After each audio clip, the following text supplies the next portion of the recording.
so folks will be coming in, but we want to go ahead and get started. We just welcome everyone. Like Mr. Schoen, do we have a quorum?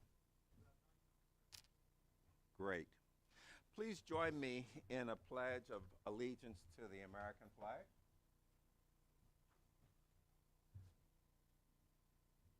I pledge allegiance to the flag of the United States of America and to the republic for which it stands, one nation, under God, indivisible, with liberty and justice for all. Great.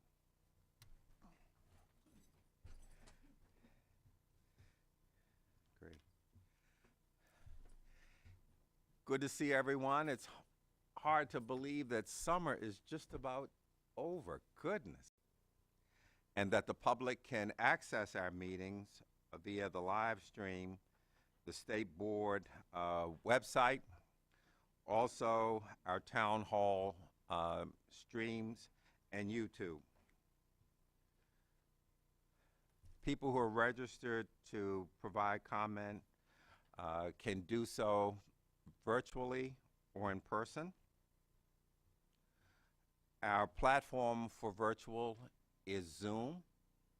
If for some reason you have challenges with Zoom, we ask you to call back in and provide your comments orally. And if you have any material that you would like to share with the State Board, if you would provide that to Dr. Lawson. Mr. Hans is on vacation this week, and Dr. Lawson will make sure that the material is shared with the entire board. As you know, the videos, the agenda, the materials are posted online. I want to also thank the members of the press. We are, again, as we continue to improve the way that we're doing business, one of the areas we're working on is improving our media policy. So we shared a draft of some ideas with the press. That's on our website. We're going to experiment this meeting and next, and then based on that and the feedback we get, we'll finalize that. But with the increased attention and everything of the that we are garnering, we just want to make sure that we do this in a most professional and an appropriate manner. I see Dr. Green. Good to see you. Again, so what we'll do is we're going to call on our public commenters in order in which they registered. We'll start with our commenters online, virtual, and then we'll come to our participants here in the room. You will have 3 minutes to provide your comments, and the time will be monitored. When the time expires, we ask you to complete your sentence, but to make no additional comments. Please address your comments to the entire board and not to an individual. The board members will not respond to your comments, but we do take those comments very seriously, and we really look forward to what you have to say. And again, if you have any material, anything that you would want the board to see, if you would provide that to Dr. Lawson, and she will make sure that we get it to everyone. Okay, without any further ado, I'd like to go online, and we'll welcome Ms. Saroff. Welcome, good to see you again. How are you doing? I'm doing well, thank you. Good, good. Please, whenever you're ready. Okay, looking forward to new school year happening.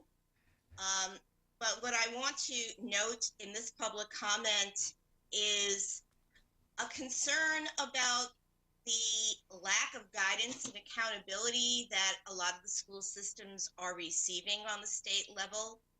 I see different school districts doing different things, and I think that some of the things that some of these school districts are doing would be beneficial for others to do, and we should maybe start requiring or giving some guidance as to this is a best practice, maybe we should follow it. And I'll give you a for instance. Anne Arundel County does a 5-year graduation situation for their students, and this is very beneficial to students who are dealing with special ed issues.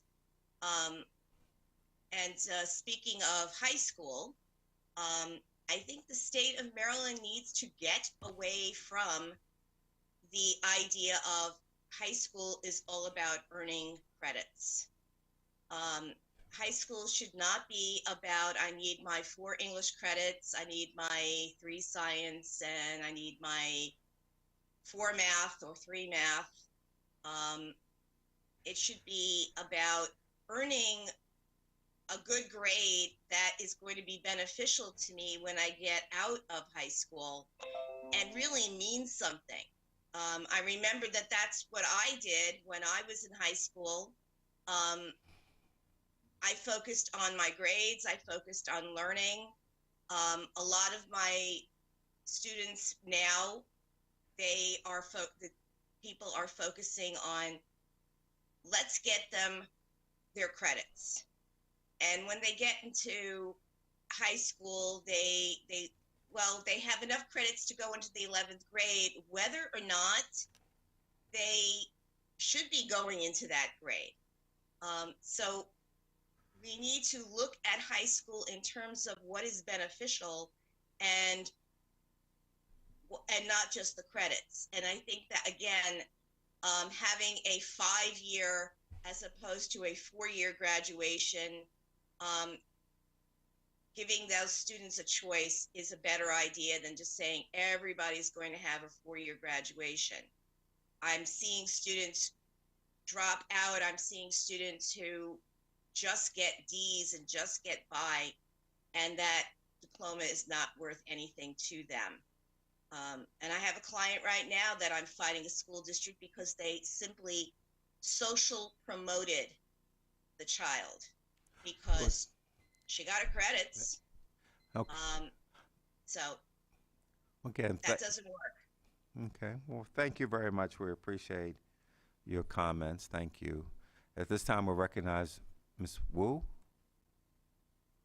Welcome. How are you doing? I'm good. Thank Good, you so good. much for letting me be here. Okay. Good morning. My name is Angela, and I'm a junior from Montgomery County. I'm a member of an organization called Maryland Students Against Drugs, or MSAD for short, and I'm here to talk about the need for Narcan education in middle schools. Narcan is a life-saving medicine that blocks the effects of narcotics in the brain, making it crucial for stopping opioid overdoses. Yet up until this year, I didn't even know that Narcan was a thing. But with rising drug use and overdose rates in schools across Montgomery County and Maryland, understanding what Narcan is and how to access it has become a true necessity for our students. I strongly believe that if our administrators and educators are committed to student safety, that they should reflect this through a health curriculum that keeps our students aware of this necessary resource. In our current guidelines, students have the ability to carry Narcan in schools, but not any training or education on it. What is the point of giving students Narcan if they don't know when or how to use it? Drug use in schools is a pressing issue, whether we like it or not. Therefore, we should recognize the value in students learning about what it is, how it works, when to use it, and how to use it. Now, I am certainly not the only student with this belief, and MSAD's new petition calling for Narcan education in middle schools shows support from over 50 other students across the state from this. Here, some students have voiced their opinions about this issue and how they have been personally affected by it. One student illustrated how her school had multiple overdoses, yet she is still hesitant to use or carry Narcan due to her lack of personal knowledge and experience with it. Another student said that they wouldn't know how to react if someone they saw was overdosing, but would like to learn. Here, we believe that through proper training and education on this resource, we can help these students that are scared when unknowing to understand how to prevent future tragedies and allow our staff to secure a safer, healthier school environment for all. Now, I need your support in accomplishing this mission. If we want students to be educated in critical resources like Narcan, we need to ensure that it is a part of our health curriculum as early as possible. Drug overdoses don't discriminate against age, and the earlier we are able to educate our students, the more lives we can save. Furthermore, in my written testimony sent to the State Board of Education, I have included links to MSAD's Linktree where you can learn more about what we are doing to bring Narcan education in our schools, our aforementioned petition, and a sample presentation that delves deeper into what we would like to implement. Thank you so much for your time and consideration of this request. I hope that with your support, we will finally be able to end the drug crisis that's been plaguing our communities. Thank you very much. We really appreciate your comments. At this time, I'd like to recognize Ms. Misra. She online? Okay. If not, then we'll go to Ms. Bose, Cheryl Bose. Welcome. Good to see you again. How are you doing? Good morning. Good to see you. Hopefully I'll be in person a little later today. Okay, okay. Had some scheduling conflicts. Understood. Thank you for the virtual option. It's great to see everybody. And I'm Cheryl Bose, the president for the Maryland State Education Association, and welcoming all of our educators back to a new school year. And they're setting up, getting ready to welcome great students back for this exciting school year now that we're well past the pandemic and hopefully nothing else will come about. Today, I just wanted to briefly talk about the certification and licensure regulations that were recently published in the Maryland Register, and I know that you'll be taking up at a later date. MSDE did provide a comment with suggested solutions in several areas, and today I want to outline just a few of those. I want to start by thanking the Professional Standards Board, this board, superintendent, and this department for taking a long look, listening to some concerns, working on alignment with the blueprint. It's been a long time coming for these regulations. There's still a few things that we think need to be addressed, especially in the alignment with the blueprint. One is when we're reviewing some of the changes and looking at clarity. Clarity is so very important when we're talking to the local districts and our educators. And there are some words and definitions that are missing from the regulations. For example, there are instances where a reference is made to an agency or department, yet these terms are not fully defined and do not identify exactly which organization is responsible for the regulation. Other examples would be using a term like professionally licensed mentor, when in fact there is currently no such certification that is being referred to. And additionally, in some instances, there is a separation between the terms full-time teaching and part-time teaching that is unnecessary due to the responsibilities and rules being defined are the same for both groups. Also, examining some of the administrative processes that will be necessary to make these new changes, there needs to be consideration of the effects they will have on other areas within the professional teaching environment. For instance, the timeline and levels of authorization needed to reach a fully completed professional development plan place an undue burden on both the applicant and the administrative support structure. That could lead to either a plan that is not fully developed or one that really just checks the boxes and doesn't lead to great professional growth. And similarly, outlining the need for a comprehensive teacher induction plan without specifying a minimum level of funding or support provides unequal conditions. We suggest this part might even be removed until the induction work group is finished and puts forth their recommendations, because this currently doesn't align with the blueprint, which makes induction mandatory. Yet in these regulations, it says to the extent practical given staffing and fiscal concerns. And lastly, there is a point in the proposed regulations that appears to violate a due process clause by allowing MSDE the ability to unilaterally place an alert on an educator's record prior to education in the situation where an educator is challenging a local action. Thank you. The department should have to keep those quiet. Thank you, and looking forward to this great school year. Thank you much. We appreciate your participation. At this time, we're now going to turn to our guests in the room, and our first one is a very familiar individual, Dr. Vermel Green. Good to see you back, Dr. Green. How are you doing? Beg pardon?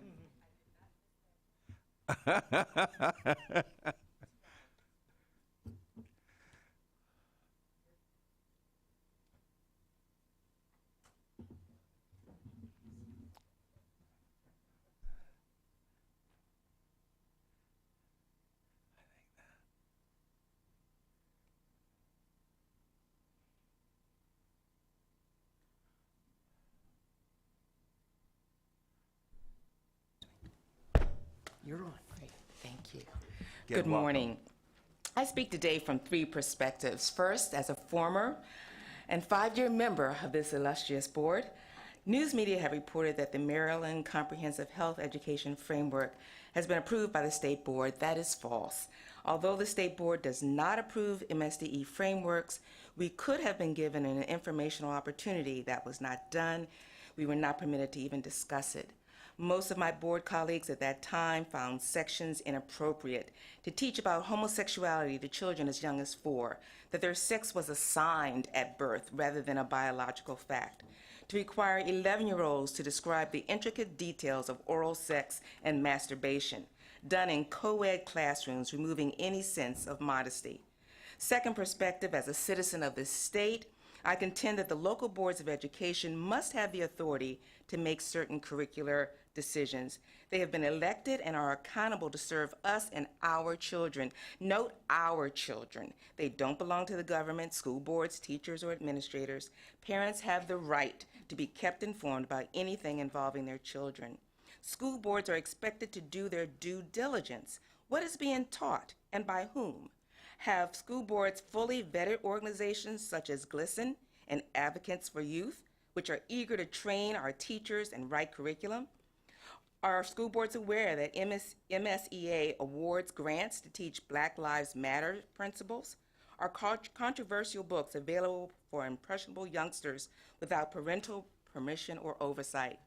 Are teachers reading storytime books to young children about homosexual love relationships or encouraging them to change their sex? The state board's regulation has long contained an opt-out provision for parents with no minimum grade band. Therefore, if a county school board denies the opt-out provision, it is defying state board regulations. Will there be penalties or loss of funding for any county board that denies parents the right to opt out? The third perspective is as a grandmother of 6 beautiful school-aged children. Please don't sexualize our children and steal their innocence. We parents want our babies to be educated, not indoctrinated with values and beliefs that contradict what they hear at home or their places of worship. We must one day stand before our Maker and give an account of how our children were raised. The phrase dignity and respect is repeated numerous times in the framework. Our children's religious beliefs, values, and faith traditions should receive the same dignity and respect they are asked to give others. I close with a scripture that I have endeavored to follow over my 50 years as a career educator of children. The words of my Lord and Savior, Jesus Christ. If anyone causes one of these little ones to stumble, it would be better for them to have a large millstone hung around their neck and to be drowned in the depths of the sea. The book of Matthew, chapter 18, verse 6. Thank you, and have a wonderful day. Good to see you again, Dr. Green. Thank you much. Appreciate your comments. At this time, we'd like to recognize Ms. Stewart.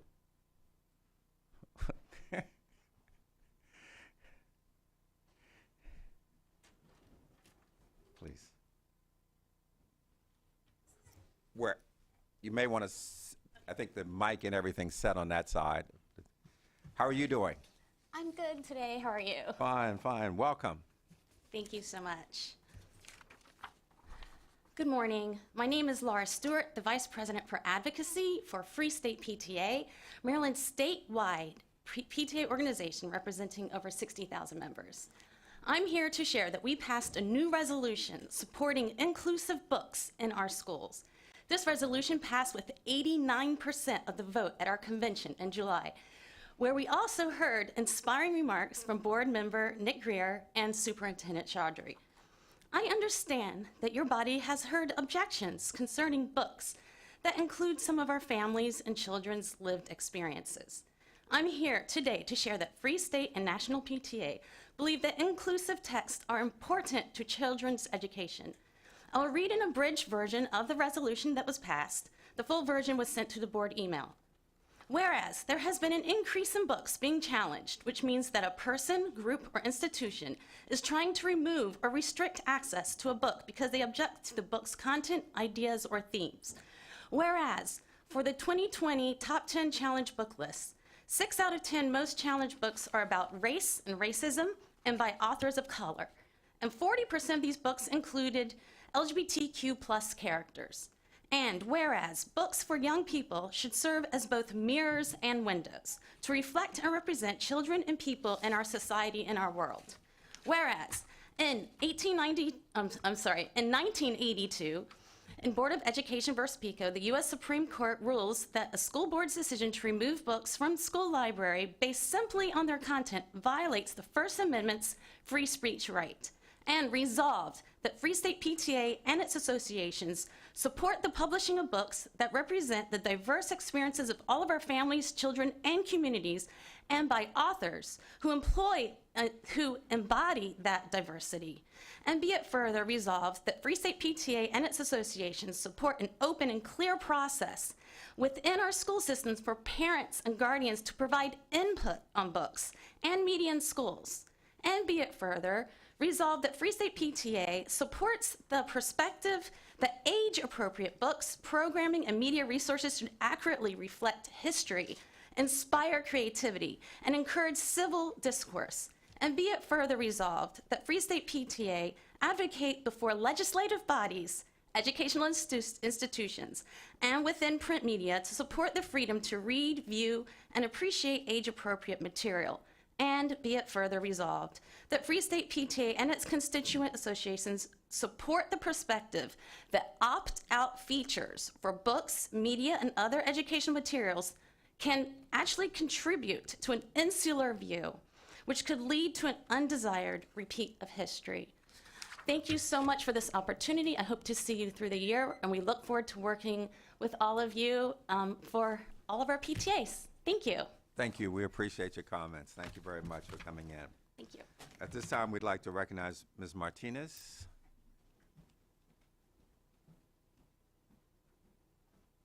Madeline Martinez, okay. Alrighty. We'll now move on to Ms. Davis, Valerie Davis. Welcome. Thank you.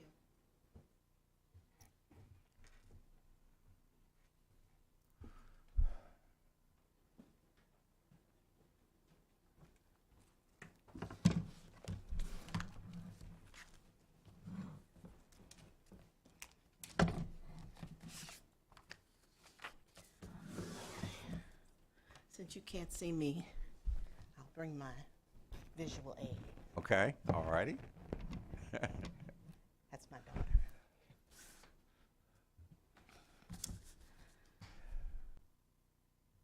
I am here to make 4 requests, and each of them has an important number I'd like you to remember.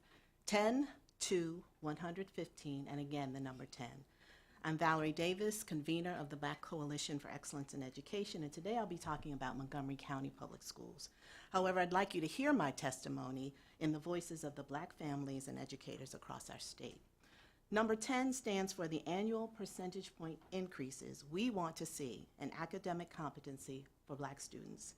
Montgomery County's data show that less than 30% of Black lower-income farm students are competent in mathematics, and less than half of non-farms Black students. The highest competency rate for any group is 83.4. In literacy, less than half of Black farms students are competent in literacy, and just 67.5 of Black non-farm students are competent in literacy. This is in the 6th grade. The highest literacy competency rate is 89.3 for another group. The strategic plan calls for 3 to 5 points increase every year. Would that be reasonable if you were a Black parent? We ask that the board accelerate the learning and set a 10-point annual increase for every year. Number 2 stands for our request for the addition of 2 new competency standards, technology and science. All of the highest demand 21st century jobs are in technology and science. We need standards just like English and literacy. 115 stands for the number of languages spoken in Montgomery County Public Schools. Being Black is an experience, but every person who is Black doesn't have the same experience. Specifically, the descendants of chattel slavery are fast disappearing from the roles of high achievers. Not because we're not capable, but because aggregated data for Black students doesn't show where the needs actually are. So we request that you support and require school districts' disaggregation of race-based student learning data. And finally, the number 10 again. 10 stands for January 10th, 2024, the opening day for General Assembly. And we request that the board advocate with legislators for funding of full-time boards of education in districts. MCPS has 166,000 students, many of whom are treading water in a sea of systemic racism. MCPS has a budget of $3 billion, the size of a small country. The scope and complexity of the work require a full-time board. So in closing, imagine you're a fighter fire called to a house that's going up in flames. Do you grab the house and just sprinkle the water just enough for the flames to go out? 3 to 5 points per year. Or do you make sure that the fire and the embers are completely put out? The houses of too many Black families have been burning for too long, with Black brilliance going up in smoke. Will you grab a hose and help? Thank you. Thank you very much. We appreciate your comments. At this time, we'd like to recognize Ms. Chavez, Ms. Hennessis Chavez.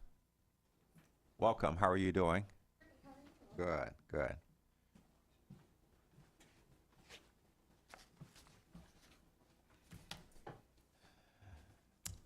Buenos dias. My name is Genesis Aguilar Chavez. Today I'm bringing my perspective as a former Montgomery County Public Schools dual language educator and a former student of MCPS who was a recipient of FARMS and ESOL services. My first ask, as you explore ways to retain your diverse workforce outlined in Pillar 2 of the Blueprint, consider differentiating your teacher supports. As educators, we know that race and socioeconomic status shape the lived experiences of our students and play major roles in the ways students access learning. Therefore, we differentiate. Let's apply that same lens for teachers. We need culturally responsive supports for our racially and linguistically diverse teachers, or we will continue to hurt them and lose them. And even though many of us are the financial backbones of our families, we are still planning our exits. It's a loss for you, and it's even more heartbreaking for those of us who grapple with walking away.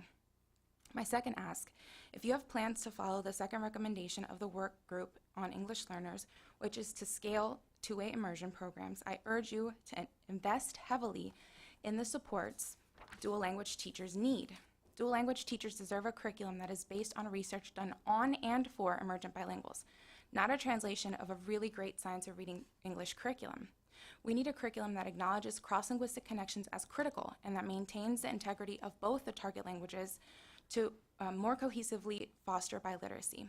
DL teachers need robust professional development as well as ongoing instructional coaching that prepares them to employ best practices for dual language and prepares them to work with a co-teacher effectively. And we need more staff who speak this target language in every position to lighten the load that naturally falls on the Spanish-speaking teachers in DL schools. My last ask, if you intend to follow recommendation number 5 and explore a Maryland bilingual teacher certification, I ask that you explore this with an anti-racist lens. The idea of Castilian Spanish as correct Spanish is racist, just as the idea that standard American English is correct English is racist. I worry that a certification or test will shut out many of us who know and come from the culture, but don't speak, read, or write the language at a collegiate level. I should remind you that MCPS Spanish immersion programs were not open to kids like me. They were reserved for native English speakers. Ironically, I attended one of maybe 3 Spanish immersion schools out of around 130 elementary schools. I, being a native Spanish speaker, however, was not offered the Spanish immersion program at my school. I instead was placed in ESOL. So if you were to assess me on where the acento goes, I would probably fail. I need to check my spelling every time. My white peers who attended the Spanish immersion program at my school, well, they would likely pass a bilingual teacher certification assessment with ease. but I promise you, I'm still a phenomenal choice. While I understand the desire to ensure high-quality DL teachers, my concern is that a certification program that isn't thoughtful of the linguistic diversity of teachers and students will further gentrify our programs and linguistically oppress teachers and therefore our students. Gracias. Thank you very much. We appreciate your comments. At this time, we'd like to recognize Ms. Ellison, Aubrey Ellison. Welcome. How are you doing?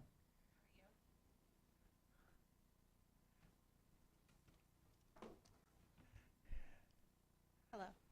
Morning. Hi. I come to you today as a current parent of students at Carroll County Public Schools and on behalf of the many other families, teachers, and students who take issue with the recent decision of Superintendent Cynthia McCabe and the Board of Education to immediately remove 53 books from the shelves of our upper school libraries, outside of the formal reconsideration process. As a standard, this process involves a reconsideration committee made up of a superintendent-selected groups of community members, educators, and students, which review school library materials on a monthly basis that have been flagged for reassessment. A project led by the local Carroll County chapter of the organization Moms for Liberty seeks to restrict student access to a number of works they find offensive, and found an easy target by not only making their demand during a time of transition for the committee, but also in submitting such a large number of books at once in order to purposely overwhelm the committee's process.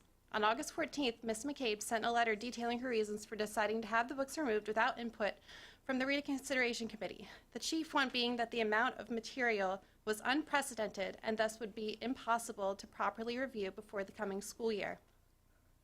Therefore, instead of maintaining the process as it is, the easier way of acquiescing to Moms for Liberty was chosen, despite that they are a small group and non-representative of Carroll County parents. What is the message we are sending to our students when we cow to the interests of a few whose purpose is to restrict access to all based on their feelings and opinions alone? What are we telling them when they are no longer allowed, according to their own superintendent, to read celebrated works because some parents they don't even know believe they're unable to handle the themes of these books as presented? What will the consequences be for the academic success of our students who are no longer able to complete required AP coursework which utilizes these effectively banned books? Finally, how can I as a parent feel confident that Carroll County Public Schools is willing to do the hard work to help prepare and educate my children when apparently at any time a large number of materials may be removed from their access based on the whims of an unelected few? I call on Superintendent McCabe and the Board of Education of Carroll County to immediately reinstate all erroneously removed books back into our school libraries, and for the Maryland State Board of Education to implement and enforce policies which ensure continued access for all of our students to the already accepted and vetted materials available to them for both their education and for the joy of reading. Okay, thanks. Thank you very much. We appreciate your comments. And we want to thank all of our guests that took time out of their schedules to meet with us today. And thank you for your comments. The board will take your comments under advisement. We listen intently. And again, thank you so much for taking time out to be with us. I want to recognize Ms. McCusker, today's opportunity to talk about First Day. Thank you. So good morning. It's late August, and I don't know if you've noticed, but the school supply shelves are looking pretty empty. So clearly it is time for us to welcome students back to classrooms for what we hope will be a year filled with personal and academic growth. In many places across the state, teachers are already in their classrooms preparing to welcome students to their learning communities, and they're attending professional learning sessions that sharpen their teaching tools with the latest research-based pedagogy. Administrators and office personnel have been hard at work all summer setting up the structures for success. Education support professionals have been preparing the buildings and school grounds so students have the best possible physical surroundings in which to learn. We at the board have high hopes anchored in the investments of the Blueprint for Maryland's Future and a comprehensive strategic plan designed to maximize student growth. But we also know that the rubber hits the road in classrooms, not boardrooms. Thank you for all you do to prepare, and thank you for all you do throughout the school year to make a difference in the lives of Maryland's children. We look forward to seeing the amazing things that you do this year with students, and we wish everyone a stellar 23-24 school year. Welcome back, and thank you so much. Thank you. I couldn't agree with you more. We have some truly outstanding teachers here in the state. I just want to also just mention that A number of our board members will be out on the first day, some next week, and then the following week at schools, just welcoming students back. We'll have a press release with the information, but we, too, just support the wonderful work of our teachers and their dedication. And we look forward to an outstanding year. Thank you, Ms. McCusker. Absolutely. We're now going to the consent agenda portion of our meeting. We have 3 items that we have as our consent agenda. First is the minutes from our last meeting, then the personnel actions, and the budget adjustments for July 2023. As is our practice, I will say objection 3 times. If there are no objections, then the consent agenda items are considered approved. Objection, objection, objection. Hearing no objection, the consent agenda items are approved. Thank you very much. At this time, we want to turn to the superintendent. He's going to introduce our guest, Dr. Lawson. Good to see you, sir. Thank you. Welcome.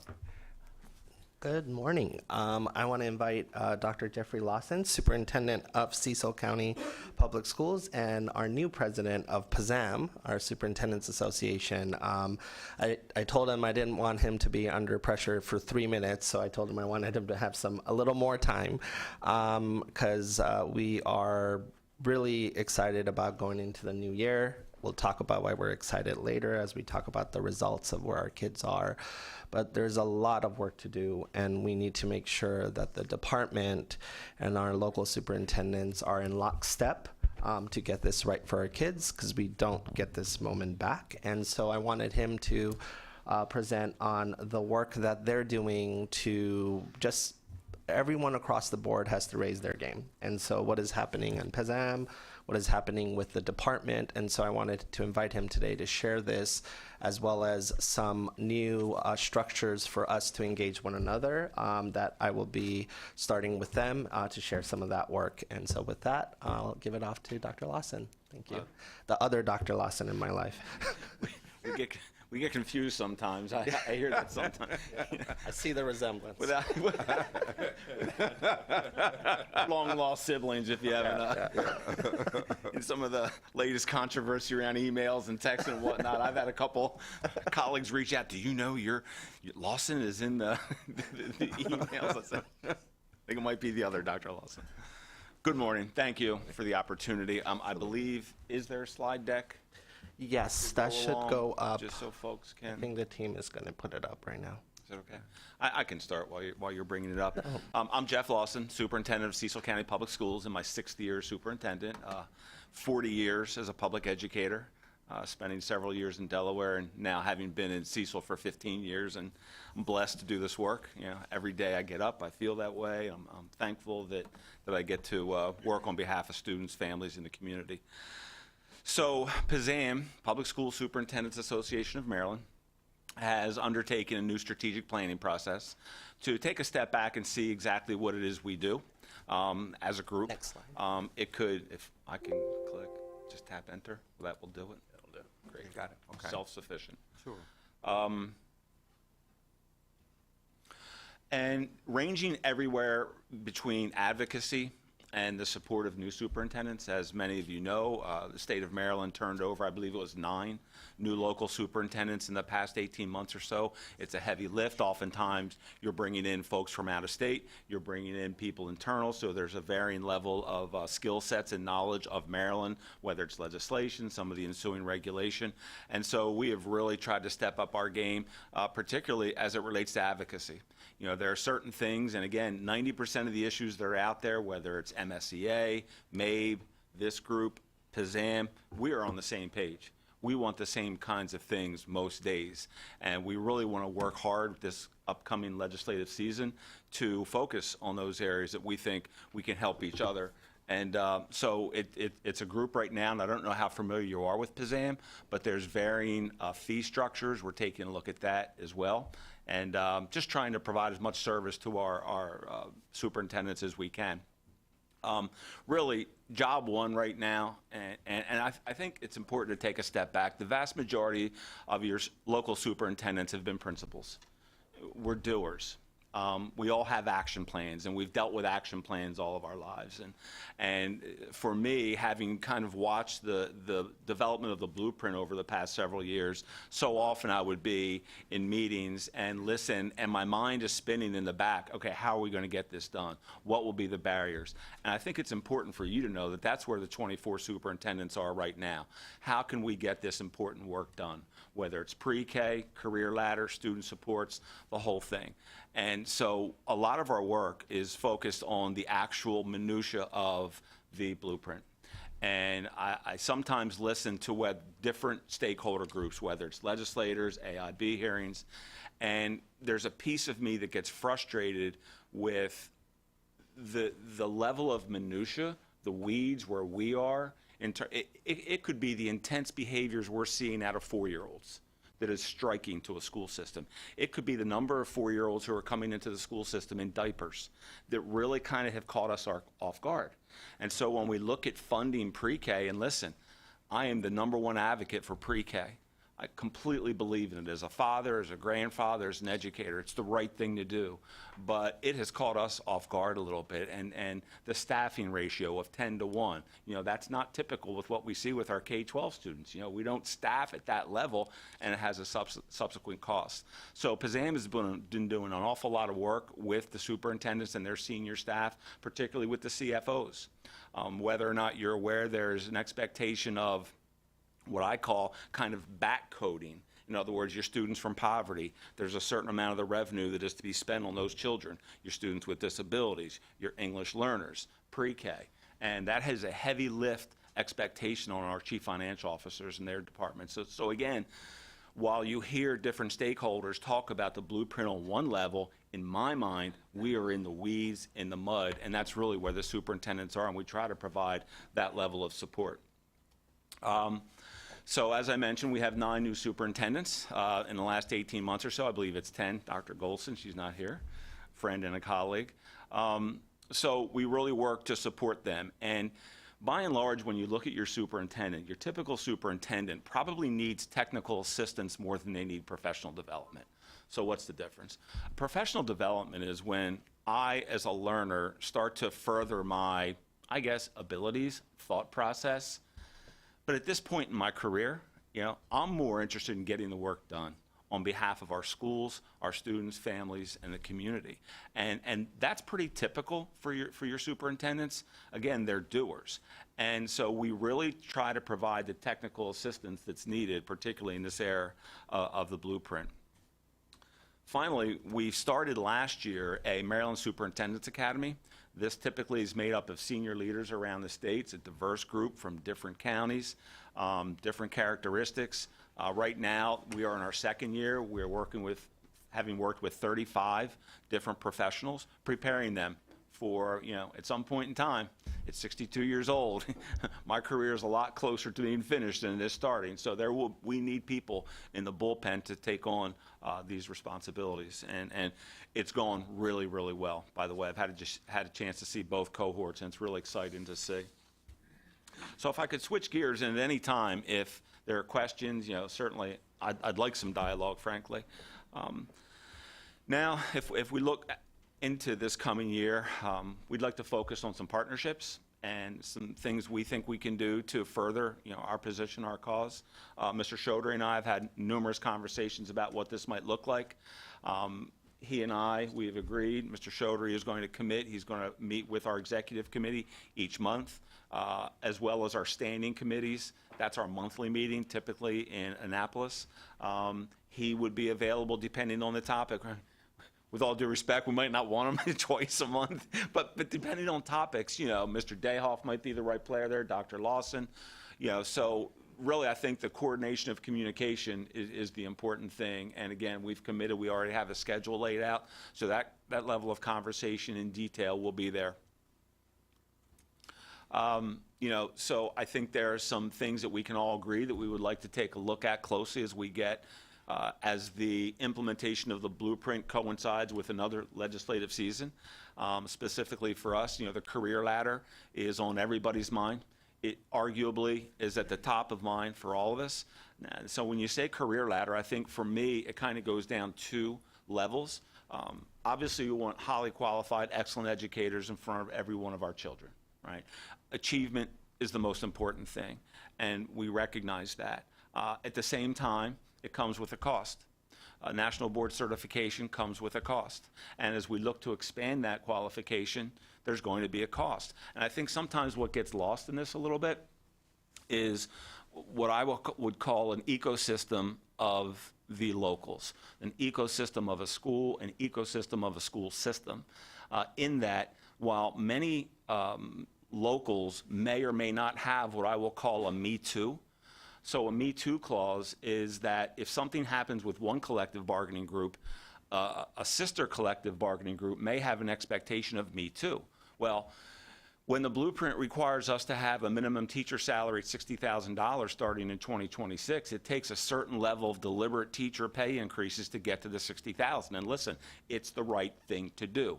Teacher, wife's a teacher, son's a teacher, daughter-in-law's a teacher, other daughters in school to be a teacher. So it is, the family business, so to speak, and it's the right thing for the profession. Now, here's the problem. When we talk about an ecosystem in a school system, and in terms of financial resources, if we're going to give our teachers 3.75% plus a step, well, let me tell you, the support folks are expecting at least that, and right now, many of our support folks are sometimes just a level above the working poor, just depending on the position. So many locals have really worked hard to increase, right, to go above and beyond. I want to say off the top of my head, CCPS has committed to 5% for our support. When your administrators are seeing your teachers at 3.75% increase, your support people at 5%, you have to square them up too. Otherwise, what you're going to have is there's not going to be an encouragement for a master teacher to go into administration. We need quality people to lead these schools.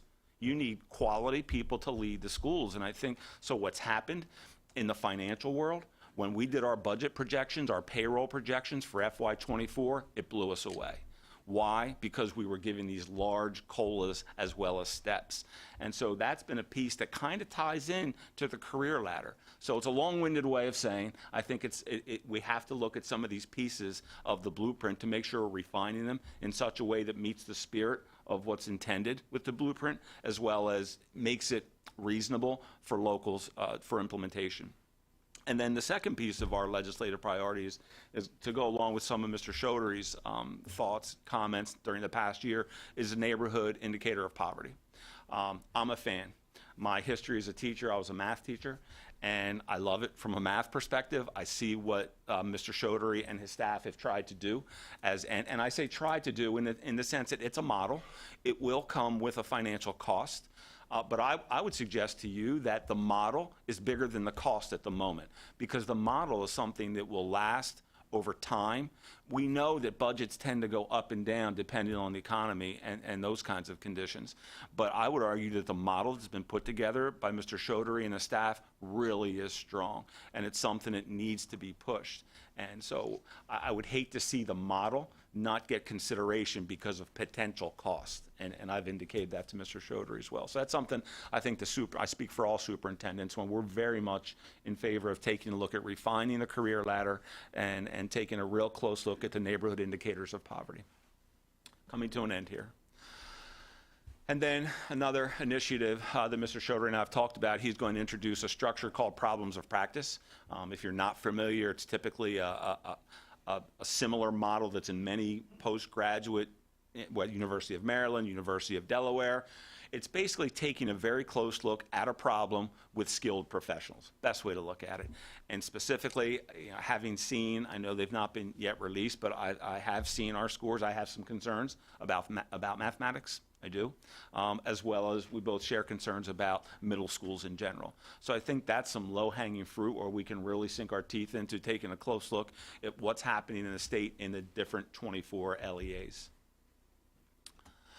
And finally, I just think broadly speaking, whether, MACO was just last weekend. So if you're talking with your county elected officials, your delegates, your senators, MSDE, senior staff of the locals, we all want good things out of the blueprint. The 5 pillars, frankly, are inarguable. But now it's time to actually do the work. And I think that now that the document's been published and a law has been passed, that now we can kind of step back and watch. We need to monitor closely because it is a monster lift. And I think, to be fair, to expect any legislative bill to be introduced and to be completely spot on, accurate for 10 years, right? We know that's probably not going to happen. So I think it's incredibly important that we monitor this from an implementation perspective and a legal perspective in terms of potential law and legislation in the coming years. And so with that, I'd love to engage or any comments or thoughts. Superintendent Choudhury, did you want to say anything before we open it up to the? No, he hit the nail right on the head. One of the things I've talked about is, right, we got to obsess about certain problems of practice. I'm happy to meet about other things, but I want to call meetings about certain problems of practice. We don't get this moment back. We all need to be figuring out how to quickly accelerate math achievement and then exceed, right? And that's going to be a heavy lift going forward. Middle school, we have a negative effect on kids from 6th through 8th grade when they leave middle school. And so that's a problem. What we have, though, that other states don't have is a lot of money going in through the blueprint into our system. So let's not squander that opportunity. And he described the problem of practice perfectly, right? We all need to be, one of the benefits of having only 24, I can hang out with only 24 to figure it out. And so I think that's very important. Like, we can all obsess about how we're doing it. Yes, there will be some local context, but there will be a standard for implementation. And so we're gonna figure this out. So I'm excited, and I'm gonna wait.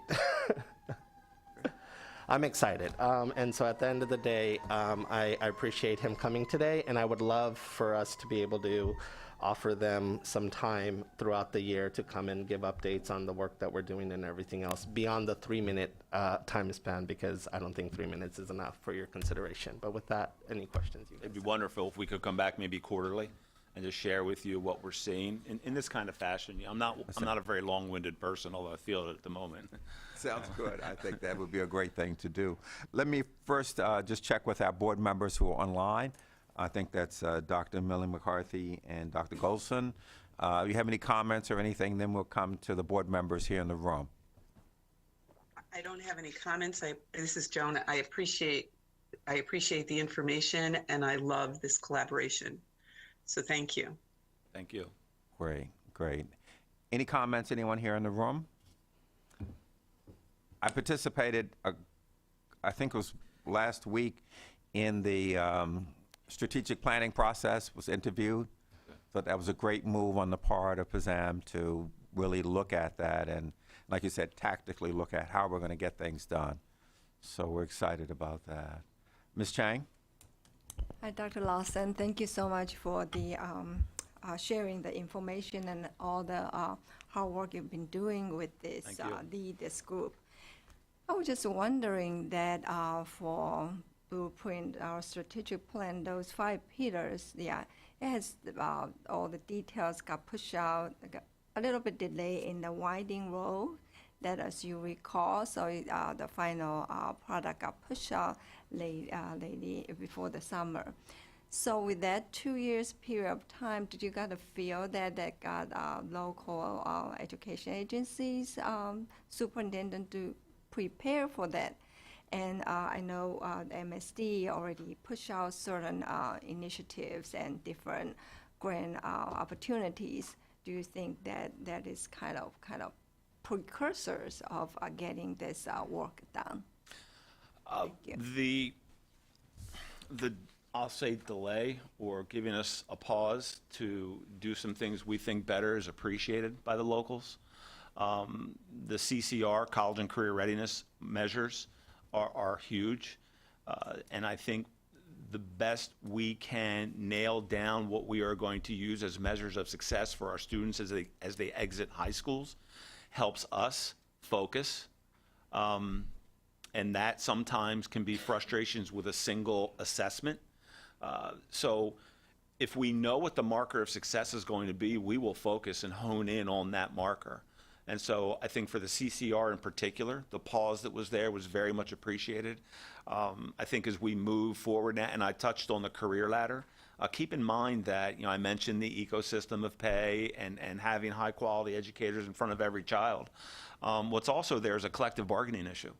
This is going to require, and we have a history of very strong relationships with our collective bargaining groups. So I feel like I'm in a pretty good place.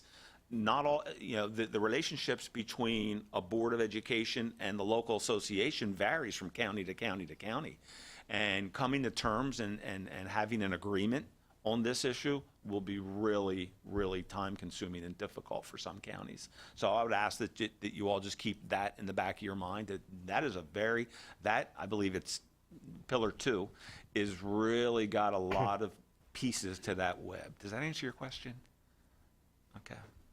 If I could say one other thing, Department of Legislative Services recently provided us with information that shows out the ranking financially per pupil based on the state and local contributions only. All LEAs are getting federal money. So DLS kind of takes that off the table and says, here's how it looks when you look at the state contribution and the local contribution per pupil. When you look at that document, it is striking. There are some systems who are funding $5,000 more per child.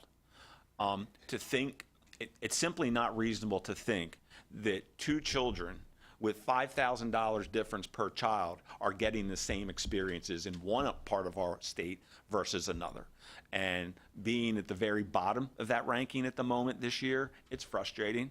I know I simply can't do what a county 35 miles from Cecil might be able to do.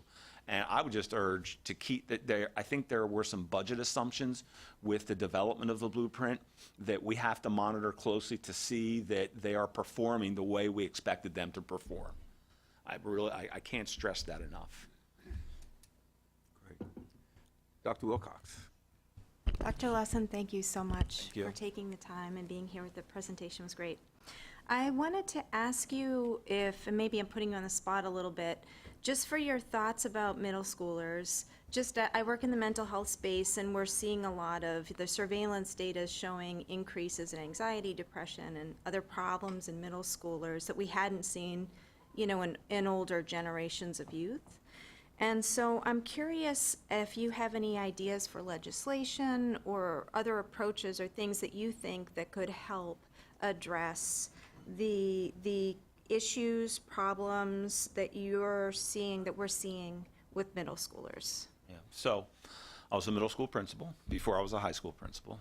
And my oldest son is now a middle school principal in Wilmington, Delaware, so we're really proud of him. Those middle years are tough. I don't have my head around fully, and I look forward to participating in Mr. Chaudhry's problem of practice group, of what potential legislative fixes, if you will, would be there. What I would say is that I would caution, using Cecil County as an example, there are huge line items in our blueprint for students from poverty, EL students, English learner students, students with disabilities, and pre-K. There are no line items for middle school. There are no specific line items for a child that isn't in one of those populations. And my worry is that as we move forward, is we can't forget any child. And I worry, and I think this issue is really striking in Carroll County, if you're not familiar, but that we are prescribing revenues towards children and maybe not for all children. That's my way. And again, I got to be careful because I don't know if I'm upsetting anybody or not. This is always dangerous. You see what I'm saying? Is that the middle years are really, really hard because you can see a 6th grade boy who is clearly a boy in the same hallways with an 8th grade boy who's very much a young man. These emotions and inconsequential thinking, when you track bullying reports and those kinds of things and threats, for us, middle school, because of this inconsequential thinking that's just wired for that age at that time. And, but I do think there's a lot to look at and a lot can potentially be done.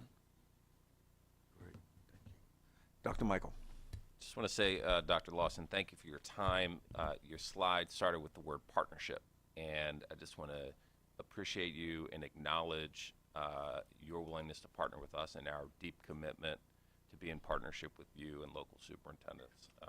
We have critical work ahead, not only in the next 8-10 years, but really the next 2 to 3, and we're only going to be able to get the work done on behalf of children in deep and close partnership with you all. So thank you for being here. Thank you. And your salient words today.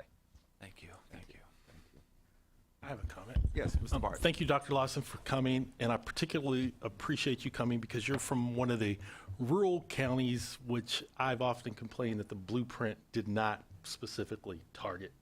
And I think it's important that you're here today pointing out some of the things the blueprint left out, and that's, I believe, our western and rural and northern counties.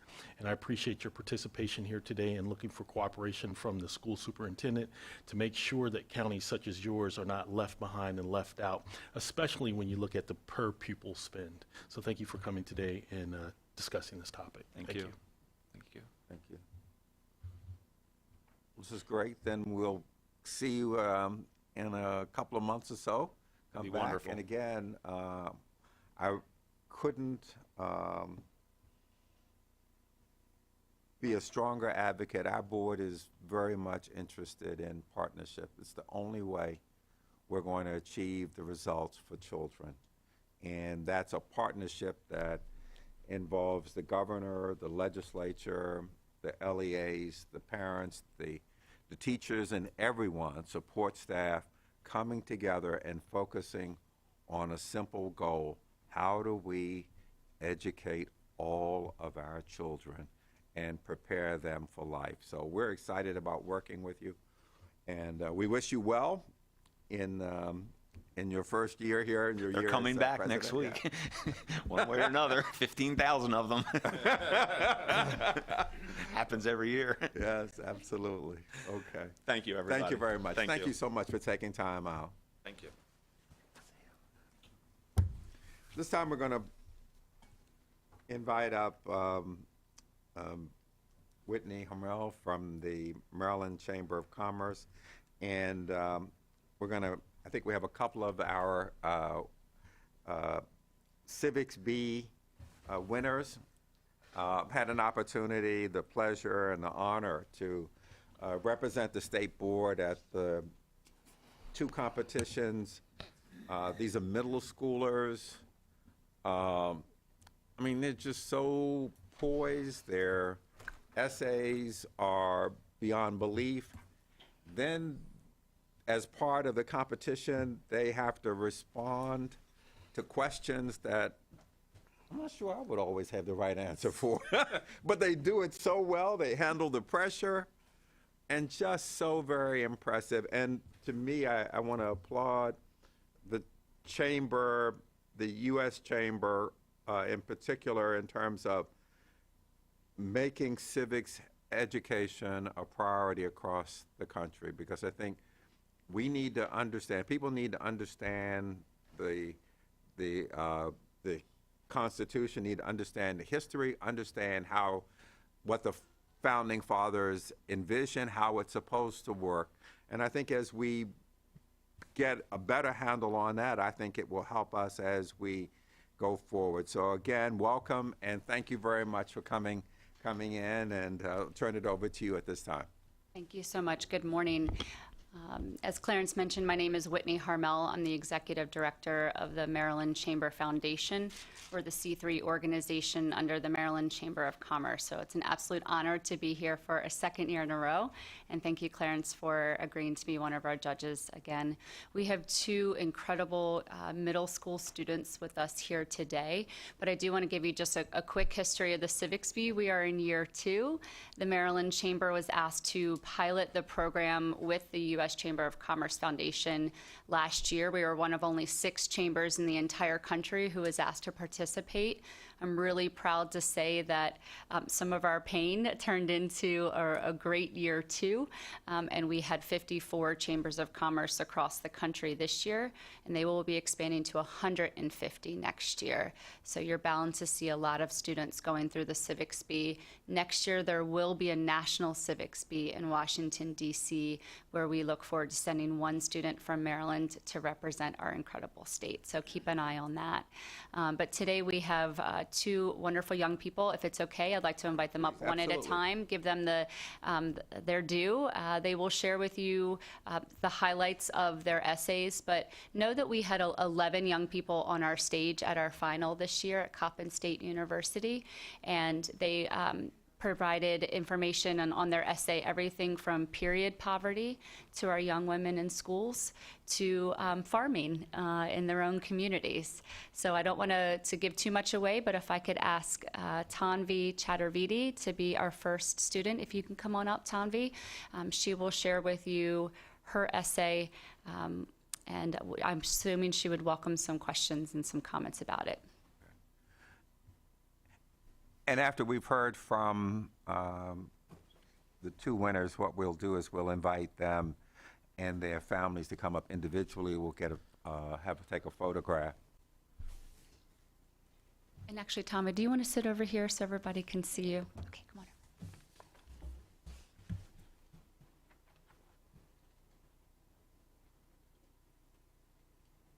Good to see you again.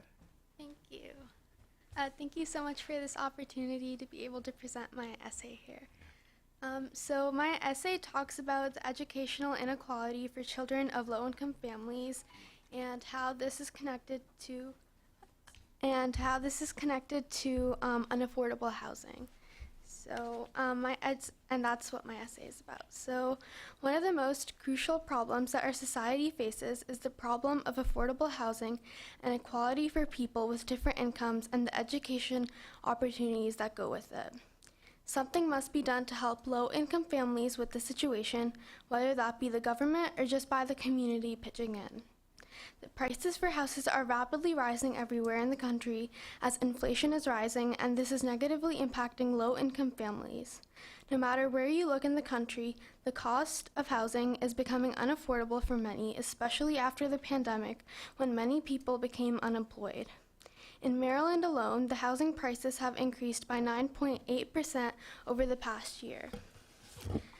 A fact worth considering is that there is a connection between school systems and the types of houses in a community as well.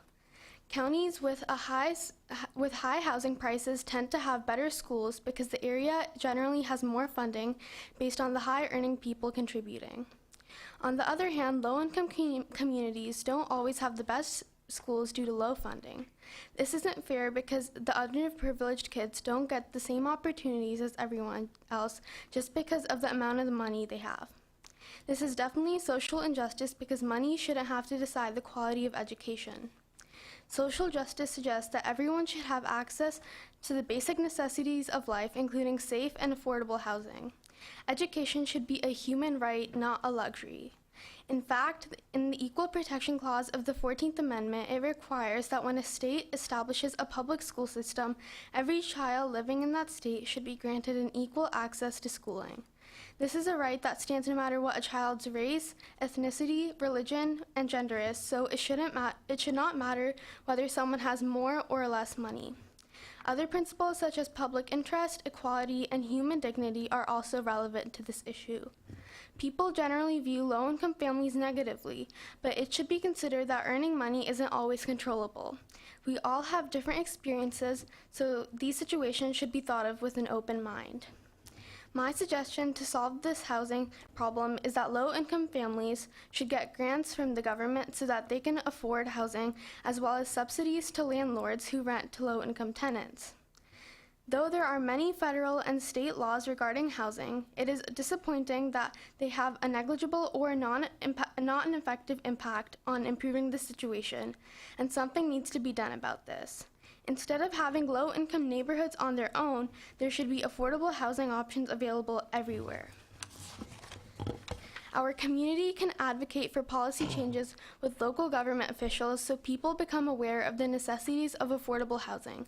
There should be laws at the local and federal level that include inflation as an index to deciding how much support or allowances a person and/or a community receives for housing purposes. There should also be more programs designed to support low-income families that are first-time homeowners.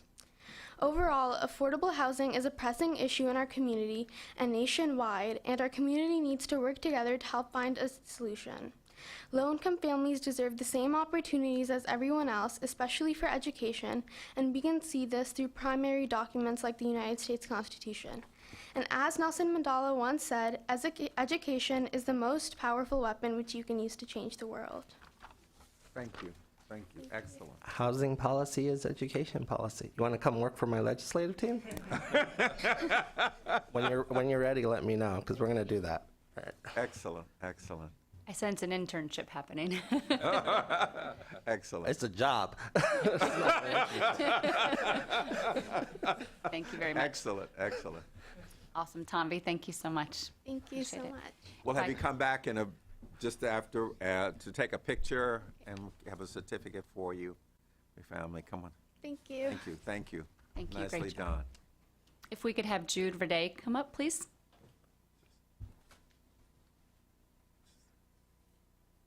The quality of the essays over the last couple of years has just been extraordinary.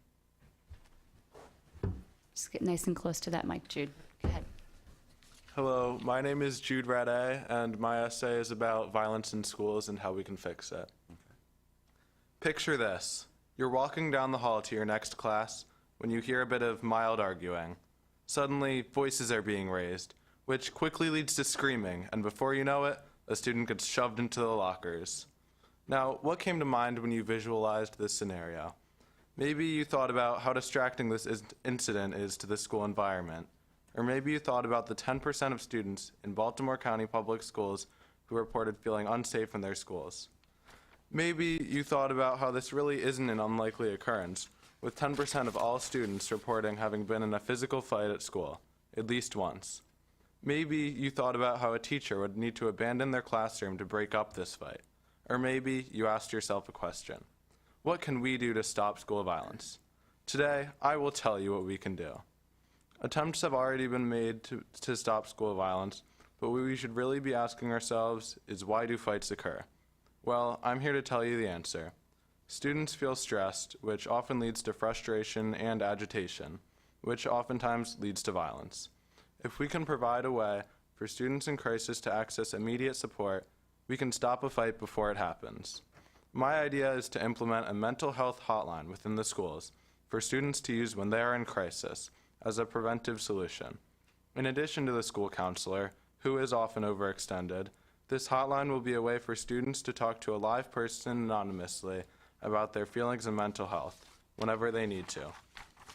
Students could walk into the counselor's office and access a phone in a private room. The anonymity of this process will make students less likely to feel uncomfortable or judged. Research shows that most hotline callers calm down within the first 10 minutes of a conversation, so an angry student can de-escalate without resorting to violence. Adults of all ages would be trained to answer hotline calls and provide support. Senior citizens and homebound individuals could serve as volunteers and answer calls without having to leave their home. Yes, it would take some time, money, effort, and definitely collaboration to make this system work, but if we can stop fights before they start, then it all works out in the end. Thank you. Excellent. Excellent. These are excellent essays. Were there any comments from the board members? Otherwise, we'll move right into the photo ops. Again, it's just it's just inspiring to be there. Just outstanding to participate. Anything else? Okay. Okay. Well, Dr. Johnson. Good morning. It is truly enlightening to have the opportunity to speak with you this morning. One of the factors that increases student engagement is exactly what you're doing, to have students participate in civic needs. It's amazing that the young lady has actually touched on one of the adaptive changes that needs to happen in education. So we have a young lady who's bringing to us the need for appropriate and costs and housing that individuals can afford so that they can participate in an educational program that will benefit them. So again, I hope that the board and others are listening, that this is an adaptive change that needs to happen in education, because good housing does equate to good educational results. Thank you very much for bringing that to us. Thank you, Dr. Johnson. Mr. Bartley? I'd like to thank you all for participating. You're future leaders, and future leaders are good readers and good writers. Mohammed Chaudhry from Future MSDE employees. Yep. Forgot to add that. Superintendent Chaudhry often points out that tests are often reading tests, but they're also writing tests.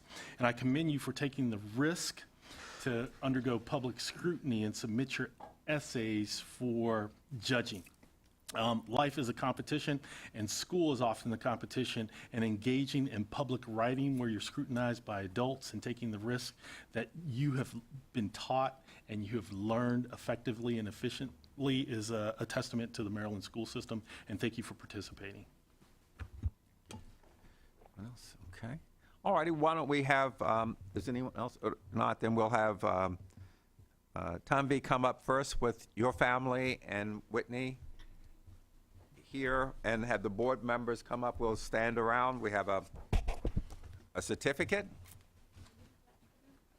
Can we clap?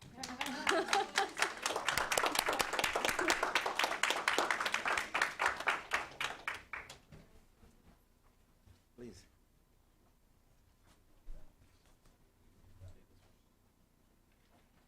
So we'll have board members join us, please.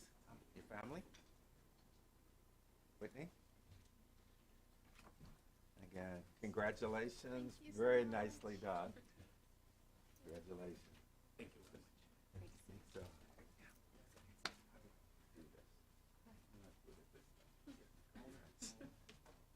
come on around, board members. Try to get everybody in so we can. Okay, great. I think I feel better.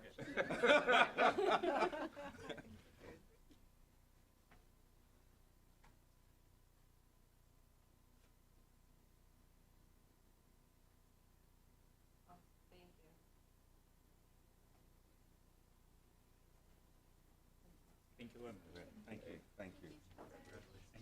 Good to see you again. Congratulations. Keep up the good work. Okay. One more.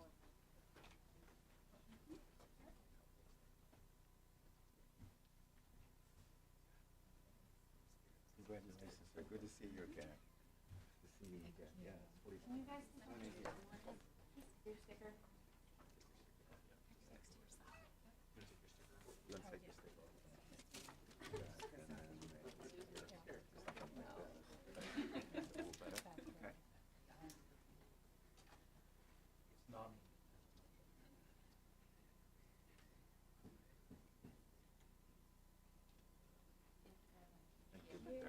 Congratulations again.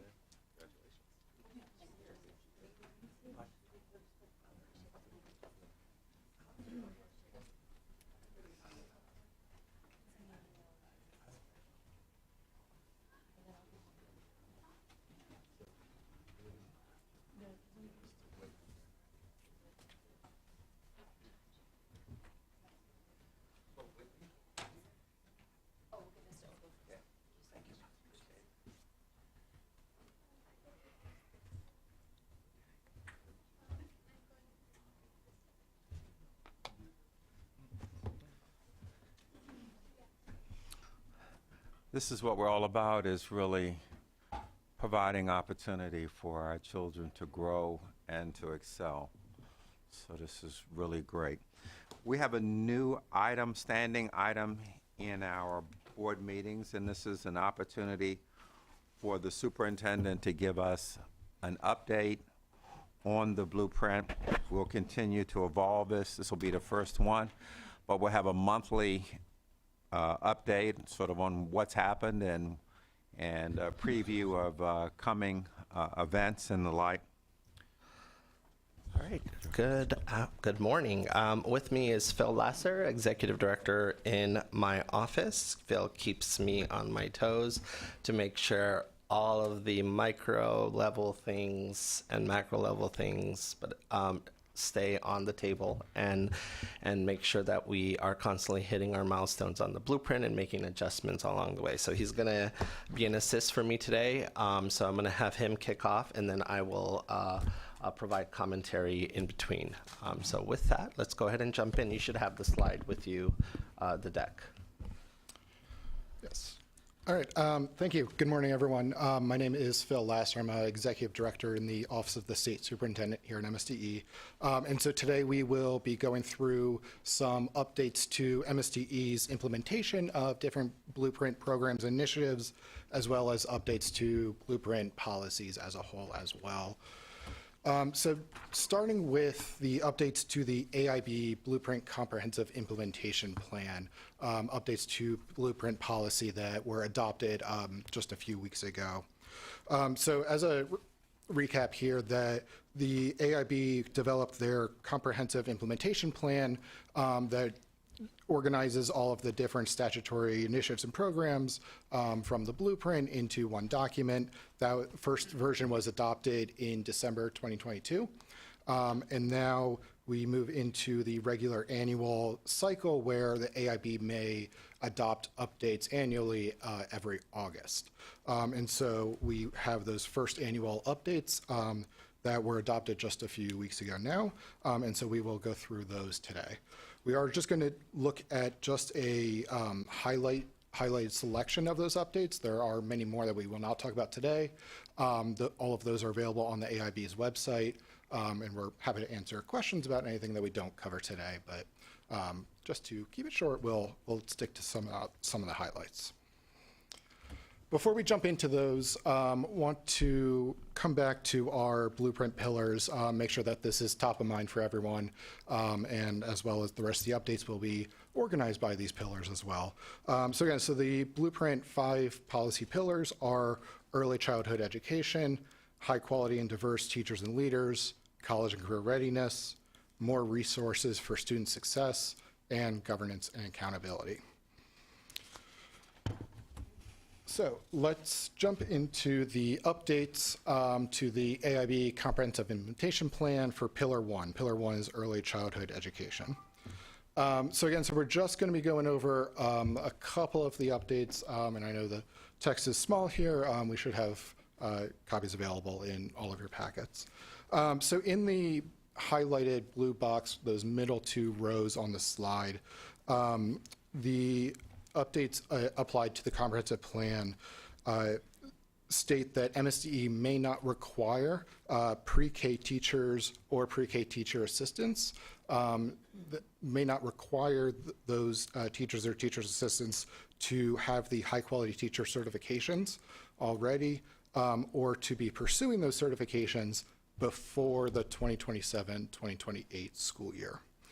So the bit of context here is that the blueprint statute lists out a set of criteria for these pre-K teachers and teacher assistants that all of those teachers and TAs must have beginning in 27-28, and to support moving the state forward to meet all of those goals by 27-28, if not sooner. The MSD's the Maryland State Pre-Kindergarten Grant and the Pre-K Expansion Grant have requirements in those grant applications that to be awarded those grants, you must meet those criteria now to be awarded that grant. And so this update would say that we that requirement may not be there until 27-28. But since the current grant applications do comply with current statute as written, these two updates would only be enforceable if there's a legislative change in this coming session. It's important to know, so, ultimately the mandate is that all of our pre-K, we have certified teachers, right, at the bachelor's level, the CDA level. I mean, there's different ways to do it. So, it's not like overnight 27-28 happens and everyone has a CDA and a bachelor's degree. No, these are full-time employees, many of them mom and pop, that require very flexible programming, and they're going to school, and it requires longer than a typical time period to knock that out. So what we were doing and following current statute is we were doing exactly that. You either have it or you're enrolled and you're on the way to do that. But there was tensions around, well, I can't access the grant because I don't have it, because they don't have it, or they're not enrolled. So we're going to have to also have that conversation, because once we get to 27-28, okay, so then we'll require it then, but we'll still have a giant portfolio of providers who don't have it then, right? So this is kind of pushing it down the road, but it doesn't necessarily solve the problem of ensuring everyone is up to that standard by that time. So, I'll give you the context. In DC, it was you must be at this level by this time period. And then the pandemic happened and they pushed it down another 2 years. But it overnight shot up, right? Because people knew it was a mandate. We're not doing a mandate approach. It's more of a carrot approach. But, they have well over 80% of their providers, approaching 100, who are now certified and everything. So we're going to have to think about what this looks like. We will comply, of course, based on the statutory changes, but in 27-28, you don't magically have a bunch of providers who have a CDA. All you did was push it down the road. We will do the grant making, but it takes sometimes 4, 6 some years to get a bachelor's degree, right? And that's assuming flexible program is available, right? And so I want you guys to think about that, because all it's doing is saying later, but then later means later again, right? So just something to think about. Just keep going. Great. So we're going to now move on to Pillar 2, High Quality and Diverse Teachers and Leaders. And again, happy to answer questions on anything that we're not covering. But here, the highlighted updates that we want to talk about are those, again, in that blue highlighted box, the last 2 boxes on this slide. These updates are both in place based on the passage of the Educator Shortage Reduction Act, which was enacted this spring and signed by the governor after legislative session. And so these 2 requirements are direct quotes from that legislation. And so it specifies a data dashboard that MSDE will help create, looking at educator recruitment, retention, and diversity. And then the last update here builds on that to make sure that the data is actionable and meaningful. MSDE will work with MHEC to establish goals for the recruitment and retention of teachers in teacher preparation programs. I welcome this addition. The original version of the Ed Shortage Act had a stronger mandate on the diversity dashboard and consequences for higher ed not meeting targets. That was stripped out as it went to the finish line. Now this got added by AIB, so that failed to meet these goals, develop an action plan that demonstrates how the program. So the teeth is back, and so I appreciate that for AIB being able to add that in.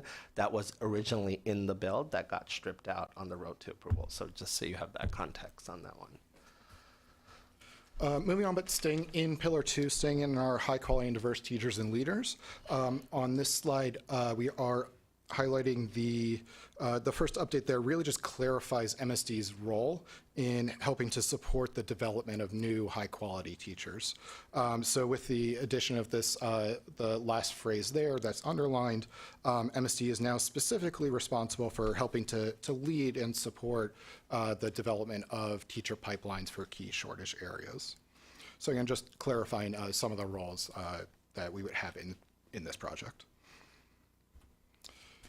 Moving on to Pillar 3, which is college and career readiness. In Pillar 3, there are a number of updates. The one we're going to talk about here deals with the high-quality instructional materials and instructional standards that MSD and the State Board are tasked with developing and adopting.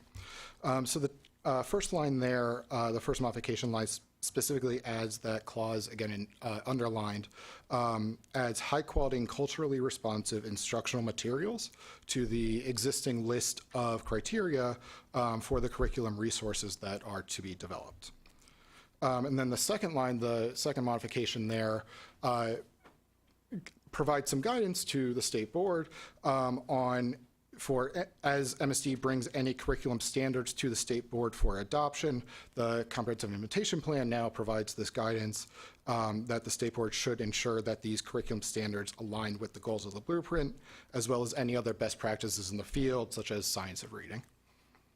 So this is a really important one, right? Up to this point, our state has been more of a carrot approach to, such as Maryland leads, like if you adopt high quality HQIM, high quality instructional materials, with ed reports being the floor, we will give you the money to do that. So all of our systems are on track to do that. This says now is that all across the state in math and literacy, eventually with science and social studies, right, the curricula that is adopted on the ground has to meet a certain standard. So when you hear CCR curricula, I don't want you to think that there's just one curriculum and that we're writing curriculum and every single lesson for grades pre-K all the way to 12, and there is still all the different vendor types, but you can only pick from this list, you can't pick from here. And in order to pick from this list, it must be vetted and meet a certain standard that aligns with getting kids CCR ready, it's culturally responsive,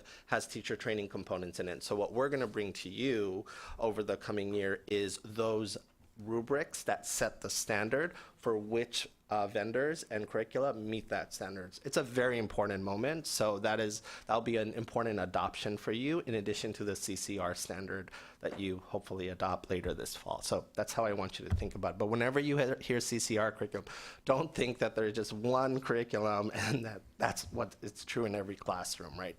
It's meeting the standard that we have defined in the rubric that we will bring to adoption for you, and then everything gets vetted through that filter. So that's going to be a big decision that you guys have this Dr. Johnson. In your modification, you have that AIB shall develop and LEA shall implement.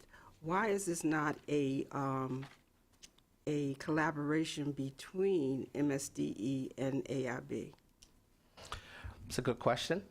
Some of the things they took their discretion to apply, and that is how they landed. We meet with them on a regular basis, but for some things, they are choosing to take the lead on versus us, and then some things as State Board and MSD take the lead on, and some things exclusive of them. So your why is also my why, but at this time, that is how they landed on it. It could change. Every year they have to update the plan, but it's a great question. I just would recommend that you take it back so that you have some kind of skin in this game. When you're left out of a process, it really doesn't become a part of that organization. So if you could take it back with that recommendation, that MSDE also be in collaboration with AIB. The information is coming back to MSDE, or is it going to AIB? Which one are you talking about specifically, so I know which? The modification, AIB. On slide 9, or? I'm on Comprehensive Plan Update, Pillar 2, 2 of 2, slide 8. Slide 8, okay, so.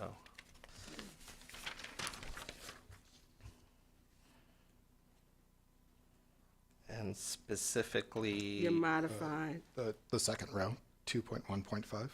Okay. AIB shall develop and implement standardized exit survey to. Yes. Yeah, I had the same question when I saw that. There was a lot of conversations that the survey has to be by an independent body from the department, and there was tensions around that, which I still found odd, frankly, like we are an independent body. And so ultimately that concept won out in their decision to say, hey, because we already do exit surveys, we do those surveys, we have that data, we present it every year. This is another survey on top of that survey. Rather than strengthening the existing survey we do, this feels like another duplicative survey, but essentially that's what happened, right, Phil, in the conversations, that they wanted another entity to survey our teachers to see why they're leaving. So, but I'm with you, Dr. Johnson, on that. It doesn't make sense. And I just want to... I would just state one of the things that we are starting to do with the AIB is we've reached agreement that the leadership of the two boards, the superintendent, will meet monthly. We have a common goal of educating children. So part of what we're going to be trying to do is to find a way forward. So maybe on some of these issues where maybe what's in the implementation plan or whatever seems a little odd, the goal is to figure out how do we work together, how do we continue to push the ball down the road, how do we work together, how do we avoid confusion at the local level. So we're starting to have conversations, and the conversations are beginning to focus on tangible things. So it's not just feel good, but we're looking at issues, and that we would be bringing back those recommendations to our board and to the AIB. But the goal is to figure out how do we harmonize these things? How do we move forward in a way that's smart and makes sense? And it may require then having to go back and revisit some of the things that have been written to make sure that we're on track. But the good news is that we are talking, and we have a common goal, figuring out how to best educate our children. So hopefully over the coming year, this will get smoother as we go. We've made a commitment to meet monthly for a period of 6 months, and then after that we will sort of assess where we are and determine what we will do. But I'm encouraged that there's a real willingness to sit and talk through these issues with the goal, again, of how do we educate our children.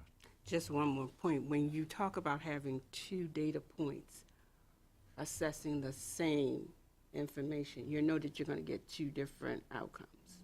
Absolutely. It's duplication. Rather than improving our existing tools and what we do, it's just duplication. And there are still versions of that out there that we need to all tighten up as we strengthen our collaboration. And I'm hopeful that we can going into this year, because it's not helpful to our locals at the end of the day, right? They're doing a survey there and they're doing a survey there, and they're going to submit to DLS, and they're going to submit to MSDE. And so, and after all of it, at the end of the day, MSDE is the one who's held on the hook. And so we do need to make sure to not do that. And so I appreciate you calling that out, and I appreciate that coming out to the foreground today. Let's keep going on the update. Slide 10. Yes, slide 10, still in Pillar 3, College and Career Readiness. I just want to clarify as well that all of these updates, modifications, additions have already been voted and officially adopted by the AIB Accountability and Implementation Board on August 1st, and we're just helping to share them here, but these are not MSDE's recommendations today. So on slide 10, Pillar 3, 2 of 2, the highlighted update here just adds a timeline to the comprehensive literacy and comprehensive math plans that each school district, each LEA, will need to adopt if they have not already done so. So the ELA literacy plans are to be adopted by June 2024, and the comprehensive math plans to be adopted by June 2025. We moving right along to Pillar 4, more resources to ensure that all students are successful. I have a quick couple of updates here, focusing on the last one on this slide. This again updates the timeline for the special education work group that is starting the work group is actually having its first meeting tomorrow. Tomorrow afternoon, the meeting will be live stream recorded. All those materials will be available on the MSDE website for anyone that'd like to tune in. And so this update here basically extends the timeline for that work group out by a full calendar year, and allowing a final report by December of 2024, with a couple of interim reports in between there as well. And finally, in Pillar 5, Governance and Accountability, the updates here in that box deal with the expert review team process. And so these clarify the roles that MSDE and the expert review teams, and how they will share data and information with the AIB, as well as the timeline for doing so, as well as, again, just clarifying that the final reports from the school visits from the expert review team will be written by expert review team members who conducted the visits. And again, so that's it for updates here. Again, as a reminder, there are additional updates that were adopted. All of those are available on the AIB's website. But talking about expert review team here gives us a good segue into our next segment, where we're going to talk about some of the updates, implementation updates that MSC has taken on expert review teams. So I wanted to give a quick reminder of how the expert review team program works. We'll have teams of 6 experts that all have been specifically hired, gone through a rigorous application process. Experts, teachers, school leaders, and other education experts from the field will go out to different schools to visit them and support the schools however they can to really boost student performance, and anywhere they can with, again, student academics, behavioral health services, and overall implementation of the Blueprint program. All of the design of this program is based in research and evidence, and as part of that development process, and as well as the schools. Well, every school in the state of Maryland is to be visited by 2030. How we start with which schools to visit this year, those are chosen looking at overall student proficiency, achievement gaps between different student subgroups, as well as learning loss from the COVID pandemic. On this slide, we'll just go over the highlights here again of the full school review process for the visits. Overall, it's about a 8-week process that the bulk of the work for the school visit is completed over. Starting 5 weeks before the school visit, MSDE will reach out to the school and the district to request different data, documentation, anything that the expert review team member should know ahead of time before walking into the building, and anything else that is easier to learn on paper. And then going up to the visit, there's a 2-day visit where all the expert review team members will be on site. And then after the visit, the post-visit report is written within 2 weeks. And then at that point given to the schools to review, make sure it's accurate, and then another couple of revision steps before it's finally published a little bit after that period.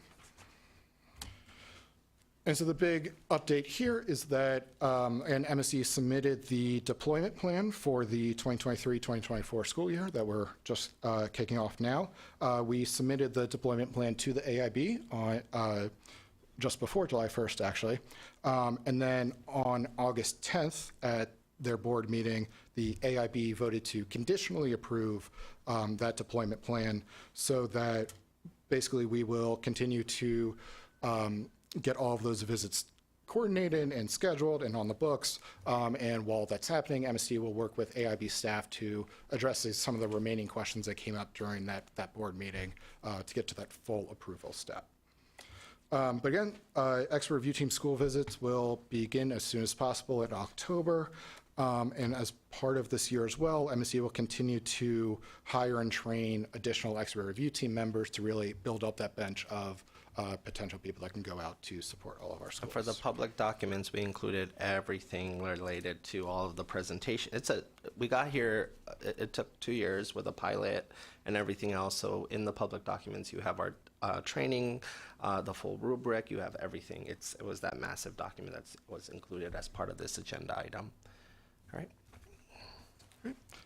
And finally, we want to close with a quick reminder of how you can find more information about MSDE's Blueprint Implementation Plan by going to that quick little URL right there, be able to look into all of the documents that MSDE, again, submitted to AIB and has published there.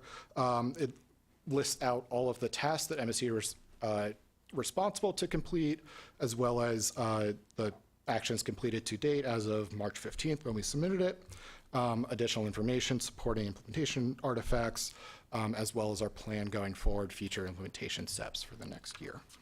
And that's all available on that URL that's on the slide. Any questions on this first update? One of the things that we'd asked the superintendent to do was to just give us a little bit of a baseline on the blueprint and the pillars.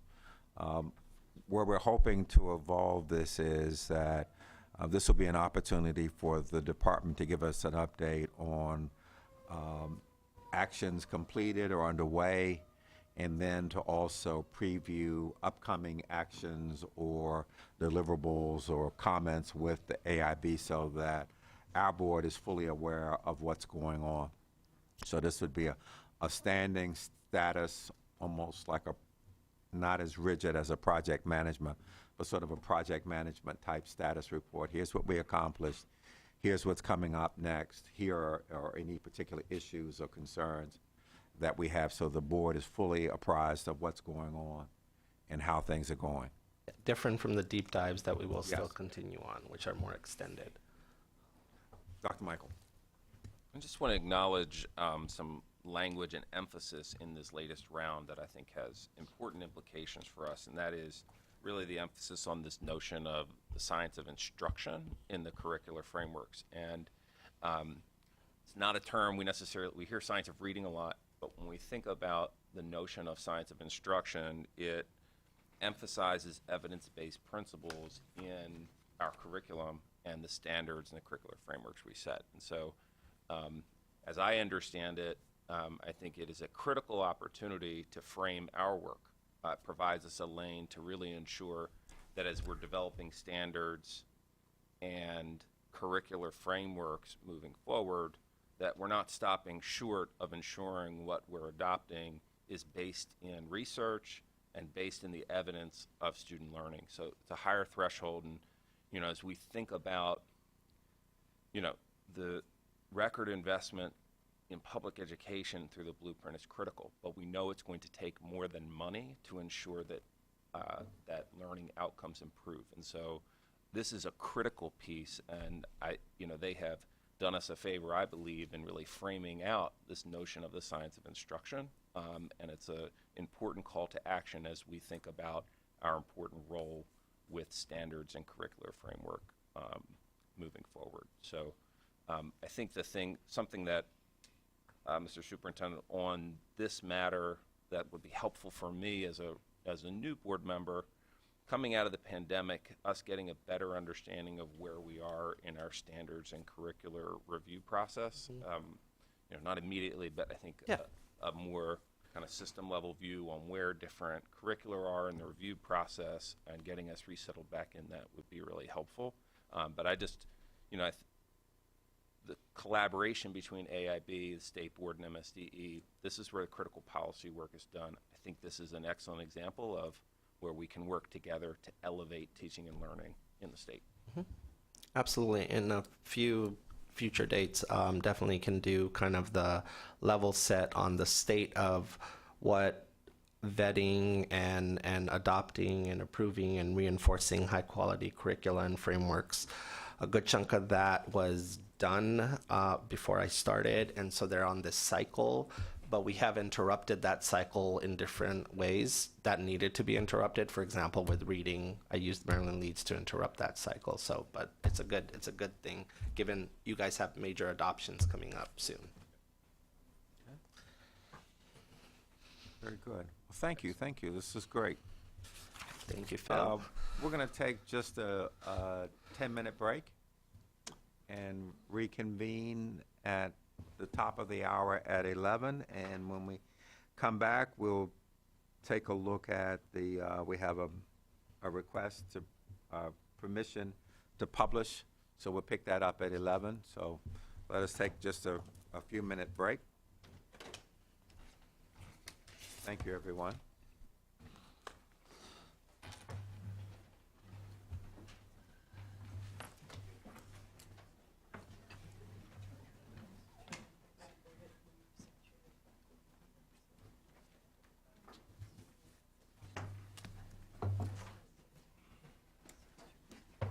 Josh.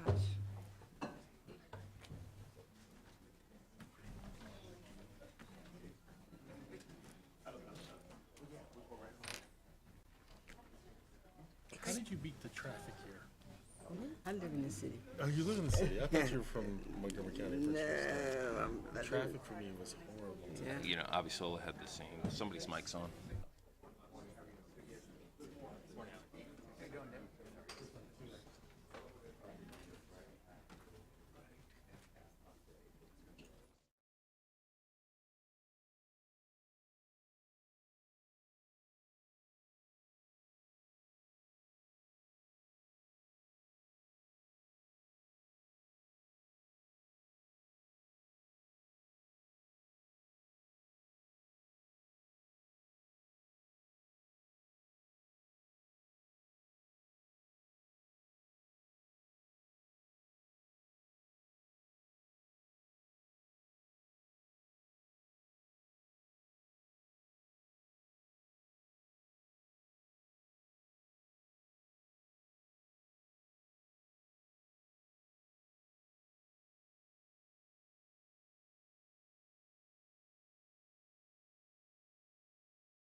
Yes, with us I have Kelly Meadows, and she will help set the stage on this regulation, and it is in response to Blueprint that we are to create regulations for the National Board fee reimbursement structure and program. But we also heard loud and clear about the importance of making sure that if we are going to promote and reinforce this pathway, that the pathway aligns with the science of instruction. I don't know if I want to really make that a thing, but in terms of the statement, but it is absolutely clear, right? Making sure that it aligns with evidence-based, effective pedagogy in reading and math, specifically when it comes to literacy. And so she'll share what we did. We worked with council to get this right, and I think we did. And again, this is just to publish and then ultimately go through the entire promulgation process. Go ahead, Kelly. Good morning. Thank you. So as Mr. Chaudhary stated, these are amendments to an existing set of regulations. It is a complete chapter. It's 6 regulations in that chapter. And the purpose of this chapter is, as Mr. Chaudhary said, to codify the processes involved with reimbursing teachers in Maryland who are eligible to have their NBC or their National Board Certification candidacy paid for by the state. This program is not a new program. It's been around for many years in a different form. When the Blueprint was adopted, it significantly changed the program in that previously it was a voluntary program. Local education agencies could choose to pay 1/3 of the cost. State pays 2/3 of the cost. And so, as you can imagine, some LEAs took advantage of it every year. Some LEAs just didn't put it in their budget, and some were inconsistent. With the Blueprint, it is now a mandatory program. So as you can imagine, for the past 2 years, we have seen an exponential increase in participants. So before you today, the amendments, they're threefold. Definitely we need to realign with the new law, the new language in the law. We also took the opportunity to update any terminology or policies from the National Board for Professional Teaching Standards. It's been several years since we've opened these regs. And then finally, what Mr. Chaudhary was alluding to, we want to ensure that Maryland teachers are set up for success. We are going to pay for their candidacy, so let's ensure that they are enrolling in the program with as much success as possible. So you're going to see amendments in every single regulation of the chapter. Anything that is highlighted in yellow is an addition, and any red text is a deletion. So with that said, I'm happy to take questions or walk you through it, however you would like to do it. Why don't you walk through the section specifically that calls out being aligned to literacy practices to the evidence-based instruction, and talk about how that connects back to the teacher prep regs that we just promulgated. Absolutely. So if we turn to page 2, Regulation 3, eligibility criteria, you're going to see a few changes here. There are more additions in this regulation than there are deletions. The first one that you see is related to, again, ensuring that success, that we're setting our teachers up for success, making sure that they have experience teaching, related to teaching the population of students that they are eventually going to have to demonstrate via a video portfolio to the National Board that they are successful teaching. We need to make sure that they have access to the students in the age and content area that they're going to be required to have access to in order to submit that portfolio. And then we see the language that the superintendent mentioned, which is those individuals who are going to go for either, there's a few different certificates that National Board offers that is naturally going to expect some type of reading instruction. And those are literacy, reading, language arts, exceptional needs, early childhood generalist, middle childhood generalist, which is more in line with our elementary grade band, and English as a new language, which again is in alignment with our ESOL certificate. So they must demonstrate proficiency in the knowledge and practices of the science of reading. We did call out that this needs to include phonemic awareness, phonics, fluency, vocabulary, and comprehension, and they can do that in one of 3 ways.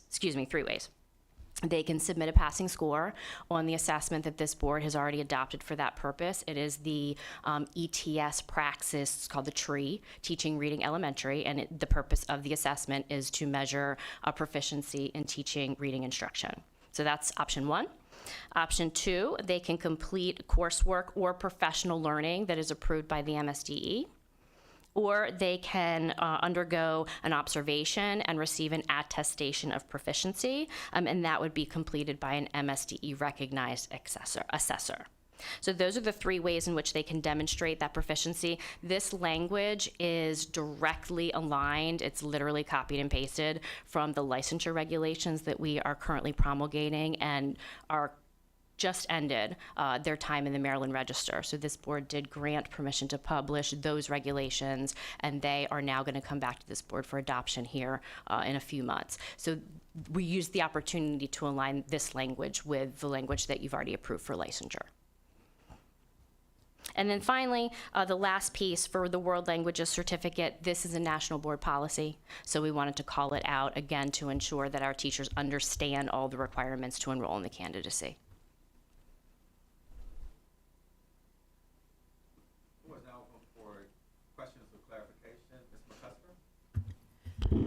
Thank you.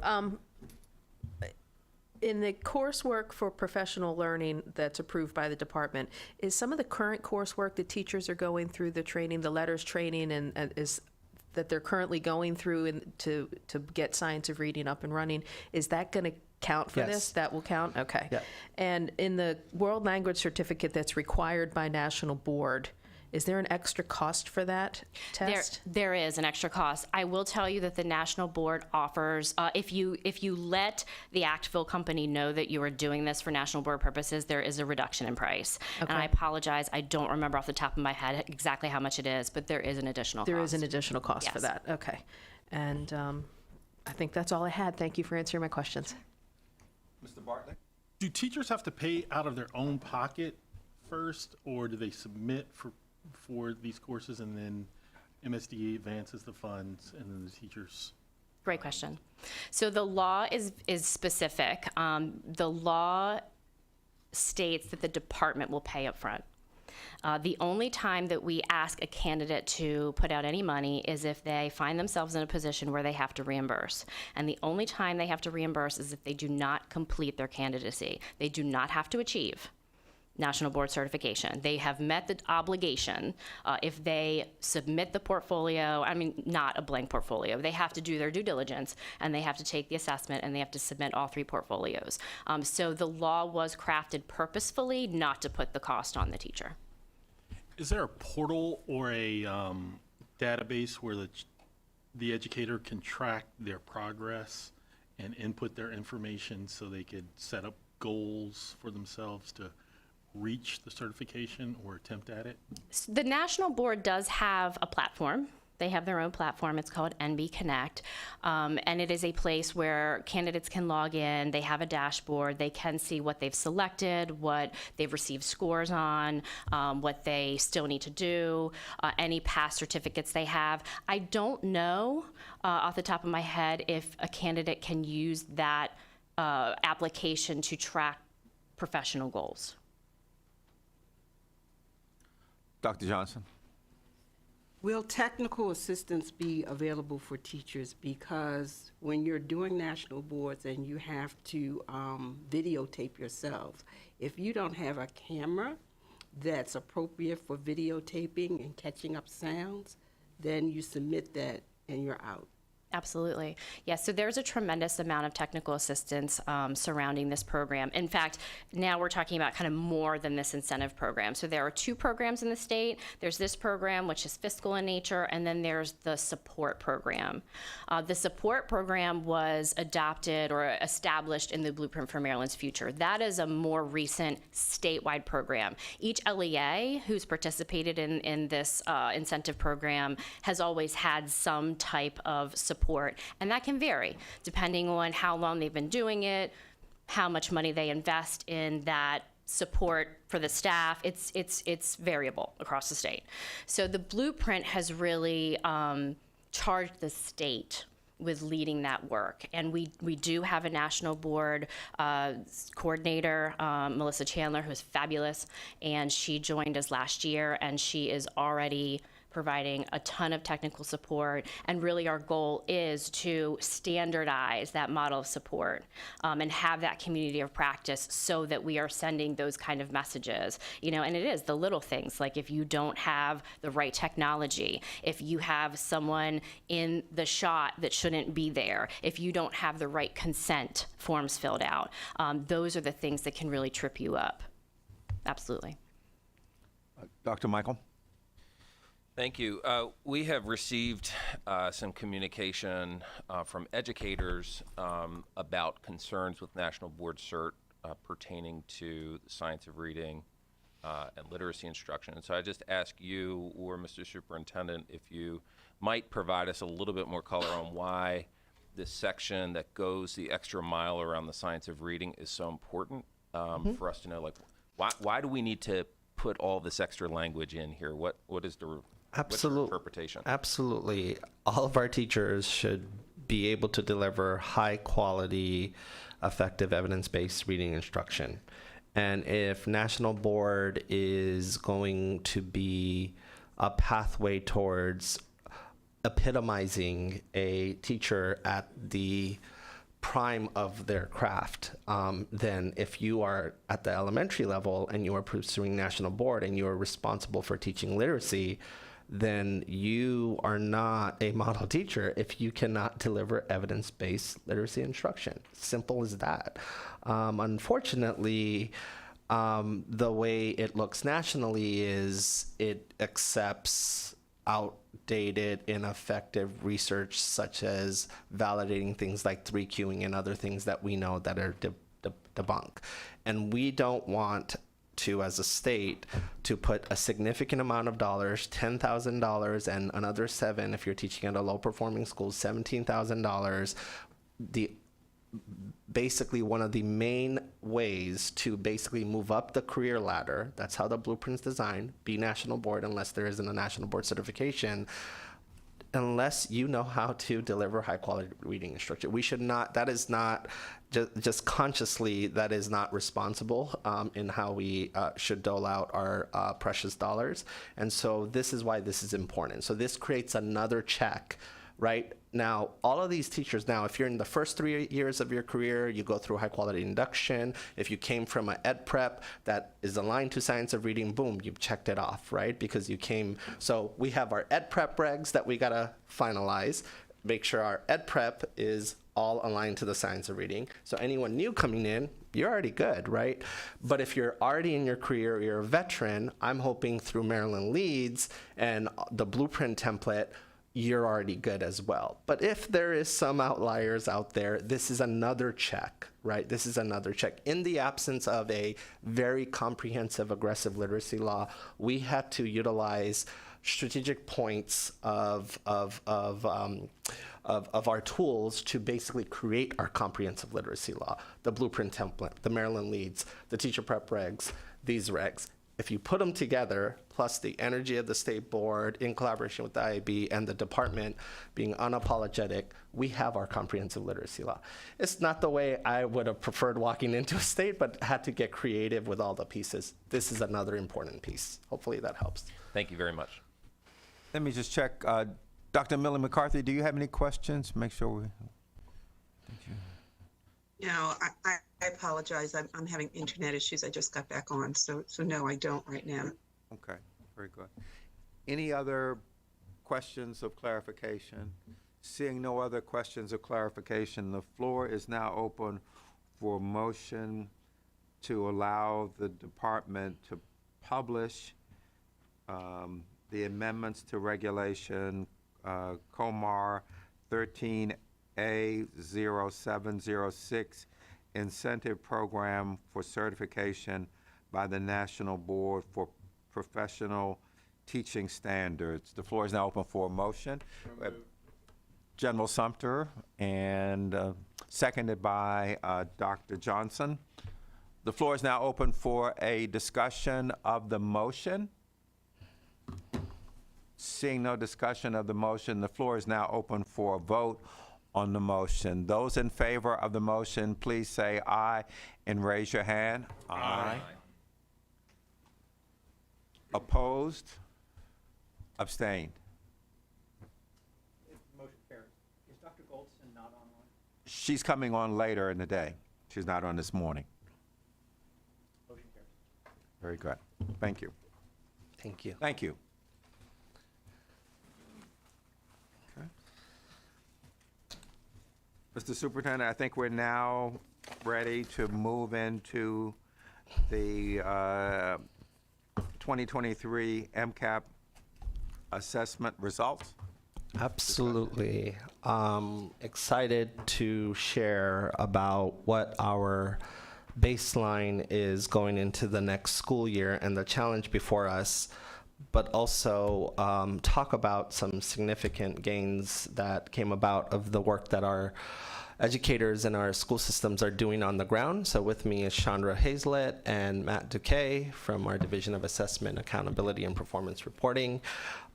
You have the deck, you have the results in front of you, and so if there's something you want us to jump to, happy to do that, but we do have a deep dive presentation on this because we want to make sure that the public at large understands where we are. This is truly a baseline coming out of our post-pandemic normal, I'll call it, or new normal. And so, but there is a lot to acknowledge and celebrate, to see things that are working, and there is a lot to also acknowledge that we have a lot more work to do and put a lot more energy in to really fully recover and exceed where we were before the pandemic. So with that, we'll go ahead and jump in.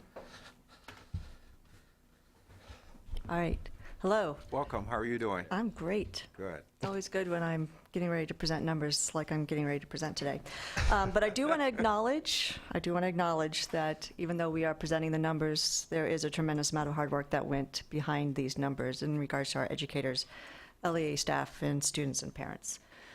But we are going to cover a fairly deep dive. We're going to talk about some highlights of the assessment results across English Language Arts, mathematics, and science.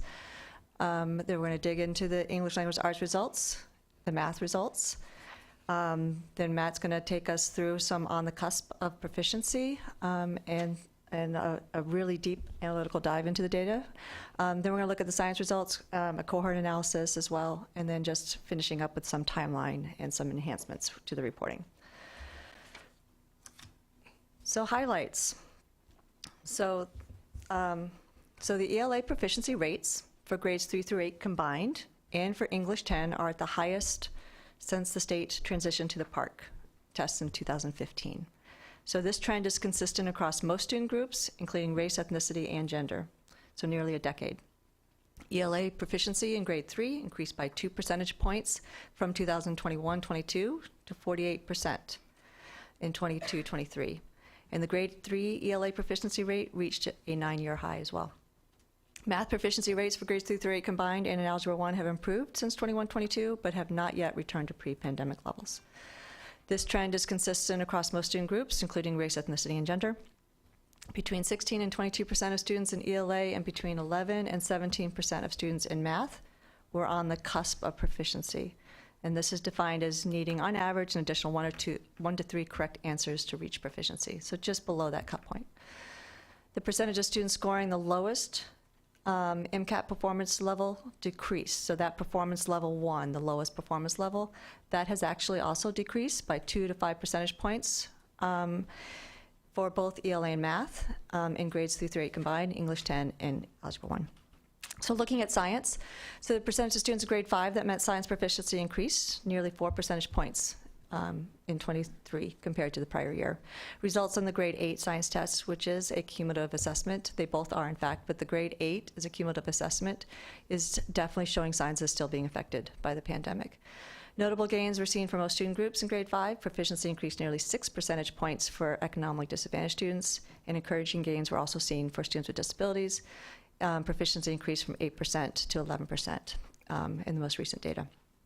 22-23 MCAP science assessment saw fewer grade 8 students proficient in the current year, with just 26% of grade 8 students reaching proficiency as compared to 35% in the prior year. And again, just emphasizing the impact to the pandemic on that, the 3 years in middle school.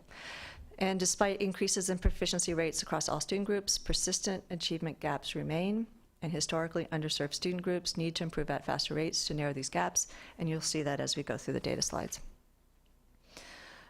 So digging into the English language arts results.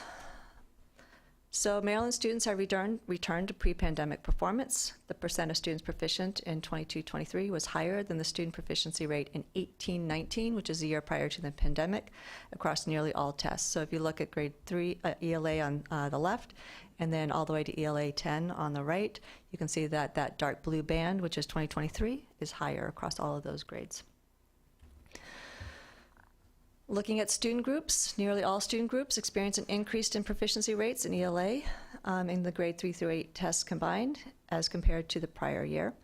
And you can see the blue again is the most current year. You can see a high for the Asians, for example, 73% to 75%.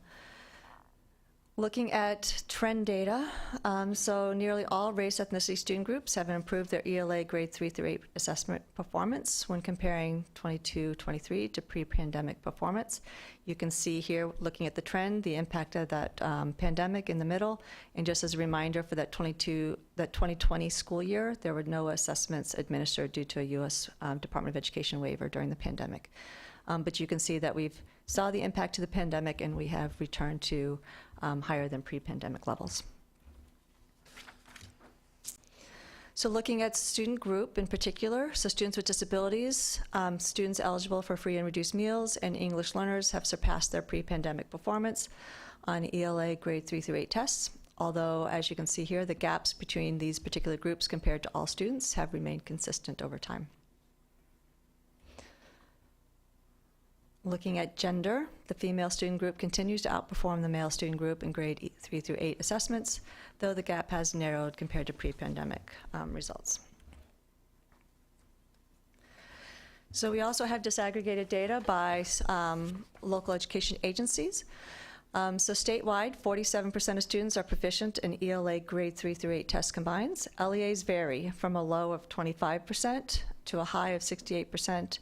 And the student proficiency rate, 23 of 24 LEAs, so nearly every LEA improved from prior year data. And the darker blue is a higher percent of proficiency. So if you glance at the map, it can show you visually where that is. So this slide actually shows change over time. So statewide, the percentage of students, again, was increased by 2.9 percentage points. 23 LEAs improved, and the darker blue shows the higher percentage of increase over time. English 10 assessment by student group. Nearly all student groups experience increases to their performance on the English 10 test in the most recent year, 23, as compared to the prior year. And moving on, English 10 assessment trend by race ethnicity, showing the trend over time. All race ethnicity student groups improved in English 10 when comparing to the prior year, in the current year as compared to pre-pandemic. So you can actually see ELA has consistently improved, and it's at the highest level since pre-pandemic.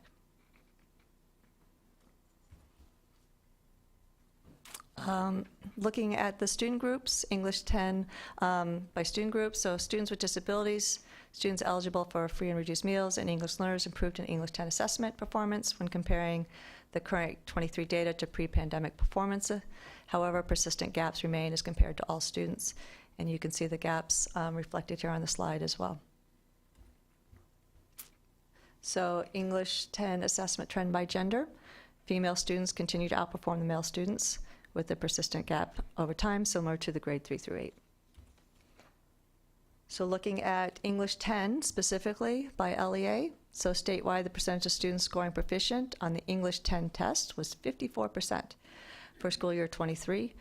LEAs vary from a low of 31% to a high of 82% in the proficiency percentage. 18 LEAs improved from 21-22 when comparing to the current year results. Dark blue shows the higher percentages. So one of the highlights in the beginning indicated that our students performing in the lowest performance level has also decreased. So this is a slide that shows that decrease. So just a reminder, we have 4 performance levels, with performance level 3 and 4 being that proficient cut. So at the very bottom, you see for ELA 3 through 8, 13.3%. In 2022, we had 2.5% less students scoring in that bottom performance level with 10.8%. Similar on English 10, 8.5%, decreased to 6.2%. Before you go to math. Sure. For the benefit of the public, what does this mean? Mr. Superintendent, what does this mean? I mean, what are we looking at? If you are, parents completed, we had 30,000 people complete our survey, and one of the common responses, top responses was, whether you're a parent or business or irrespective of ethnicity or whatever, they all said the number one thing that they wanted us to work on was reading and math. How does this square, and what does this mean if you're just talking to the public about what's the significance of what we just covered? The significance is what we're doing in literacy is working, and now we just need to master it. And so it can move at even a faster pace. It's working. Is it working in each individual school? No, that's the challenge at hand, making it true in every single classroom, every teacher who teaches reading and early literacy, no matter what day you walk into and you're seeing a master at his craft. But it is, in the aggregate, working. The investments that we've made the last 2 years, our systems are working their butts off, and we're seeing gains. I mean, we are exceeding pre-pandemic results in literacy, and we've had some of the highest jumps in a single year in nearly a decade.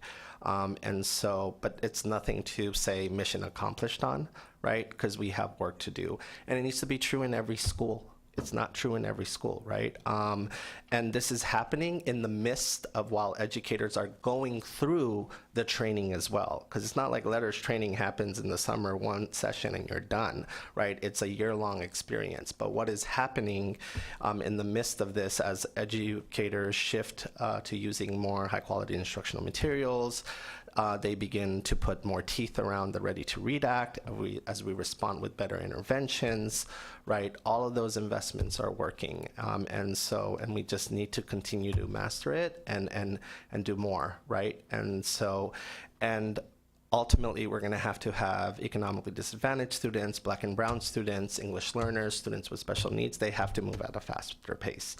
All boats are rising. That's an amazing part here, but we need the boats that have historical inequities and other challenges to rise faster, right? And that's where the blueprint dollars and everything else that we're investing in needs to be able to, money has to land in the right places. Money matters, right? We got to make sure they have the right boat, the boat's not leaky, all of those things.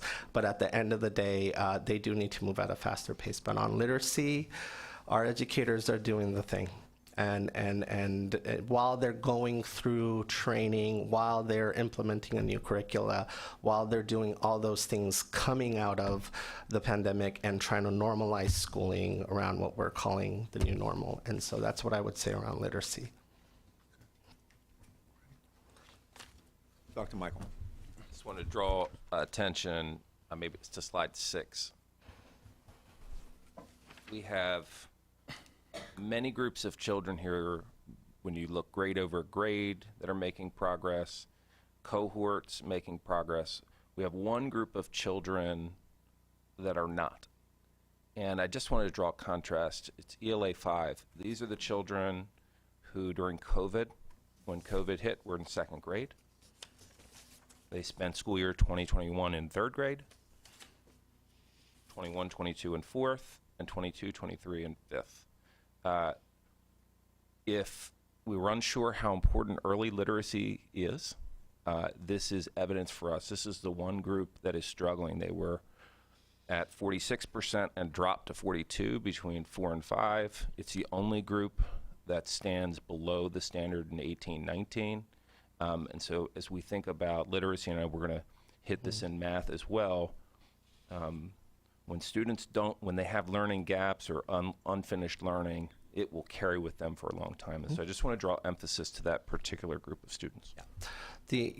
A lot of emphasis on early literacy is that pre-K to 3, and then there's another shot at it in 4-5, and then it just gets harder and harder because secondary teachers are not necessarily going to focus on those foundational skills.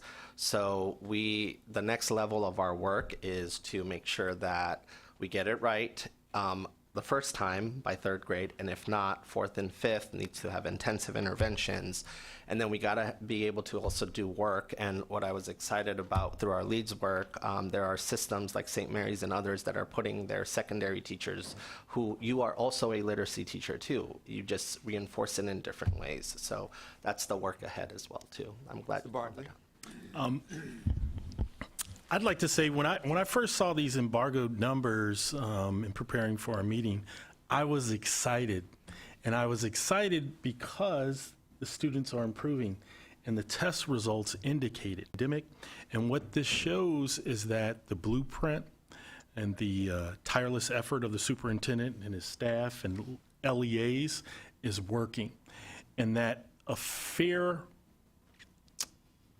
history mark or judging the performance of our schools would be these test results. And it shows that when schools are fully open, the students are fully engaged, and the instructors and educators are given the opportunity to help our children learn, the results are going to be good. And so we're on a good track with regards to student performance and implementation of the blueprint, and I'm very excited about these numbers. And it always strikes me that I get excited and everybody else stays reserved, but this is to be celebrated and championed and pumped up, and we need to look towards our leadership and thank them for holding fast and pushing forward coming out of the pandemic. Very good. By the way, Mr. Bartley, this is my excited look.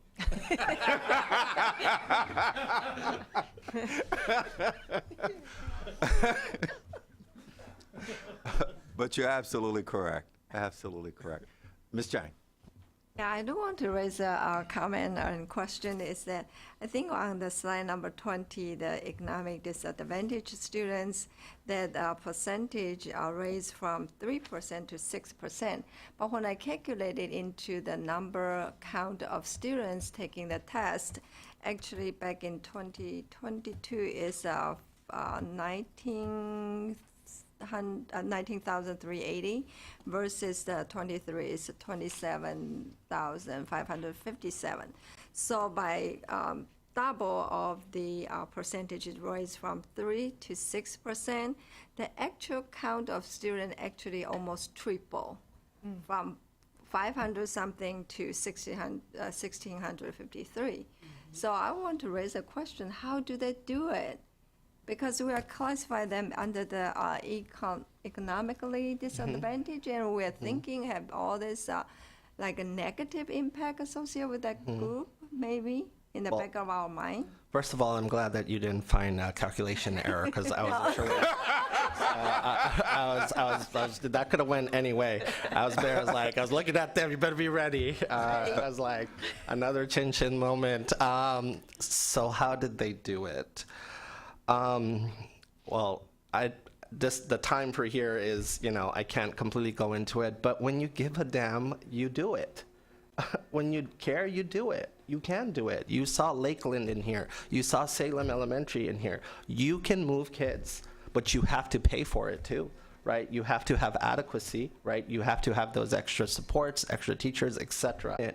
But it also means that we also are unapologetic about it too. We've been saying literacy, and they're hearing us too, right? And it's being reinforced in the blueprint templates as well, right? We've been saying, hey, you cannot use curricula that is ineffective. You need to retrain your teachers, right? Veteran teachers willing to say, hey, I didn't get this, so I'm gonna go ahead and readjust and do that. And so that's happening.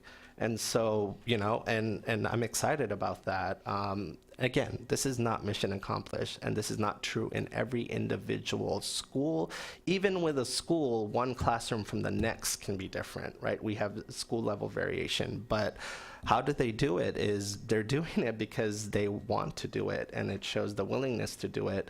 And from the top on down and across, everyone is reinforcing that if we don't get literacy right, we're not going to get math right, science right, history right, etc. Again, our assessments in this state are heavy on complex word problems and such. We wanted them to be, and that's a good thing, but you got to be able to read it. You got to be able to break it down. And so there's a whole other level too, right? A lot of people are acknowledging that it's one thing to focus on systemic decoding and phonics, etc. There's a whole comprehension and content knowledge piece that matters too, that I want to talk to you guys about, that we also need to fill the gap on. But that's my answer for today.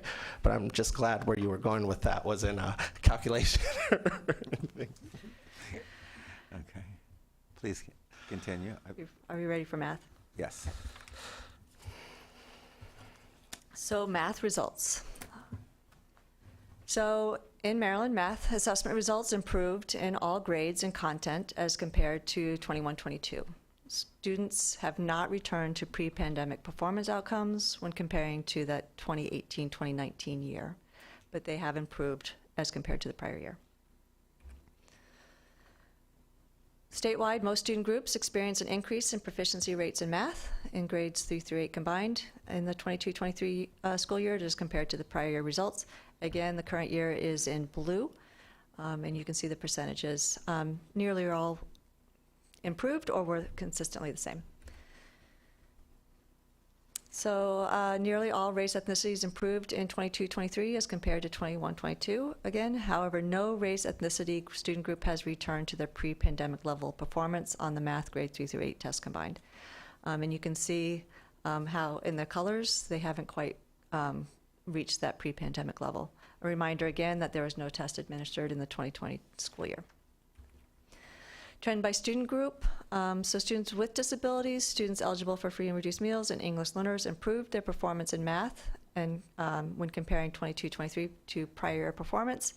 However, as evident here, persistent gaps remain as compared to the all students group. Grade 3 through 8 assessment by gender. Both male and female student groups improved in math proficiency percentage as compared to the prior year. Looking at local education agencies. So statewide, the percentage of students scoring proficient on math, grade 3 through 8 tests, was 25% for school year 22-23, the most current year. LEAs vary from a low of 9% to a high of 47% in proficiency percentage. Every LEA improved when comparing to the prior year. The darker blue, again, is the higher percentages. Math grade 3 through 8, just change over time, taking the current year compared to the prior year. What you can see is that statewide, we increased by 2.5 percentage points. Every LEA improved from school year 21-22 as compared, from 21-22 to the current year. Algebra 1, assessment by student group. So all student groups experience an increase as compared to the prior year. Again, the blue is the current year, and you can see the improvement by student group. Algebra 1 assessment by trend by race ethnicity. While each race ethnicity student group improved when comparing to prior year, no race ethnicity student group has returned to pre-pandemic performance on the Algebra 1 tests. And again, just looking at the trend lines, you can see the impact of the pandemic on the trend lines.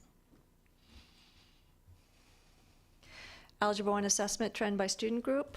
Students with disabilities, students eligible for free and reduced meals, and English learners improved their performance in Algebra 1 when comparing to the prior year results. However, persistent gaps remain as compared to all students. Trend by gender.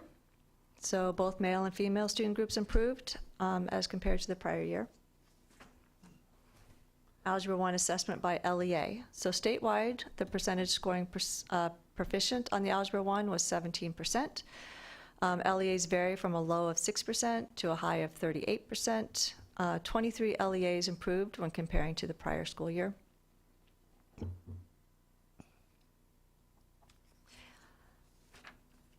All right, so math assessments by performance level, similar to what we did for ELA grade 3 through 8. This is math grade 3 through 8. And you can see the performance level at the performance level 1 has decreased. So in 2022 for grade 3 through 8, you see 35.9% were in performance level 1 in 2022. So that decreased by 2.7 percentage points in 2023. So we're moving our students up, even if we're not reaching that proficiency cut point. Same with Algebra 1. There was actually a reduction of that bottom performance level by nearly 5 percentage points. Do you want to take questions on math or move on? I screwed up. Dr. Millie McCarthy has some questions or comments on the literacy, and I should have known that too, because of many conversations we've had about that. So, Dr. Millie McCarthy, you have my apologies. Please feel free to voice your comments or questions. That's okay. I have a couple of questions. The first thing, I'm certainly not Ms. Cheng, but certainly when I look at increases in numbers, I want to know if it's a trend or if it's clinically or statistically significant. So as we look at numbers increasing, what is the significance statistically of this increase in numbers? So that's question number one. Statistical significance. I'm looking at my research director here. Yeah, so we don't run those tests because technically we're comparing, when we're showing, for example, you'll see in the future slides, grade 3 students from last year with grade 3 students from the previous year, they're not the same students.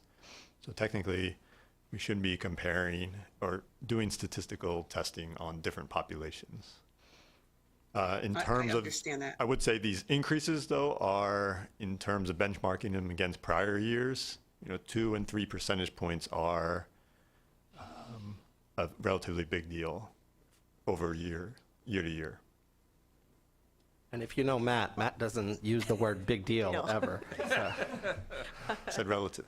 Okay. I appreciate that, but a 1% increase for English learners and students with disabilities is not a big deal. And so we talk about curriculum and we talk about the science of reading and we talk about all this money being pumped in to help kids learn how to read better. But we have two groups of students, most of them with subtle or even not so subtle language differences, which is the basis of reading. And what are we doing specifically? Because the blanket that we use for typical learners are not going to help necessarily with English learners who have English language difficulties, not neurologically, but linguistically because of who they are and their language background. And then when we look at the kids with disabilities, the high incidence kids with disabilities have average or better cognitive abilities with peaks and valleys in their processing. And so we should be able to make a huge dent in both of those categories with respect to literacy, and we are not. And so I know I'm just a little passionate. I hope I'm not being obnoxious, but I don't know what it's going to take and how we're going to do it. But with all this money that we're pumping into general ed, we're leaving a sizable amount of students. It's about statistically 10% of the population of kids with disabilities, and most of those kids are high incidence, which means that they should be able to learn how to read given the appropriate instruction, which may be different in nature and different in dosage than typical learners in general ed classrooms. So I look at these stats all the time. I'm not celebrating. And so I don't know what to do as a board member to advocate more. And Mr. Chaudhary, I'm not admonishing anyone. I'm just being passionate here. That we need to really think about these groups of learners and look at the kids who are economically disadvantaged. They're making great strides because they're everybody's kids, neurotypical. But cognitively, neurologically, but these other groups, one is a linguistic difference, one could be, processing difference. What are we doing? And we need to, we need to do something different. And I hate to sound this way, but I'm a little frustrated because I'm not celebrating increases in numbers because those groups are still very, very low and being left behind. So maybe it's because I'm remote. I don't know. I apologize for this impassioned plea, but I'm not celebrating yet. You're not going to hear any debate on me on that. You're only as strong as your most struggling student. So at the end of the day, we need to up our game. As I said, none of this is mission accomplished. However, we do also need to talk about a lot of different things related to those kids. Maryland still has not fully implemented highly effective practices for English learners. And there's a lot of reasons for it. They are politically disempowered. That's because of the numbers, even down to how they are represented in lawmaking and other things as well, even down to the voices they have on the campus level and everything else. So we have work to do there. We have published a set of work group recommendations. We should do all of those things. It's not going to happen overnight, but we should do all of those things. I can pick individual schools telling you where English learners are thriving, such as, say, for example, Lakeland, which was our case study that serves 1,000 students and everything else. And then when it comes to special education, it's a tier 1 problem. 80% of them are in inclusionary settings. But, we also have a lot of kids that get strapped on with the IEP right between second and third because of a lot of different reasons. And I've talked about that over-identification problem. We do have a work group kicking off starting tomorrow related to that work. And so that is going to be something we definitely tackle.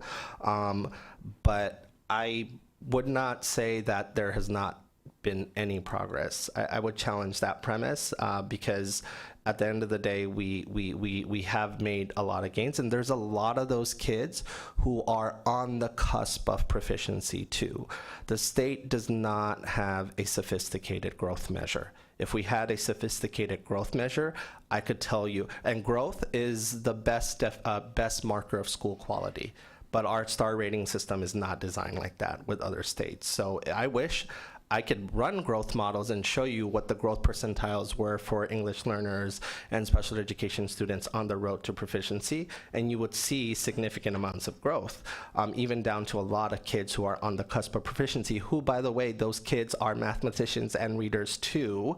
They are. We just don't, we put this kind of label on saying like they can't do anything else because they didn't hit the proficiency marker. Again, growth is the highest marker of school quality, so there's been progress, but absolutely not enough, and there needs to be a mandate for doing things better for English learners. You're not going to hear any debate from me there. Absolutely, that is, most of my career has been spent in supporting that population. And for special education, no one in this country can say that they have unlocked the ability to get results other than a few district examples. We had Paul Ash from Lexington who showed that they were able to literally narrow the gap, but it took a lot of work. He's going to be our guest speaker tomorrow to kick off the work group, and my challenge is to make sure we unlock that and enshrine it in policy, enshrine it in practice, and make it happen. But I think there's a lot of things going on. I think there's still this low expectations of students who are labeled an English learner as well as students with an IEP playing out every day in the classroom, and it's easy to brush that off, and we need to challenge that premise as well. So thank you for sharing that. So I agree with everything you said. I'm sorry, go ahead. And Go I ahead. appreciate it. And I also agree with looking at growth. And if there is a way for us to do that, it would be wonderful. So I don't disagree with I'd love to bring it to the State Board for consideration to prioritize growth. You just gave me hopefully the green light to do it. Absolutely. Bring what makes sense, what we need to do to move forward. Thanks for listening, guys.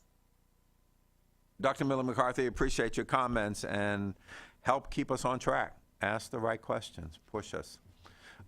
We have here in the boardroom Dr. Johnson and then Ms. McCusker. I think that the issue also goes back to teacher preparation and the individuals who are teaching our children with special needs.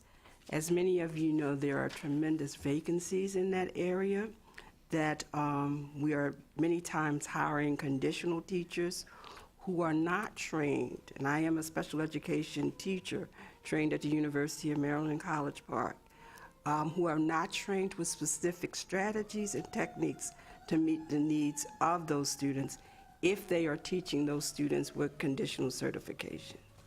Thank you. Ms. McCusker? Thank you, and I'm gonna add to that, because not only are we putting in conditional teachers who may not have the proper training, we also have just plain vacancies where there isn't anyone. And so the special educator with the training in the building is taking a much higher caseload than is recommended and are not getting in the amount of time with students that they wish to be able to get in with students, or that their plans meet, or that's all they're doing is trying to get those minutes in, and so their ability to properly plan, or they're doing their paperwork at night. So it's not only that it's conditional, but there's also, yeah, they're just checking off boxes because they don't have time to do anything else because their caseloads are out of control. And that's a shortage issue, and that's, that's a whole nother ball of wax. My question also, because I shared a similar concern as Dr.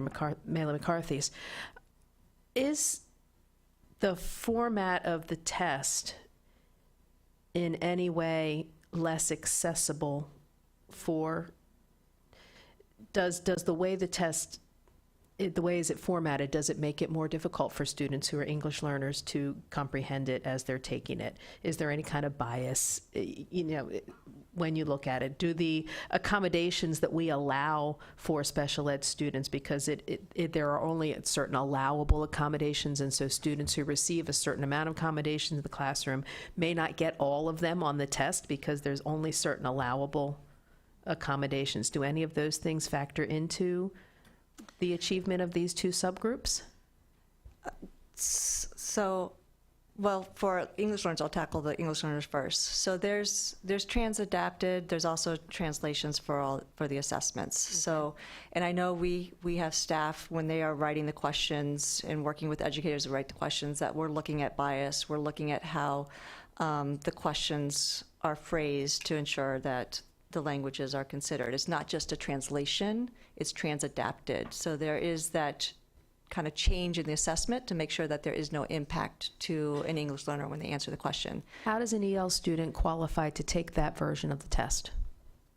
So that there is a process, and I apologize, I may not know the step 1 to step 3, but if there is, like for special education students, there's an IEP. Right. For English learners, they're in an English learning program. Right. So they would work with that office to determine which assessment would be the best fit for them. So there is a process, and it's driven by the LEA to identify the correct student. Every school has a school test coordinator, and we train them and work with those procedures on how to correctly identify the students. So there's a standardized process across the state for that. I know there's, for the special education students, there's a MAM in regards to technical documentation in regards to all the accommodations that are provided to the students, and it should mirror what they are receiving in their instruction. So what they receive for their assessment should be as similar to as possible to what they are receiving on a daily basis in their instruction, because the assessment is considered an extension of their instruction. So the goal is for any accommodation that a student would need, it would be available as part of that assessment process. Interesting, okay.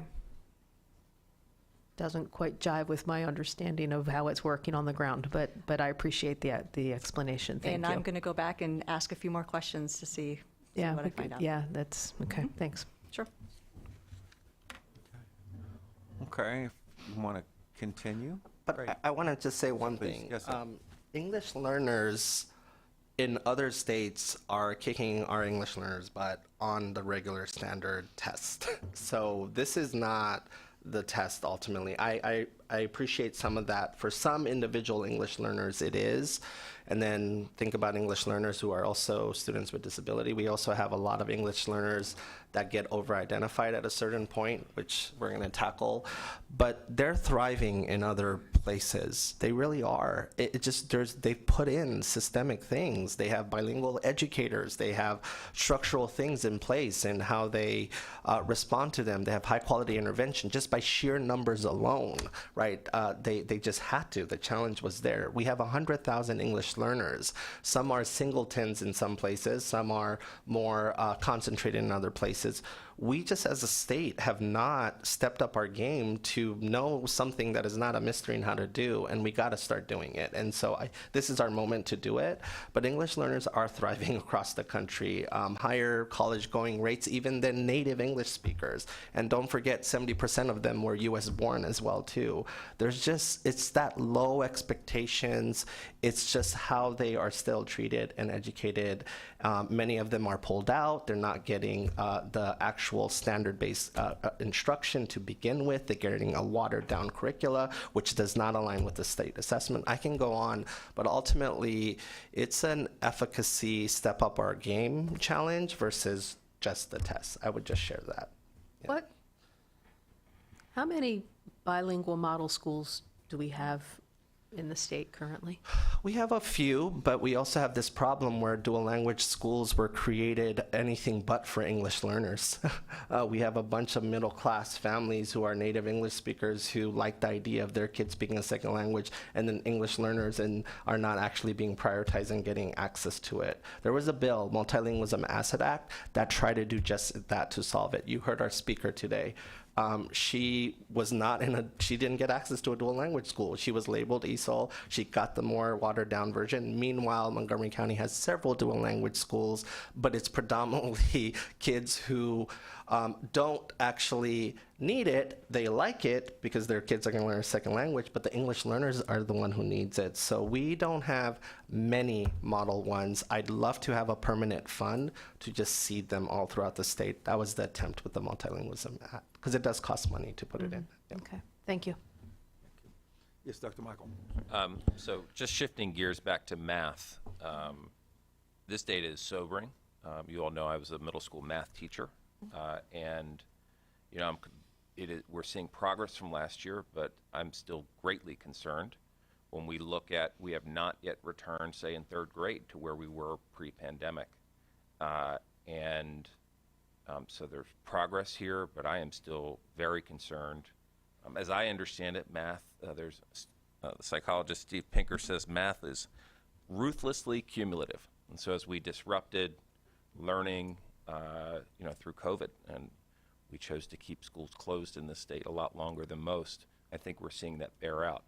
But let me ask, Superintendent, how are you thinking, there's clearly a call to action here in math. How are you and your team thinking about the road ahead in math and what we need to do to get back on track? Yeah, I'll share a little bit. On our press release, we laid out some major professional learning series that we're revamping and rolling out this year. So it's listed there. We're going to do things from focusing on administrators, really dissecting on the most high leverage skills. So modeling and reasoning is a huge standard. So we're going to roll out like an all-out assault on making sure people understand how best to deliver that.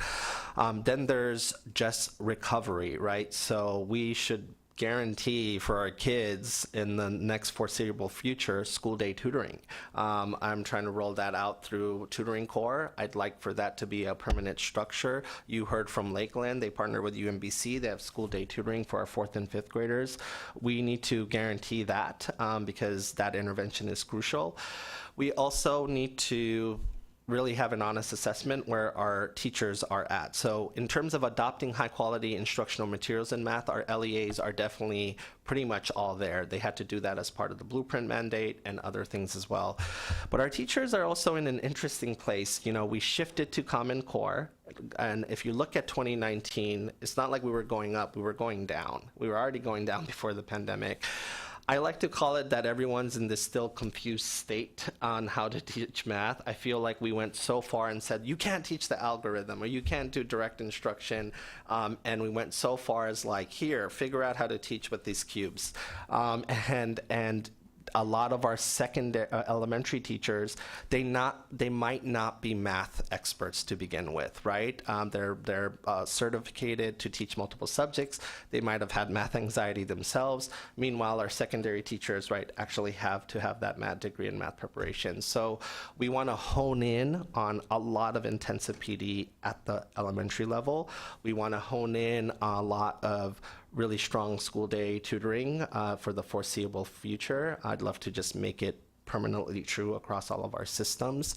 And so that's how we're thinking about it. But we also need to say what I'm going to use the phrase, the science of instruction truly is in math, and we need to define that and be clear. Common Core just really, I mean, it frustrated parents. You guys remember all those headlines? Like, I can't even help my kid, right? Like, I don't know how to help my kid. What are all these tiles, right? And that level of math is very important, right? Conceptual understanding is absolutely very important. So is direct explicit instruction and numeracy and fluency in mathematics as well. And that needs to be taught, knowing how we knew for decades to teach math. We've just we made it a bad thing. And I really feel like many of our educators at the elementary level are just genuinely confused. And it's just what I also see on the ground as well. So that's how I'm thinking about it. Thank you. We keep going. All right, so I'm going to turn it over to Matt Duquet, Director of Research, to take us through the next section. Thanks. So much of our focus so far on the results in this presentation has been on proficiency, but it's important to look at other parts in the distribution of the scores of how students are performing. So here are two examples, math grade 5 on the left and ELA grade 8 on the right. And you can see how the students that were not proficient break down between the lowest level 1 and then that level 2 just below. So note that in math, grade 5, there's over half of the students are in that performance level 2. ELA grade 8, almost 40% of students are in that level 2 below proficiency. We can drill in a little further though, in terms of what we're calling on the cusp of proficiency. So not just in level 2, but they're very close to being proficient. So here's an example from grade 5 math. If you consider this student that got on the right table, they got test item 1 correct, test item 3 correct, but notice test item 2, they were incorrect. So if you look at their actual scores in the bottom row, they received a 746, which is below the 750 proficiency threshold. But had they answered question item 2 correct, they would have scored a 753. So at that 746, they were only one correct question away from proficiency. So while they don't show up in the results, in the proficiency rates, they are very close. So just to give you another example, ELA grade 8, again, looking at the table, so that this student had scored one additional question correct, they would have moved from a 745 to a 756, jumping over that proficiency threshold. So keeping that in mind, we drilled in a little further and looked at students that scored between 740 and 749, so about 10 points, scale score points below the proficiency threshold. And this is on average about 1 to 3 correct answers from reaching proficiency. So you'll notice on the left in math, depending on the grade, between 11 and 17% of all test takers were in this area, in this zone of being on the cusp of proficiency. While on the right in ELA, a little bit higher, between 16 and 22% of students were just on the cusp of proficiency. Stop right Matt, here. just for context, how many questions are we talking about? In 1 to 3 questions. No, I'm just saying in sometimes terms of the test overall itself. test. Is it roughly? It does vary by grade level, but like in the examples before, you can see that there are 33 test items for grade 8. Yeah. So you got to be on your college class, and they said, no, you're not proficient because you have to get an A because you don't know how to write an essay. I mean, I'm giving a metaphor. It's not a perfect metaphor, Matt. I know he's judging me, but at the end of the day, that's the relatively speaking a comparison. These kids can do a lot of math. These kids are readers. It's a good chunk of our kids, and it also includes a bunch of English learners as well as students with special needs. Right? You know what else we're seeing on the CCR study? That our cut scores, right? If you included a band, if you fell in the range, maybe you didn't fell in the proficient range, but you fell in the range, there is still a strong predictive value in you finishing college. So I just want you to think about those implications. And when we talk about the notion of failure and the notion of growth, and what we're doing when we say that, right? And so this is a lot of kids. 20% of students, look, in grade 10, right, we're off by 1 to 2 to 3 questions, right? And I just want you to, maybe I might be talking to a bunch of 4.0 GPA people here around the shoehorn, but I wasn't. And at the end of the day, when you got your B or you got your C and you moved up to the next grade level, did that mean you didn't know how to do things and you shouldn't deserve to move up? So I want to make sure we are very clear on how we talk about growth. Yes, we want more kids proficient, absolutely. But we also have a lot of kids who were very close. That means we need to be smart about differentiating and how they're doing as well too, rather than treating all kids the same way. And we have less kids in level 1 too. So these results are a big deal because we have more kids who were close. We have less kids in level 1 and we have more kids that are proficient. Not good enough, right? Definitely our English learners and special needs. I hear you loud and clear, Joan. But I just want you to think about this. I brought this last year to your attention, and I think people didn't really see truly what I was trying to get at here. These are a lot of kids who can read, who can succeed, who can do great things. And the best metaphor I can give you is think about grades you got all throughout your life and how you continue moving and where you are today, right? And so just something to remember here as we talk about the notion of failure and growth and where we're headed. So, yes, Mr. Greer. Thanks. Completely agree. From my educator's brain and my working in school systems brain, results are great, right? Like, I see growth. I think that's wonderful. For my parents' brain, I see this, and I echo the statement, it's sobering, right? In terms of when we hit the math and when we come up and talk about the science. I think on the cusp, we're always going to have students that are on the cusp, of course, and it is great to see the compression of 1 and 2, like levels 1 and 2, and the growth in 3 and 4. Wonderful, especially year over year. What I'm wondering is, are we able to see this information on the cusp students disaggregated by race or by economic disadvantage or by farms?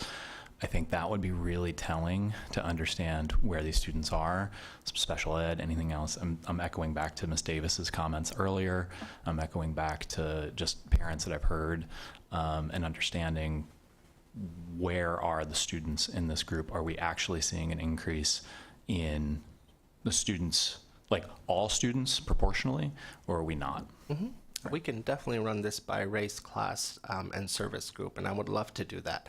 Frankly, I also want to, I'm not going to do it this year because I know it's too late, but I also want to put it on the parents' ISR to be able to say, hey, your student was on the cusp. And here's where they're at. They can do a lot of math. They can do a lot of reading. We don't do that. We just say your kid was not proficient and that was it, right? And so, and when you tell a parent, like, your child was off by 2 or 3 questions, that's a different feeling taking in what your kid needs versus telling them they didn't get it, right?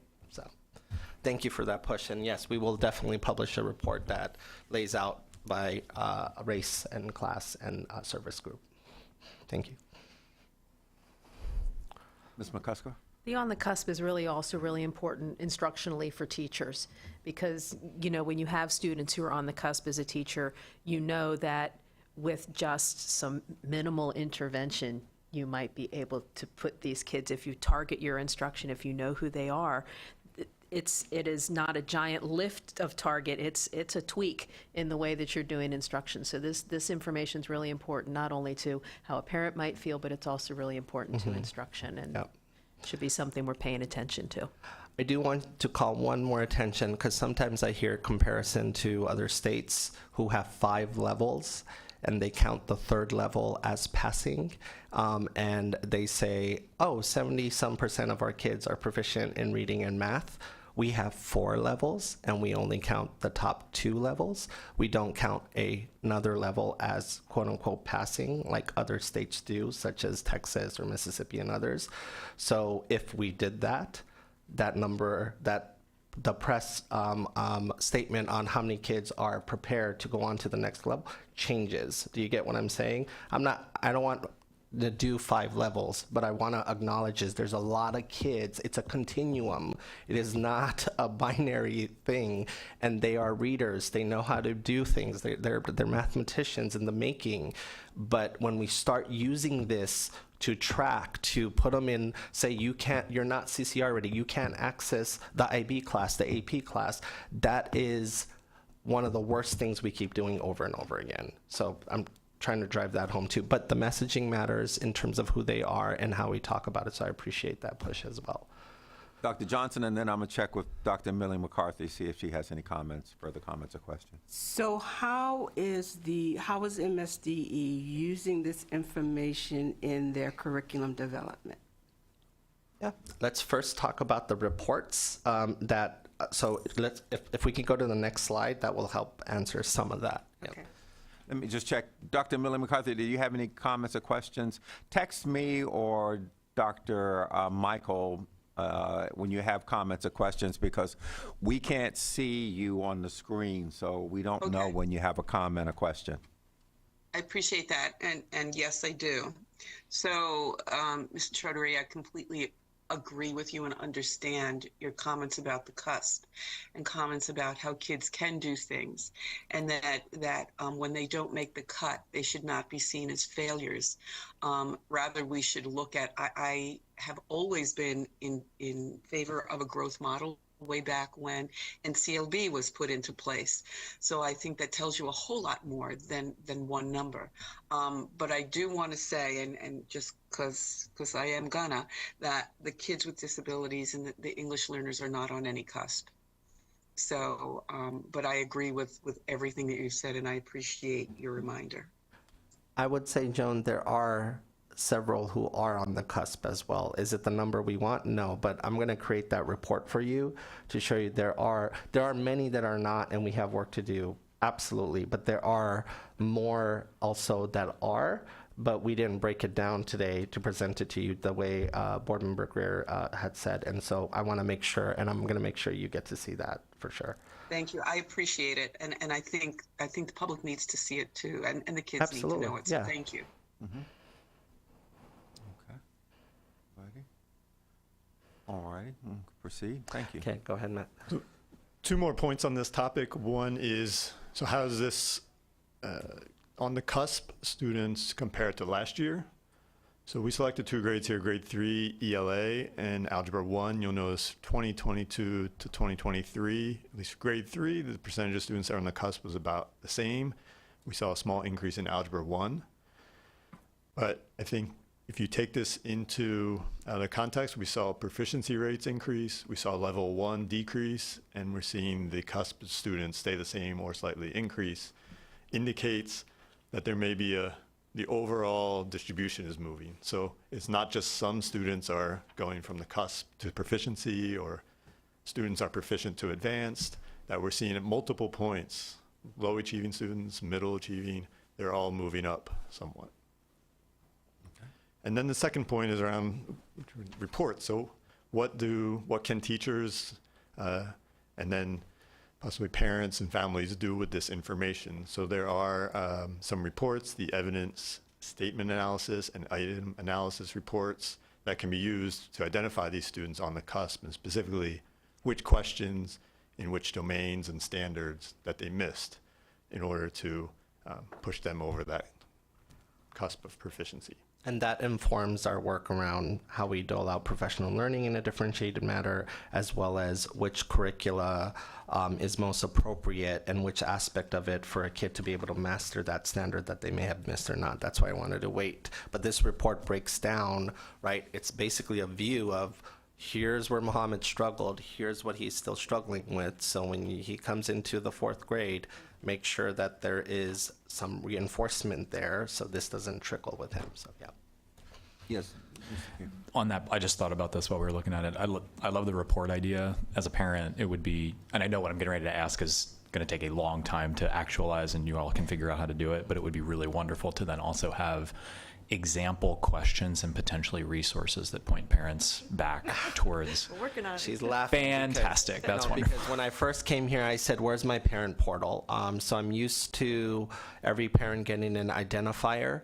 And you access, this is how it was in my old stomping grounds. You access the portal, you see your child, we tell you everything about your child. Here's what that means. Here's what you can do at home to reinforce it. One more step, here's what you should demand of your school system and get. So there's that level as well. We're just not quite there yet, but it's, yeah. Okay. All right, let's keep going. So before we get to the science data, we have one more cut of the ELA and math data, and that's looking at the performance of cohorts over time. So the results you saw earlier were comparing not necessarily the same students. Right? We compared grade 3 last year with grade 3 this year, so those are not the same students. And that's also important coming out of the pandemic because we know from research that different grade levels were affected differently by the pandemic. Now, we can look at the same students by tracking them over time, and this is helpful because we're able to zoom in on the students who stay in Maryland, and this helps control for any mobility, which we know can have different effects on student performance. So first, we look at ELA. So we define them in terms of the class of their expected high school graduation. So you'll see the first row in this table is class of 2027. They would have just taken the ELA 8 test last year in 2023. And then class of 2028 took the ELA 7 test last year. So you'll notice that for ELA, when we follow these cohorts from starting grade 3, which is the first tested grade, up until the last year, we see growth in terms of proficiency rates between 7 and 10 percentage points. So these are the same students, they take the same test, they move through Maryland school system and taking one of these tests each year, of course, with the exception of the 2020 test. When we look at math, we see a very different story though.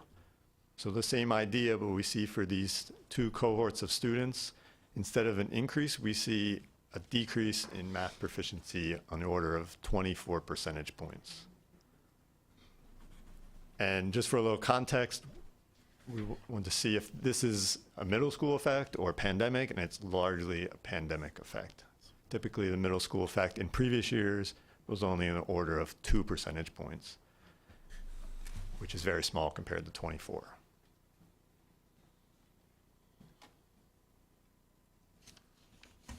So we can pause for any questions or move on to science. Okay, let's keep going. All right, so science results. So a little bit of context. In 2013, Maryland adopted the Next Generation Science Standards, NGSS, after serving as a lead state with several other states in their development.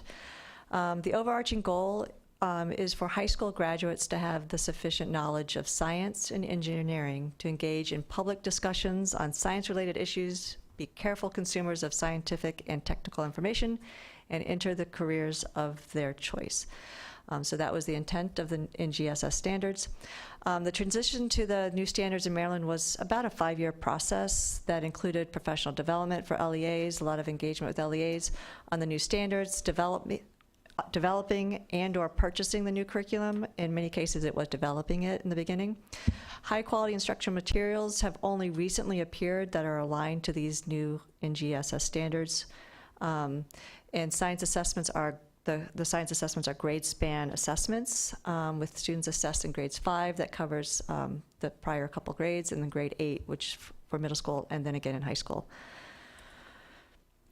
So the NGSS identify accessible or assessable performance expectations, or PEs, or what students should know and be able to do at the end of instruction. So basically, I often say this, student learning and assessment around the NGSS should be three-dimensional.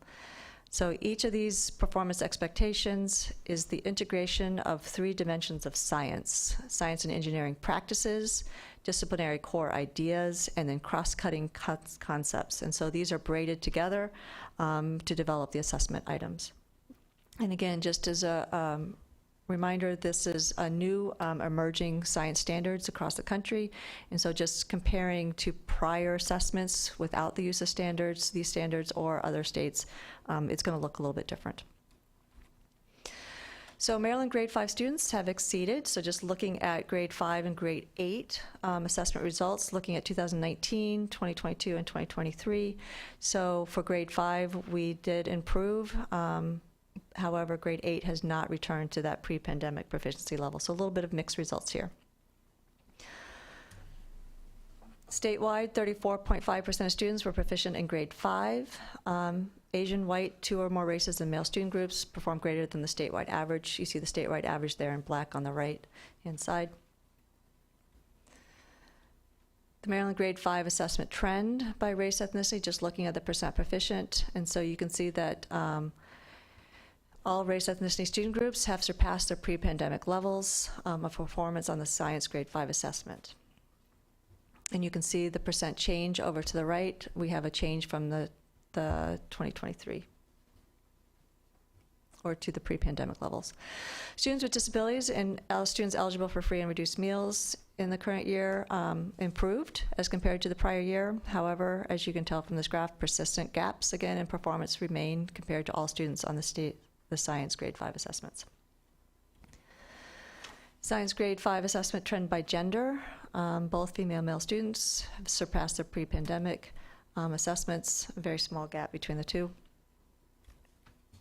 Statewide, the percentage on grade 5 was 34.5%. LEAs varied from a low of 11.7% to a high of 54% in the proficiency percentage. 22 LEAs improved their performance when comparing to the prior year. Again, the dark blue is the higher percentage. Looking at grade 8 results by race, ethnicity, and student group. So statewide, 26.4%, with Asian, white, 2 or more race, Native, Hawaiian, other Pacific Islander, and male students groups performing greater than the statewide average. Grade 8 assessment trend by race, ethnicity. All race, ethnicity student groups have not returned to pre-pandemic performance on the grade 8 science assessment. And so you can see that there is a effect from the pandemic. Maryland Science Grade 8 assessment trend by student group. Students with disabilities and students eligible for free and reduced meals declined as compared to prior year. Persistent gaps remain compared to the all students group. Trend by gender. Although the male student group performance has improved relative to female student group, both student groups have declined as compared to pre-pandemic results. Statewide for grade 8 was 26.4%. LEAs vary from a low of 8.7% to a high of 42% to proficiency percentage. 23 LEAs experienced a decrease when comparing to the prior year. So I can stop and pause there or keep going? Keep going. So MCAP timeline reporting. Some of this information was reported previously, but the reporting timeline for LEAs and educators does include student-level assessment data results and reports for use by local education agencies. So this is the list of the data that the local education agencies have currently. Both the state and the LEAs received our data file on July 28th, which is just over 3 weeks ago. So we've been hard at work, and I do want to actually acknowledge a lot of the work with the LEAs. We partner with them to validate a lot of the data. So a lot of work has gone on to get the data to where it is today, where we can release that state and LEA level data, which is what we're doing here today. A couple other reports. So August 11th, earlier in the month, they got some category roster reports, some summary demographic performance level, and some item analysis reporting that was available. And actually just this week already received the evidence statement analysis content standards roster reports. It came out a couple days early. August 31st is when we will receive the growth data comparing 23 to too. So we receive it at the state level, we will turn around and provide that to the local education agencies. So as part of the reporting timeline, all students and families receive an individual student report, or an ISR, and below is the timeline for the distribution to families. So we provide it to the local education agencies, a hard copy on that September 15th timeline for all of the assessments listed here. LEAs have 30 days to distribute that to their families and students. And this is a screenshot of what that ISR currently looks like. Quite a bit of information on 2 pages. It does tell information on how that student did in comparison to their peers at the school, LEA, and the state. There is also additional information on subscores, such as content modeling and reasoning for math, but that's unique to the test that they took. And it is provided with a performance level description that provides some information on where their student may be based on how they performed on the assessment. So reporting timeline includes data for the public. Results will be available on the Maryland School Report Card website on that September 26th timeline. So today we are able to present state level and LEA level data as part of this presentation. We are still going through the validation process at the school level, some student group data where we're validating with our students, with our schools. And so because of that validation process, we'll have that ready, that September 26th timeline, to be published on the report card website. At that time, school, state, LEA, by student group, by grade level, all of the data will be available on the Maryland report card. New this year, I just want to highlight at the very bottom, is that we will be doing the grade, the school level reporting. So that will be available by that September 26th timeframe. So all tests taken in a content area at a school will be reported in aggregate. So that is something that we were working on and will be available to release on that September 26th timeframe. And just as a reminder, this is performance reporting for MCAP. It's not the star ratings. So schools will be receiving the star ratings of the Maryland School Report Cards. That will be released in December. Just want to also emphasize that there's always a challenge with reporting data to the public. There is a balance required to protect the privacy of students, and we do take that very seriously. We do try to provide as much information as possible, but I do want to make the reminder that there are protections in place for the student data that we are stewards of, and that's the Family Educational Rights and Privacy Act. And under that law, we are required and responsible for protecting the student's personally identifiable information from disclosure, and that disclosure also includes information that can be derived through indirect or direct aggregation or disaggregation of data. So MSDE did publish suppression documentation to provide some information to the public. We do apply suppression to publicly reported data for all of our data that's out there: assessment, graduation, attendance rate, all the data that's reported on the report card website. And then we provided the summary document that actually highlights the 2 main methods that we use. One is the in-size determination, and this is actually described in our 2018 SS State Plan. It's our accountability in-size of 10, so we do have that as our in-size.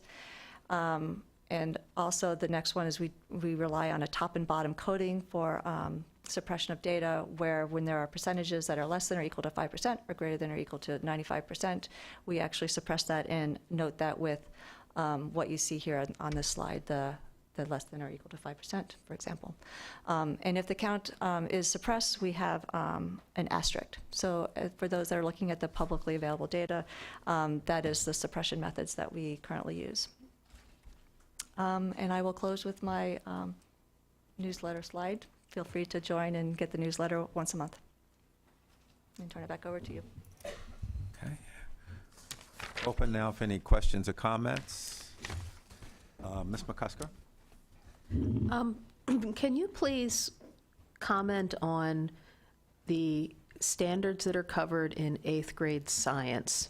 My understanding is that is, and correct me if I'm wrong, but the 8th grade science assessment looks at sixth grade standards, seventh grade standards, and eighth grade standards all in the same test, Yep. where all of the other ones are looking at, like your fifth grade is looking Yep. at the fifth grade science standards and what they would have done during that school year. Why is the eighth grade test a 3-year cumulative and the others are not? Because that's what we chose to do before, 2021. Specifically, we all shifted over to NGSS, the Next Generation Science Standards, which is the right move. The vast majority of states are there.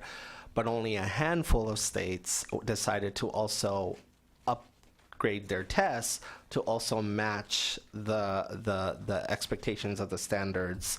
And so we're one of the few handful. And when you look at the scores, whether it be DC's or Delaware's, it's in that range. And the decision was made in the name of rigor and thinking like a scientist to create a cumulative test at the 8th grade level, which I think we need to have a conversation about. I do want to see another cohort to see how they do, because the 5th graders are growing, right?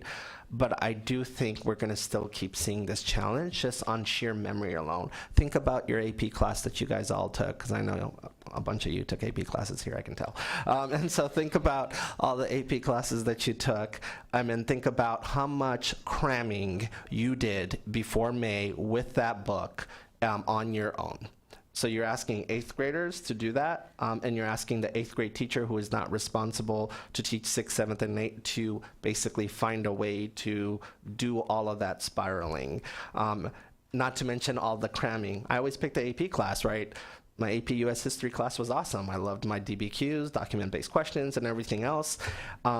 And then I crammed like heck right before May with the flashcards and all the dates and everything else to be able to get that 4, and then not have it count, right? And so we do need to have a question or thinking around that test as we go down the line. Yeah, 'cause I'm wondering if it really is fair to kids and teachers. I mean, middle school kids can't necessarily tell you what they had for breakfast, and we're asking them to remember science standards from 6th grade. And I mean, and I'm sure that many of those standards layer and they overlap on each other, but I just wonder if there isn't a slightly different path that is a little bit more reflective of what they actually know from their 8th grade science. Mm-hmm. Just something to think about. It's just to think about, because it seems to me that it's almost setting them up for failure. Yeah. Let's ask the resident scientists on the board. I was just going to jump in. Having spent some time with these standards before, back in 2013 as we started to move in Baltimore City, these are the most complex standards I've ever seen. And I want to affirm, I think it was the right decision to make a cumulative assessment, though I agree it's going to be very difficult to master and to get to. The right reason is because it's how science works, right? It's how research works. It's how we think, and it's how we approach critical thinking. And the standards are layered. The braided picture is one that we've been working with since 2013 as an analogy. It's the right one. It's incredibly complex. It doesn't make it impossible, but it is going to be really hard to design an elegant assessment that will be able to get at how to think like a scientist and how to think critically and assess and evaluate. We're doing it in English and ELA in some ways in terms of how we create and craft arguments, and we do argumentation, and I would study the way that we're assessing that in order to be able to do this better at the science level. But I do think it's going to take some time, and I think it's something that we're leading on in the long term, and I want to be able to say 10 years down the road, we stuck to our guns and we actually did it because we're creating critical thinkers. That'll be my stance moving forward. So, yeah. Dr. Michael.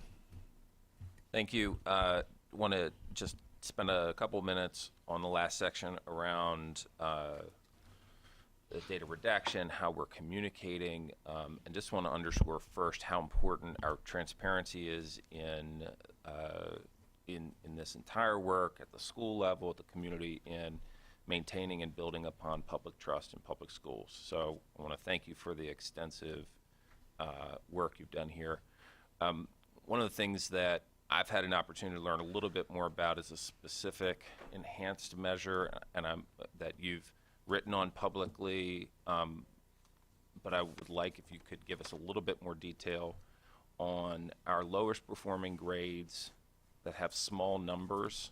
I think the number is 11 to 30, and we redact data when they're very low performing. Can you give us just a little bit on that, and just provide that clarity so in September when the data comes out, we know why that's being redacted?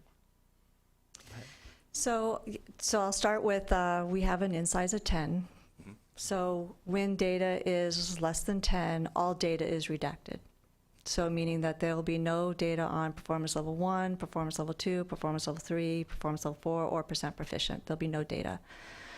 So when the test count, there's two things. So one of the things that we are looking to ensure is that percent proficient, if that is less than, or if that is greater than 5%, let's start there. If that is greater than 5% and the in-size of students is 10 or more, there is no change to the data.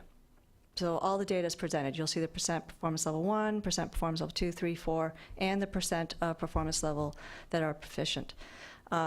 It's only when the percentage of proficiency is less than 5% and there is a tested count between that 11 to 29 that you indicated, when you could actually calculate through math that there were no students or maybe one student that was not proficient, right? That's when we do an additional look where we remove the performance level 1 data, performance level 2 data, performance level 3, but you still know that the percent of proficient is less than 5%, and you still know that there are greater than 95% that are not proficient. So it's just that extra layer to ensure that we are not able to identify that one student in that school that is not proficient, because that is a re-identification of that student's information. I want to thank you for the clarification. I think it's really important. As a researcher, somebody who likes to dive into the data, it's frustrating, but it's a critical measure for us to protect our children, particularly those who have not yet demonstrated proficiency. And so I want to thank you for that explanation, and also acknowledge you went through it, with the rest of your presentation, but the change to reporting at the school level in each content area is going to help us ensure that even in cases where we have lower achieving schools with small, yes, say one class of 22 students, we're still going to be able to see data moving forward in the releases at the school level, so we can have that transparency around achievement at school. So just want to thank you for that responsive change as we move into this next cycle. Thank you. Any additional questions or comments? Okay, excellent, excellent presentation. Thank you.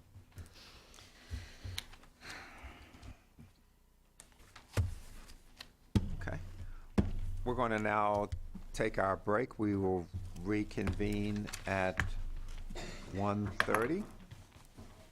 And again, thank you, members of the public, for participating in person and virtually. And we'll see you at 1:30. Thank you.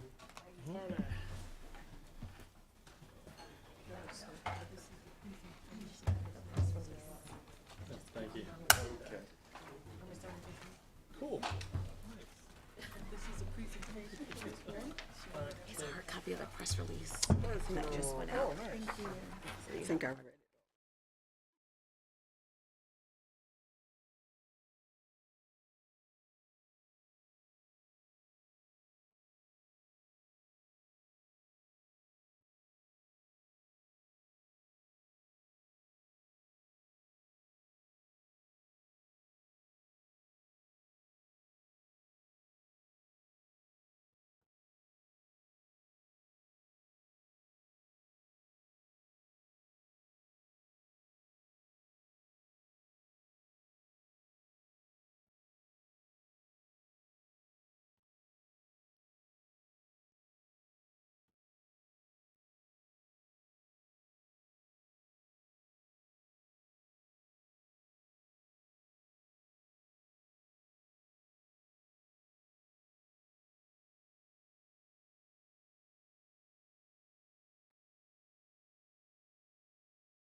Recording in progress. Okay, we're reconvening. And back to the superintendent, and we're going to talk about grants. And so we're looking forward to that. We've got an hour set aside for that, an overview on where we are with grants, what you found, what are the issues, and sort of some preview of maybe coming attractions kind of thing. This is more of an informational briefing.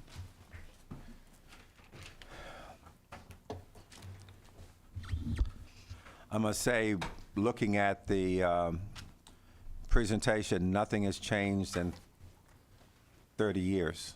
I looked at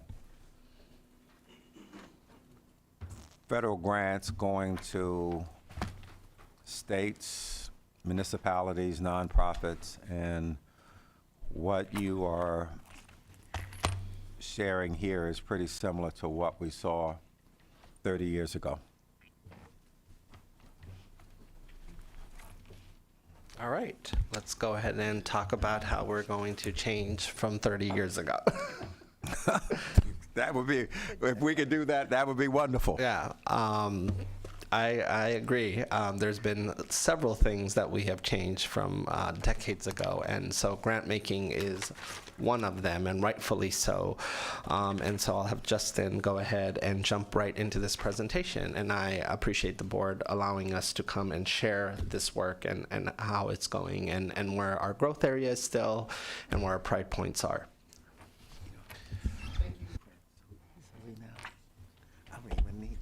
There we go.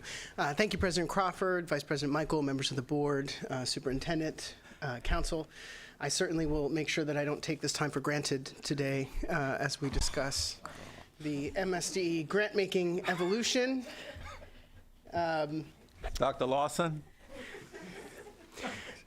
As a roadmap for the conversation today, everyone, we'll start with just some high-level context, grants by the numbers. We'll talk about what's in a grant. I think we often talk about grants, and grants are nuanced in terms of funding vehicle and what those do and how they're managed and what the different terms and types mean. And so we'll take a little bit of a look today just to norm on what some of that language looks like, particularly now and going forward. As you hear the department make reference to different grant programs, hopefully this is helpful in disentangling some of the different language that we often use. Also some of the different guiding parameters that influence how and in what way different grant programs are ultimately implemented and how they are held to account. We'll talk about specifically from there grants administration at MSDE, and then we'll dive right into the evolution of processes from July 2021 at the start of the superintendent's administration through now, and what that has also meant primarily in terms of change and change management.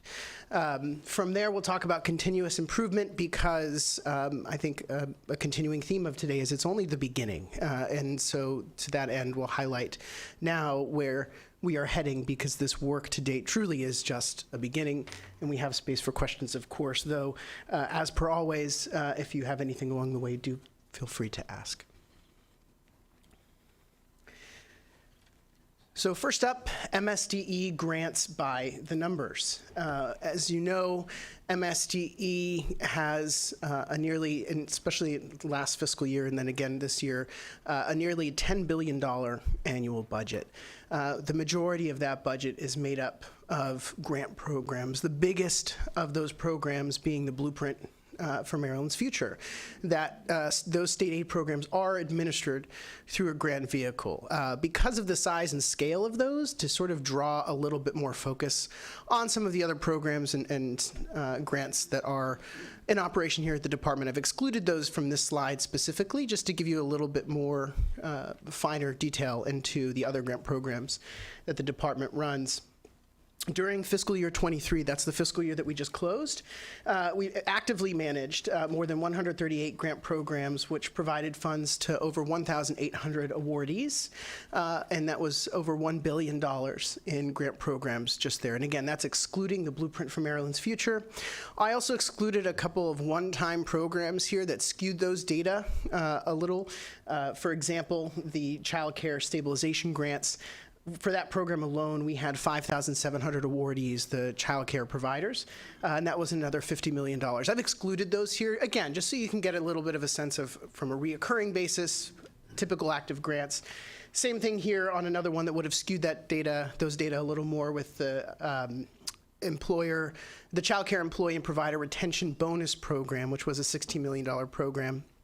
That awarded $11 million in fiscal 23, to about 3,000 child care providers and their employees. So again, that would have skewed those numbers up. So I want to kind of bring it back to what would be a typical amount of awardees in a given fiscal year, which is that around 1,800 number. Most of MSDE's grant programs are associated in some way with federal funds, though we, of course, have about, and that's most by a little. So 70 of those 138 programs were associated with federal funds. We have formula grant programs that are non-discretionary. We'll talk about what those things mean in just a second. And then we also have already to date so far in fiscal 24, we already have 44 new programs out the door. We released applications for 100 in June alone. Most MSD grant programs, again, like I said, are federal in nature. And important to note here, we're talking about MSDE, which of course includes the Division of Rehabilitation Services. So when we talk about some of this grant funding, we are also talking about the Federal Vocational Rehabilitation Grant Program, Disability Grant Programs, et cetera. Those are also managed at MSDE.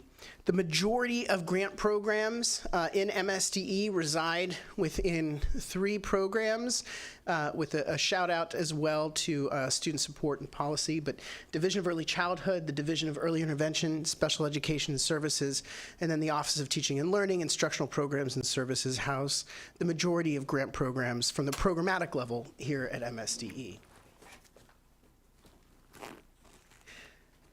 Much has changed within the last year alone. And so as we talk here about grants by the numbers, one number I also want to highlight is timing. And so many grant programs over the last couple of years, in fact, all of the grant programs, have in some way been affected by changes at the department. So most of the time that has been an alignment piece. So making sure that grant programs that used to exist but still exist under state law are done in conjunction with and aligned to the Blueprint for Maryland's Future, now the strategic plan as well. The reason for that, of course, being that if we're asking grantees, who primarily are local education agencies, to tackle policy work to effectuate change, but we're asking them to do so in a way that is either not in alignment with, or in some cases, even counter to efforts of the Blueprint, we're essentially funding converse goals. And so part of this is really doing that detailed programmatic level audit and going through making sure that grant programs are actually aligned to and that we are seeding expectations for outcomes associated with programs that link back to the Blueprint for Maryland's Future. In addition to that, we've also consolidated those onto one page, and we'll talk about MSD grant administration in a second and some of the main challenges we were trying to highlight. So I'll actually speak more about this in just a moment, but as a part of this work, and as the board already knows as well, one piece that we've done is tried to bring these all central. And so that centralization has also meant that for grantees or prospective grantees, there's now a consolidated way to access that information on the MSDE website. In an effort to think through and tackle that consolidation, and one example of this is something new for this year. So over the last couple of years, the department has been adjusting and tweaking the release dates for the applications. So we haven't adjusted the notice of grant award release dates or the time in which local education agencies have access to their funding for those until this year, in an effort to bring these title programs into a consolidated application process. And so, again, I'm actually going to talk about this when we get to our continuous improvement and what we're trying to tackle here. But I do want to note that these dates are changing, and for the most part, with the exception of a couple programs where we would typically release an application in the July window, we're running ahead of schedule on our federal programs. And in part, as you can see here with the variation in dates, all federal title programs used to be released at a different date, have a different deadline, have different reviewers, have different applications, and all of that. And so one of our efforts is to consolidate that work to both streamline it in terms of efficiency with the local education agencies, but also to, again, bring that question about strategy bring that question about outcomes, about success, and what investment decisions are being made with federal title funds accordingly. With that, we did run and check over the last couple of years what the timeline has been. So recognizing, indeed, that grant timelines have been affected over the last couple of years. For the vast majority of that, that's been a positive effect in terms of timing specifically. Comparing grants for fiscal 24 to fiscal 21, where those grants existed, and some grants did not exist in 21, so we didn't include those. We're on average about 31.86 days ahead on release timing. 35 days on release for comparing to FY22 ahead. We did look, there were, and we want to own that there were 6 grants that were released late this spring. All, with the exception of the Judy Hoyer program grant, were within 30 days of the prior time. And to be even more specific about that, those were 15 days, 21 days, 4 days, and 7 days behind fiscal 22. So again, maintaining those timelines is really important to us, recognizing that there are funding decisions that are associated with this, and that can leave grantees with question marks in the pivotal function of their operations, and we take that into account and we understand that, and that has been a large driver in pushing the timelines and making sure that those are public and understood by grantees. But what is in a grant? So we're talking about a grant, and again, I'm speaking broadly here, but there really are different kinds of grants that function in different ways, and I think the first question to tackle this is, well, what's the difference between a grant and procurement? What's the difference between grant and a contract? And this is something that the department has worked, and we'll talk about this especially in change management, a lot to be consistent and systematic about. So when the superintendent began, the department didn't have a guiding protocol or policy with regard to what constitutes a grant vehicle versus what constitutes a procurement vehicle. The department does have authority, grant-making authority, but that's been leveraged in inconsistent ways and for different reasons and for different purposes over time. So part of this work right off the bat was to figure out, okay, well, what is state statute? How do we make sure that aligns? How do we make sure that we internally have the accountability that we need to both know, understand, and communicate that to the programs, the differences that exist between grants and procurement as a vehicle? And so as you'll see here in just a second, we actually have added this to our overall process, but for definition purposes, and these are right out of code, so forgive me for reading. A grant is a legal instrument of financial assistance between a state grant-making entity and a non-state entity that's used to enter into a relationship, the principal purpose of which is to transfer anything of value from a grant-making entity to the grant recipient, to carry out a public purpose authorized by law, and not to acquire property or services for the direct benefit or use of the grant-making entity. One of the chief things that we consider when it comes to grant-making in distinction from procurement is the who it's serving. If this is something that's going to serve local education agencies, if this is something that is going to be providing services to them, not something for us or assisting us, or we're not trying to get, a new copier contract or something like that. Those are items that we would typically think of as a grant. In comparison, a procurement is an expenditure where we're trying to get rental, purchase or lease of supplies, services, maintenance, construction-related services, architectural services, engineering, and the lease of property, again, for the department and for our operations and responsibilities. With that, and with that policy, we also have a commitment to, wherever possible, to make sure that grants are fully open and competitive. And so making sure that just in the same way that with contracts and procurement, you would have an open and competitive process where the expectation would be to go on to Emma, or for larger grants or larger contracts to go through the other procurement mechanisms. Leveraging that same principled approach in terms of how we administer grant programs. By that same measure, making that same question and that same exploration around when and to what extent a direct grant is made, which would be the equivalent of a sole source award, and making sure that our guiding policies on that are consistent with how we approach and view procurement. To the extent that now, as part of the grants process here, grants kick off with the completion of this form. So right off the bat, just to check and make sure that we are using the correct vehicle, we have the policies, and I know this is small to see, but On the left side, on the left side of your screen, the top language of this form, all of those definitions, everything you see there are included on what constitutes procurement. And we have a checklist of questions to walk program staff through to ask, okay, what is this trying to do? Who is it trying to serve, to make sure that we can guide and have a really clear understanding of what vehicle is the correct vehicle to use for the grant program. Within grants themselves, we have, again, several types. So we have grants that are federal title or federal formula grants. We have state formula grants. And then we also have other types of competitive and non-competitive or direct and non-direct state program grants. So starting with federal title and federal formula grants, these are resources that are allocated to state and then on to local education agencies based on some sort of predetermined formula or allocation methodology that's set out in the authorizing legislation.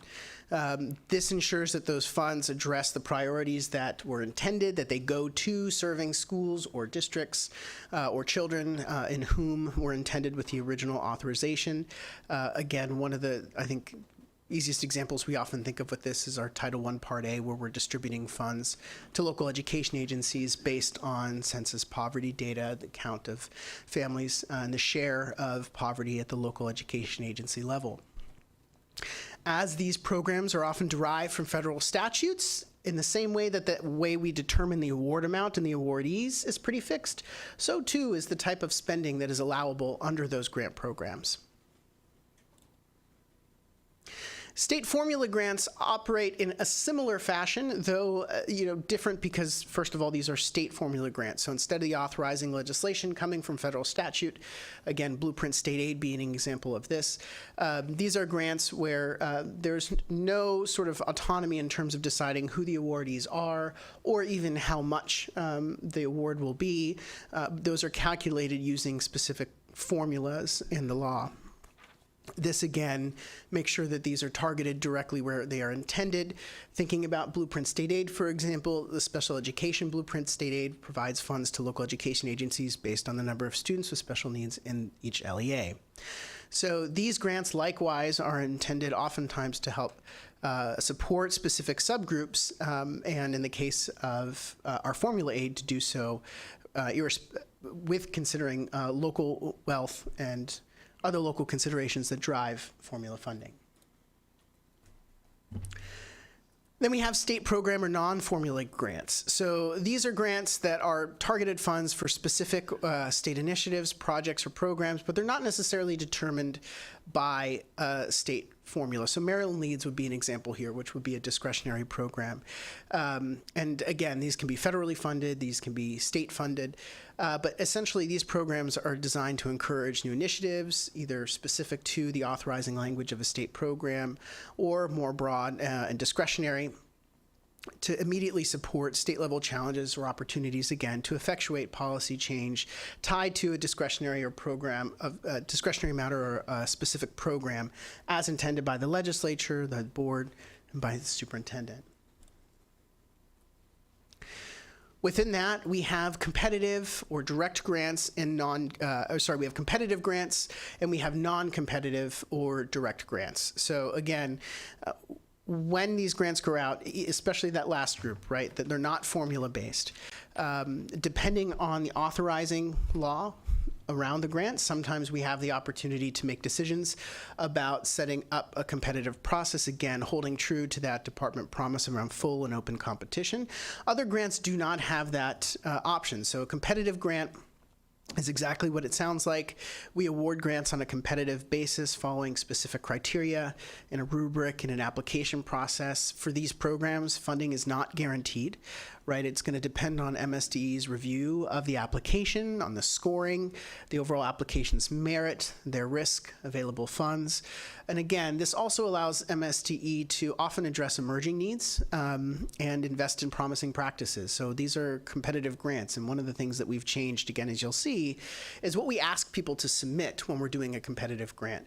And frankly, as when we're doing a direct grant as well, because even if it's competitive or non-competitive, regardless of the type in this case, accountability still matters. Those provisions do not go away whether it is a competitive or a non-competitive grant, and that's something we hold true.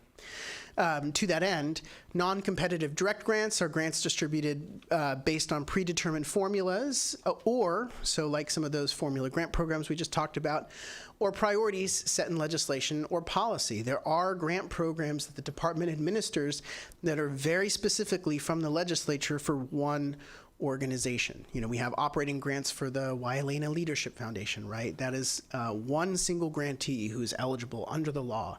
And those are the only, that is the only grantee, for example, to whom we can award funds from that state appropriation.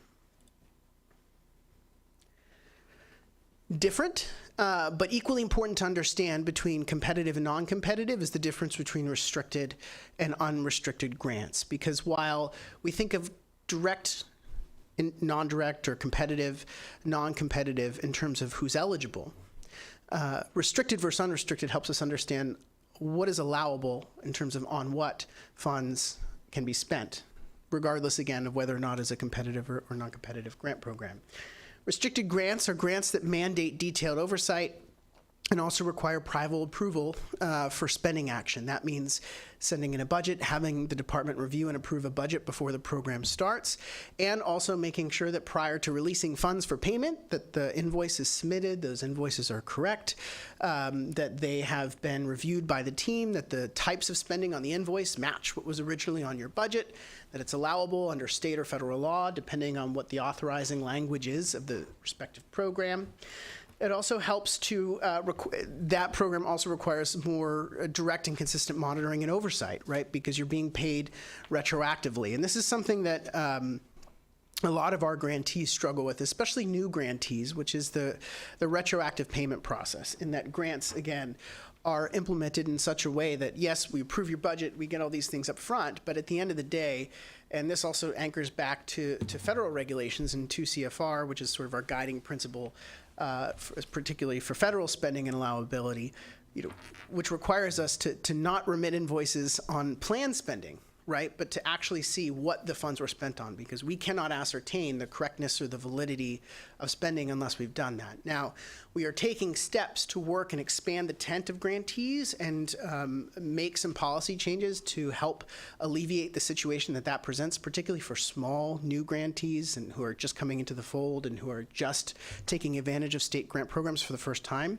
And we'll look at that in a second, but just to note here, that is often a challenge with those. Unrestricted grants, in contrast, are grants that essentially are automatically distributed without that same level of pre-budget approval and or invoice-specific review. Biggest example of this one is Blueprint State Aid. So by law, the department administers state aid to local education agencies in 6 evenly cut bi-monthly payments. We pay out that $7.5 billion, divide it by 6, starting in July through May. Those payments go out to local education agencies. Because of that language, we don't upfront collect, right, the required budgets. We don't collect some of those things in advance. We don't then reimburse local education agencies based on how much they've spent. They retain those extra funds in their fund balance at the end of the year. Those are unrestricted grant programs. Now, separately from this and unique to the Blueprint are some of the accountability mechanisms that come into play because of 5406, which is one of the accountability statutes, as well as 5234. We've talked about the minimum school funding requirements of the Blueprint. There are accountability provisions, so I want to be clear here that restricted versus unrestricted does not mean that accountability is more or less. It just looks a little different depending on whether the grant is administered as restricted or unrestricted. To that end, I want to talk specifically now about grant administration here at MSDE, carrying forward some of the broad concepts that we talked about and what that looks like and what that has looked like since the superintendent began to where we are now, and then, of course, to hopefully where we intend to go. One key takeaway, I think, up front, and something that you'll see anchored in and reflected in the next couple of slides, is the overall structure of grants management in 2021 and really through the end of calendar year 2021, which was a decentralized grants administration model. And so, Maryland State Department of Education has now 12 headquarter level divisions and programs in our budget codes. Several of those are doors, the rest here in headquarters. Within that, we have, as I mentioned, 100 plus grant programs actively each year. And we have overlapping programs each year because of how the state and federal fiscal year align. So there are many grants always going at the same time. Prior to 2021, all of those were administered separately. They were administered within their divisions, and divisions had their own policies, their own rules, their own templates, right? And there was good work being done with these, but they were certainly decentralized work, right? It was not consistent, which had a consequence too for grantees.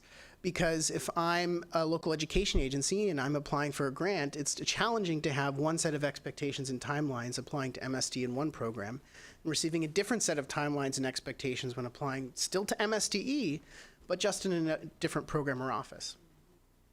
That also means that you can't economize on scale, because if we have information or if we have related programs, you lose that opportunity to benefit, to streamline, and to also, as we were hoping to move here, into the strategic aspect of this. And that matters tremendously because ultimately grants are a way to, as we've said, effectuate change. Grants are one of the biggest policy levers that we have to incent the types of local level policies and practices that the state board, that the department are aiming to see. And so using those effectively and having that sort of centralized administration model helps support a grant system that is tied back to that single alignment of vision and resources. And to be clear, this wasn't just an internal call for change. We've talked about the Office of Legislative Audits and recent findings, even the findings of the report from last year, which again was findings for grant analysis that concluded at the end of fiscal 21, so shortly before the superintendent began, but it was very telling nonetheless, from site visits that weren't happening either at all or in part, to fiscal monitoring that wasn't being done the way it needed to oversight and accountability associated with grant monitoring, reporting, spending, all of the above. And the OLA was very clear in calling out the department and making sure that we were making some sort of systems level change to address those issues. What did those concerns look like? And so I've broken this now into a few different slides that categorize the different types of concerns that are also the problem statement, if you will, that the Office of Grants Administration is trying to solve and work forward to continue solving. First, awarding concerns. Bypassing competition. We had a noticeable volume of grants that were directly awarded. They were non-competitive. There were grants that were non-competitive even though there was no requirement for that or no mandate for that in terms of how the grant was administered or the authorizing language. There were discretionary decisions made by different programs and not necessarily even by department leadership. That presents a number of challenges.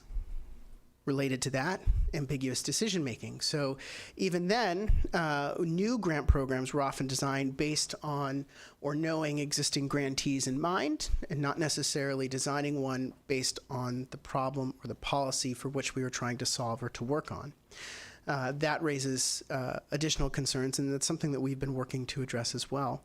And then, of course, outside of programmatic areas, the financial implications are involved here too. So when you are awarding this way, you may not be getting the type of academic return on investment. You may not be getting the type of outcomes that you're looking to see if you aren't working to collect or administer grants in a way that is outcomes focused, that is always having as your guiding light, as that compass, student improvement. So we have awarding challenges, and the next step of the grant process, we have monitoring challenges. So part of this is moving from checking boxes to ensuring impact. And so historically, the department was very, very compliance oriented. And to be sure, compliance orientation is a huge lift. Compliance with federal and state grant programs requires an enormous amount of effort from MSDE program staff, from local education agencies, and other grantees. However, while that does ensure that rules are followed, it doesn't necessarily grapple with the real-life implementation of those programs, or at least not at a department or a system-wide level. And so having the ability to make those adjustments in real time is essential.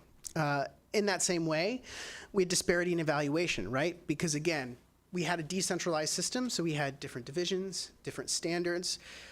Right now, DAPR, the Division of Assessment, Accountability, Performance Reporting, and Research, has now a consistent role across programs, as we attempt to break down silos, to engage in evaluation across programs, to make that more systematic, and also to increase the rigor of that as well.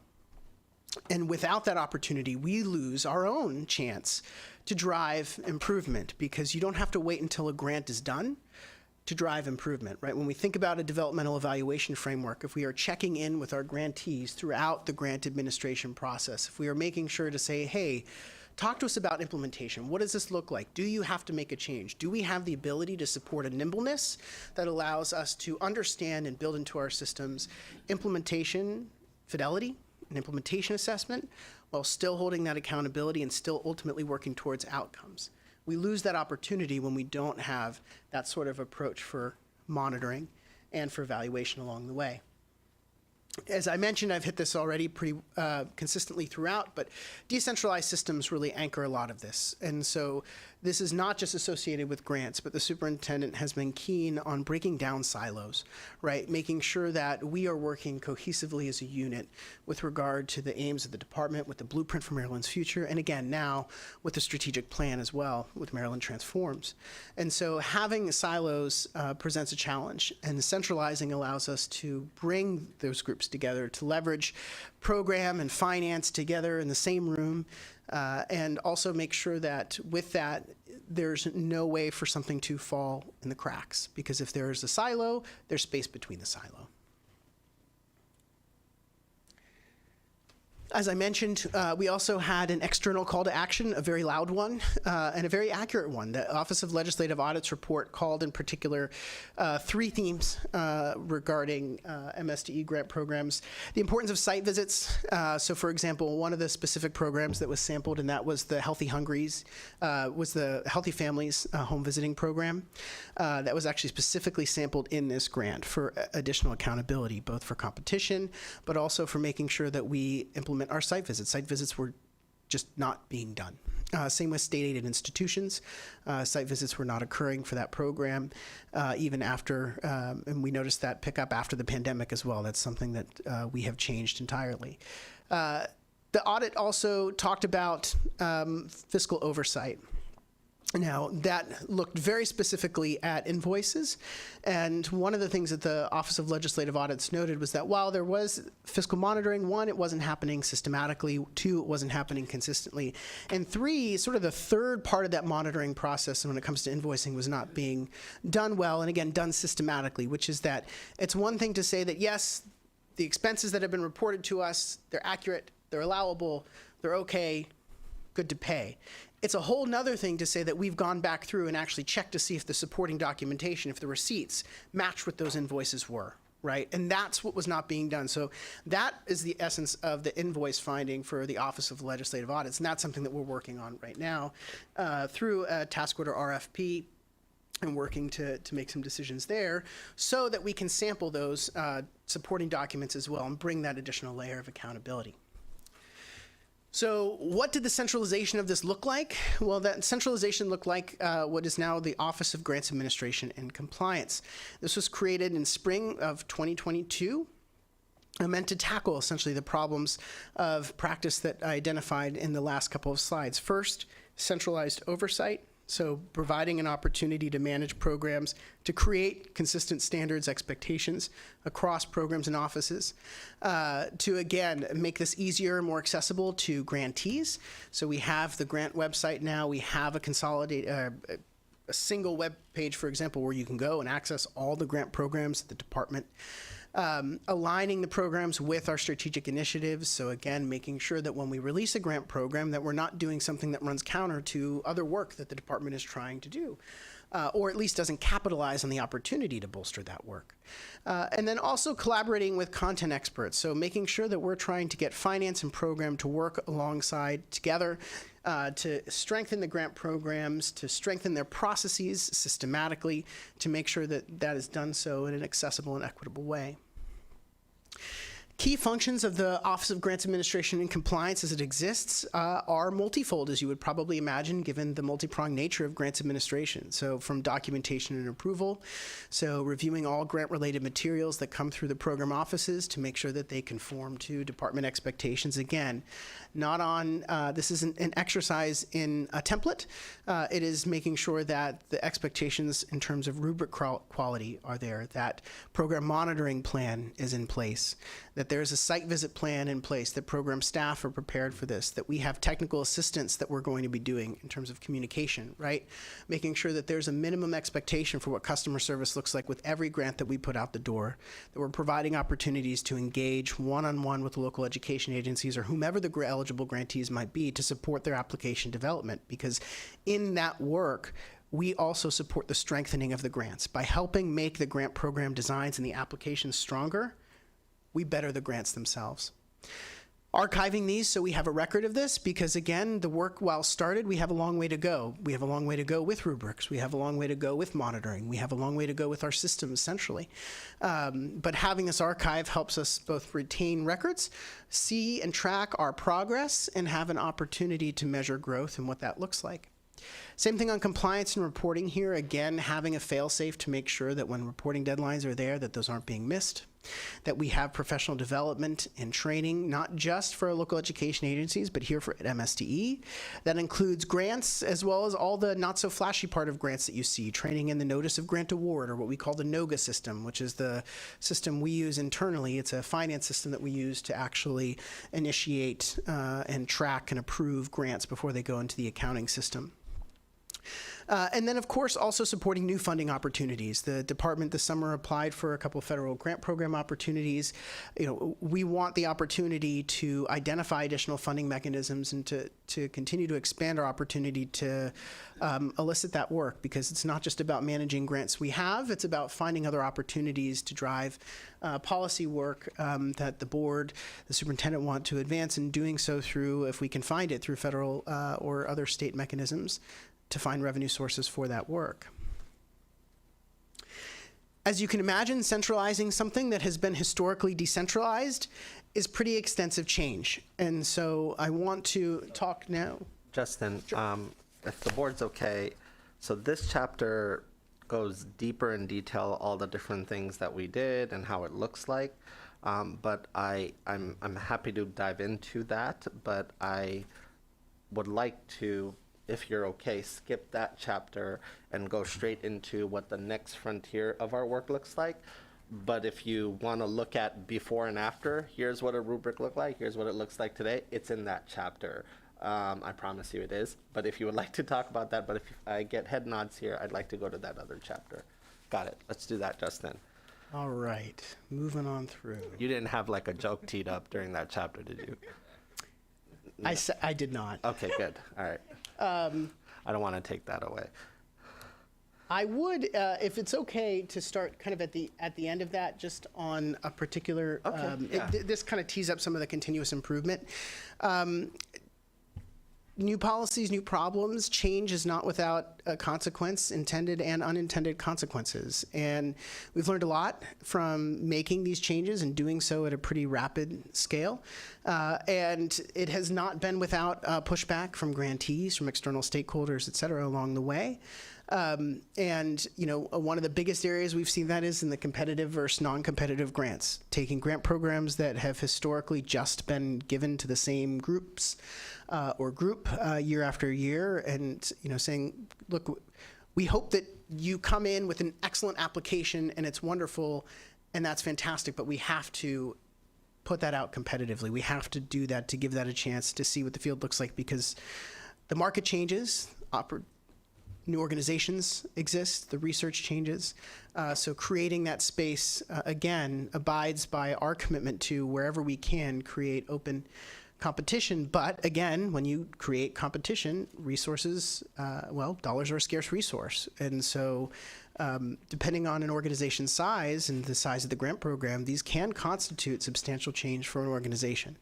And we recognize that, and one thing that we are also trying to work on with change and change management is giving more of a runway, a more advanced notice, and communicating that out better to grantees in advance.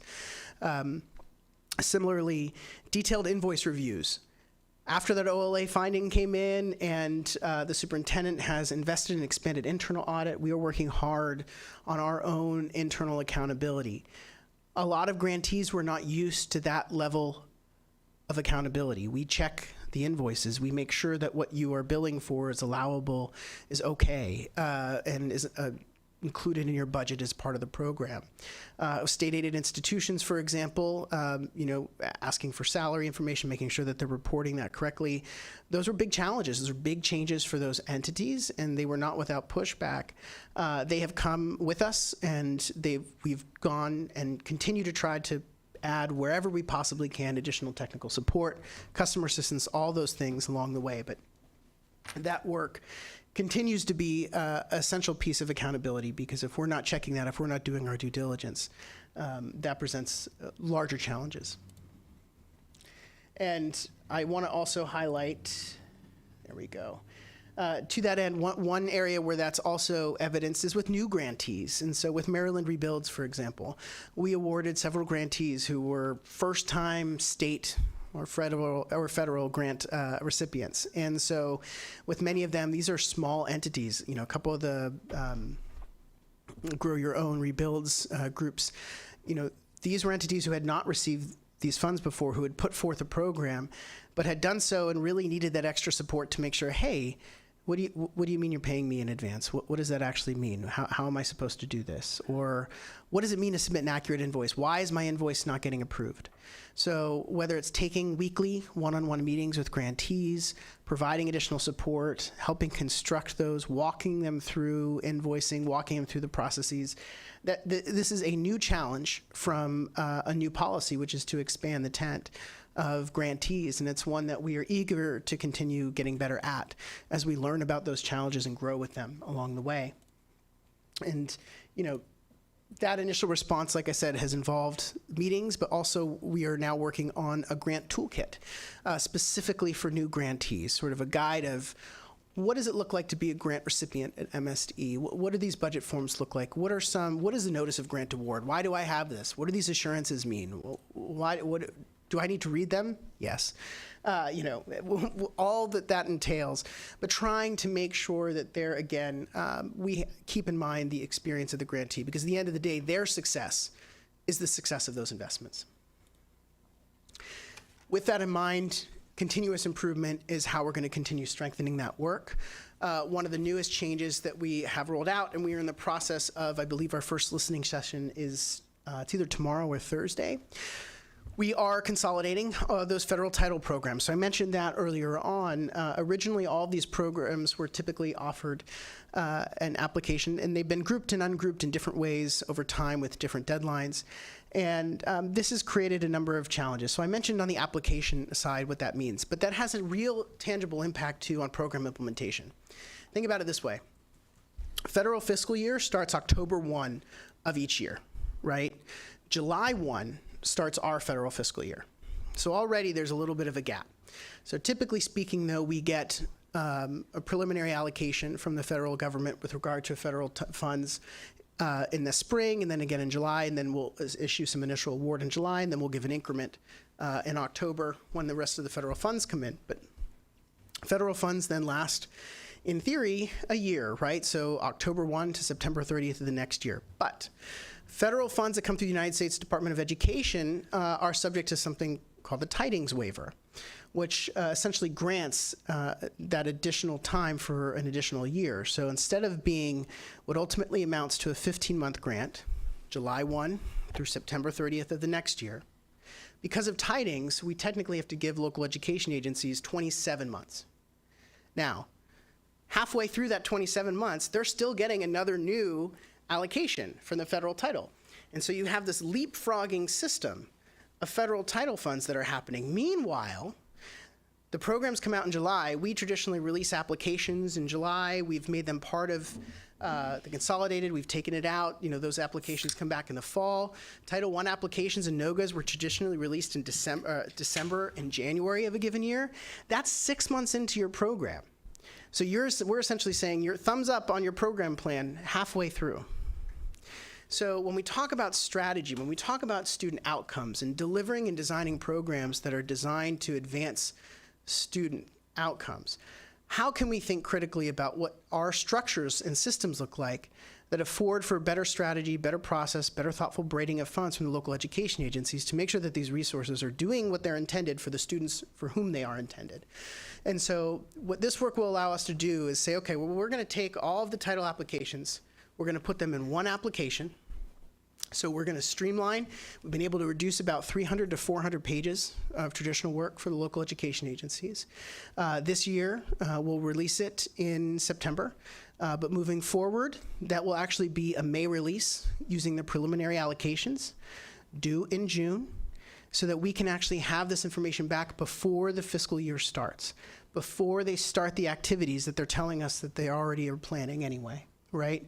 So that we can encourage that strategy. And again, we're putting all of these title funds together. How is Title II, Title III, how are these interacting? How as a school system are we thinking about these federal programs together? How are we thinking about these in service and in alignment to the blueprint for Maryland's future? And Maryland Transforms, the State Board and State Department's strategic plan. This will allow us to do that. It allows us to do it by reducing time, paperwork, and lift from the local education agencies. Again, it allows us to bring that strategy into the work. It's a big change. It's a big change. And we keep pushing, but you're too excited about it right now. I'm so excited. All right. Much to do ahead, but an example of what we're trying to work through. And to that end, also e-grants. So right now, again, paper systems. We've got the templates, the rubrics, all of these systems in place. But again, we're leveraging about 3 or 4 different financial systems, office systems, et cetera, to monitor grants. We have Excel templates, we have computer systems. Moving to e-grants will allow us to consolidate this all into one process. We tested it this year in the BOOST program, or as I'll call it here, Boosted by Boost testing. We use that with the vendor. We're trying out another one. We're going to decide between the two and move forward with that. But that'll allow communication, review processes, everything to happen within one single platform for all grants. It'll consolidate the reporting. It'll reduce manual lift. It'll reduce the use of different disparate systems and bring them all into one. We are, in terms of continuous improvement, we are cautiously optimistic. We had an initial recommendation of moving forward. We're waiting for finals, so we're okay putting this here. But again, we are cautiously optimistic as well as we go back and look at previous grants and what we can do and how we can improve. That includes the Perkins program and the Federal Fiscal 21 program, which had $844,163 returned to the federal government. Notably, we're not the only state. At least 12 or 13 other states per the U.S. Department of Education returned funds, some over $10 million, California, Puerto Rico. But many other states returned, Idaho, Connecticut, et cetera. We're looking to get that back, and so we've been conditionally recommended to be able to fully draw down those funds and to zero out that balance as we went back through and conducted financial auditing from past years. It's also about the processes itself. When we hear a stakeholder asking for help, what can we do? Trying short form applications, leveraging systems that we can do to make the process easier, reduce the time tax without reducing the rigor, quality, and expectation of the grant programs themselves. With that, we'll go to questions. Not necessarily a question, just kudos. I know the Perkins getting the money back, if we do get that back, that's great. Good due diligence and going to get that. Secondarily, the chapter that we skipped, which is fine, goes into detail about some of the changes that you're making to make this more efficient. And I just want to applaud from this seat this step in that direction, because if it works in the way that you expect it to, and all the consolidation and the streamlining and the timelining, I think you're going to open up the opportunity for, there's a single line in here, but I just want to second it. Small and first-time grantees coming in and diversifying the portfolio of grantees, really mixing things up a little bit. And as we know, most of those small and first-time grantees are most likely minority-led organizations. I think that's wonderful. I think that you should continue to do that, and let's go get them. So, good work. Additional comments in the room? Dr. Getty? Back in the spring or early summer, there was a grants issue with MFN, and there was an outcry from the General Assembly, and then we pressed pause. Can you just give us a quick update on where we are with that process? Yeah, absolutely. So MFN continues to be a partner for us. They continue to administer both the Child Care Resource Center and Patty Center grant programs in an effort to make grant programs open and competitive. The department is opening and competing grants wherever applicable. Now, that's not all grant programs. And again, to my other comment, part of this is change and change management and making sure that we do a good job of communicating this out well in advance. Because our organizations, those changes can have a huge impact on them, their teams, and who they serve. So, with regard to that, I think the best way I characterize it is absolutely a communication mistake. I should have communicated more upfront and clearly, first of all, that we aren't changing. One thing that did look different for them this year, specifically, is we had a good chunk of their fiscal 24 funding is out of American Rescue Plan funds. And at the time, we've been meeting with them a lot because they had changeover in their finance office. And so we wanted the opportunity to support and make sure they could get their invoices in because, frankly, we wanted to pay them. And so getting that in and providing that support, now that they're back up to speed with invoices, they're back up to time, the teams continue to meet with them pretty regularly because they are the recipient of several state grant programs. And so those programs persist. The teams continue to have a standing biweekly just with MFN specifically to continue with that administration to support as they've had turnover there to make sure that our teams are doing whatever we can. They're a hugely important partner in this work and in the space.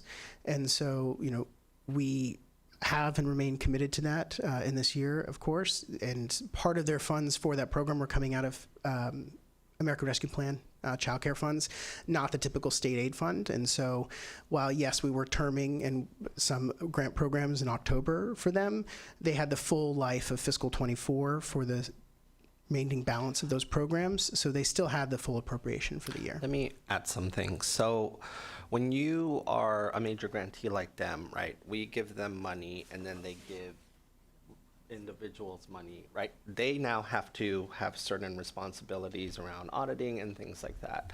What I want to have a conversation with them, because they are going to be an essential force in realizing our Ready for Kindergarten strategy, absolutely, and then a percentage of that supports their operating, right? And that's important to them. Obviously, you got to make sure you can pay your staff and everything.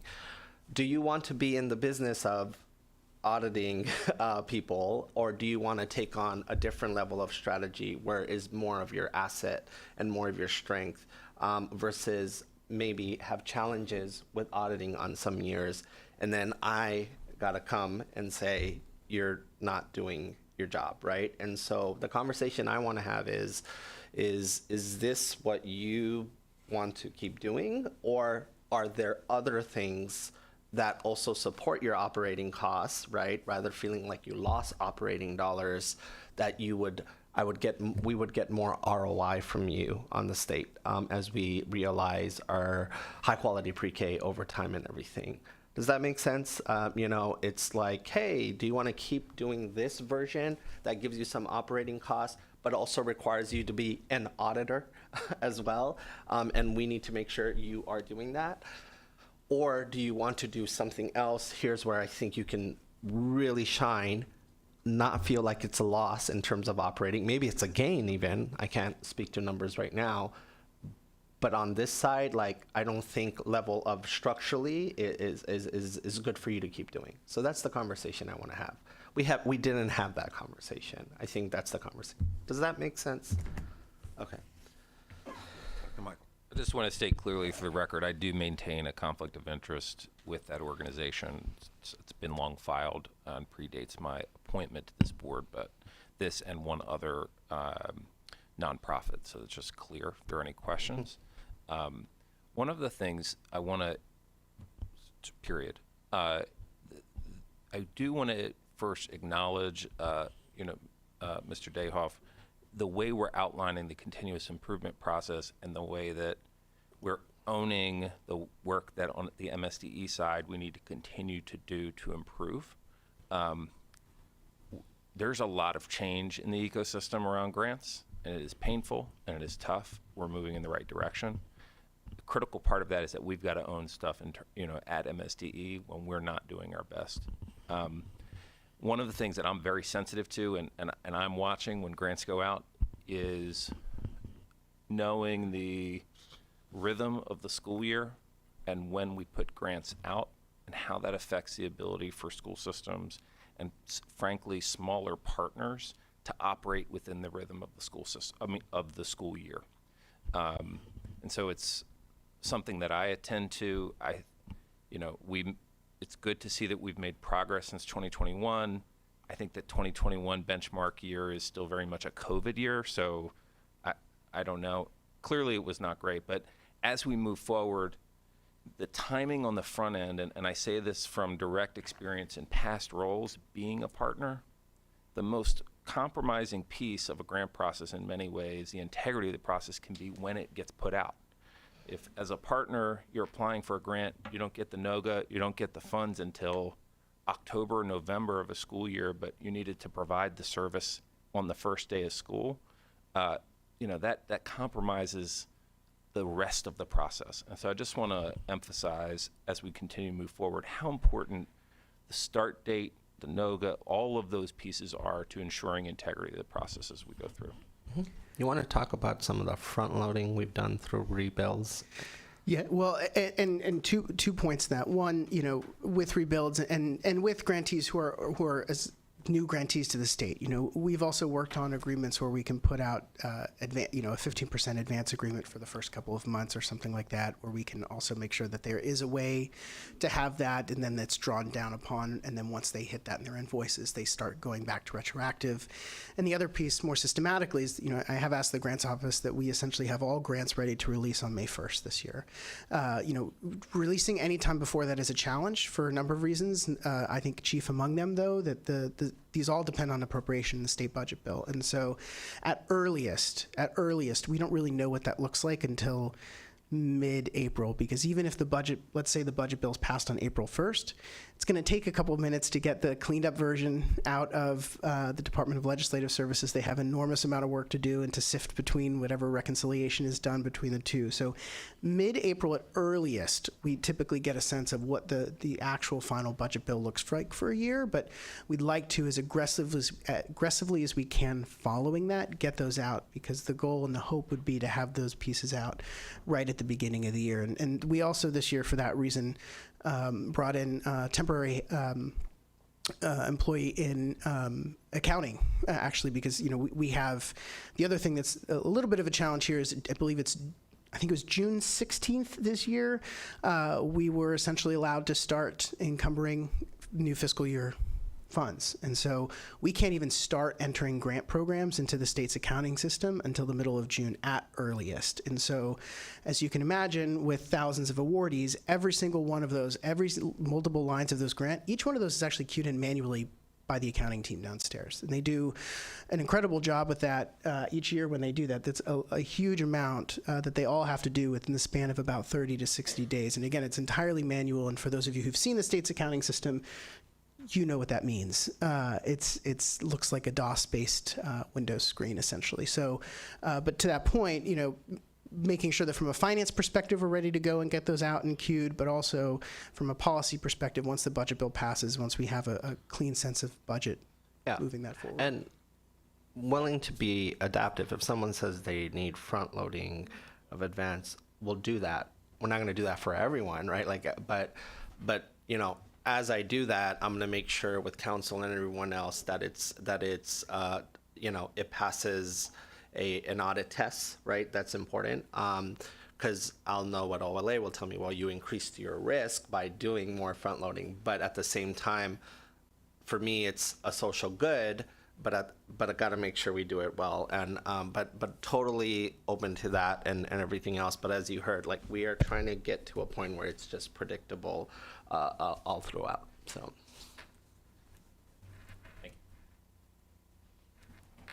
Ms. Chang. Yeah, thank you for the detailed information, and I'm not the expert in planning any budget at this point. But I was just wondering, for the release day, I know our incentive is to move it back into one deadline, and then get the timeline before school starts so we can plan ahead. But with the some EAs, they could be competing or applying for multiple programs or different grants. So would it be create some kind of how would say, kind of chaotic moment at that kind of month of May or June? I was thinking some grants or some program is kind of long term. It kind of coming back every year, but different year it probably plan different activities or different contents embedded in that program per se. So is it possible kind of skew a little bit, but not way too far in terms of the long-term program versus short-term or new programs? Explain. I think we're not going to have one universal launch date and deadline for every single grant. I think that's not, but explain a little more about the difference. Yeah, we're not going to do that where every grant goes live on May 1st and every grant is due on September. There's going to be key grants that are operating for, you know, say like after school providers, mom and pop, that do come out earlier, but there are still going to be things that stagger through the year and it still works with programmatic. And I think it's just making sure that those, like, for example, with pre-K planning, you want to make sure you have it well in advance going into the launch of the school year. But some things like our robotics grant and such can happen more so after the year starts.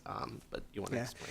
Yeah, I mean, so the consolidated Title ones, those will be together in terms of that group. But the overall, the full expanse of grants will not necessarily all have that same release date. And I think, you know, if we could, you know, the ideal situation would be to go earlier, right, and not later. The challenge, though, goes back to the budget bill, and technically anything is subject to change in the course of legislative session. And there will also always be, I would imagine, bills that come out or new bills that are passed that ultimately create a new grant program.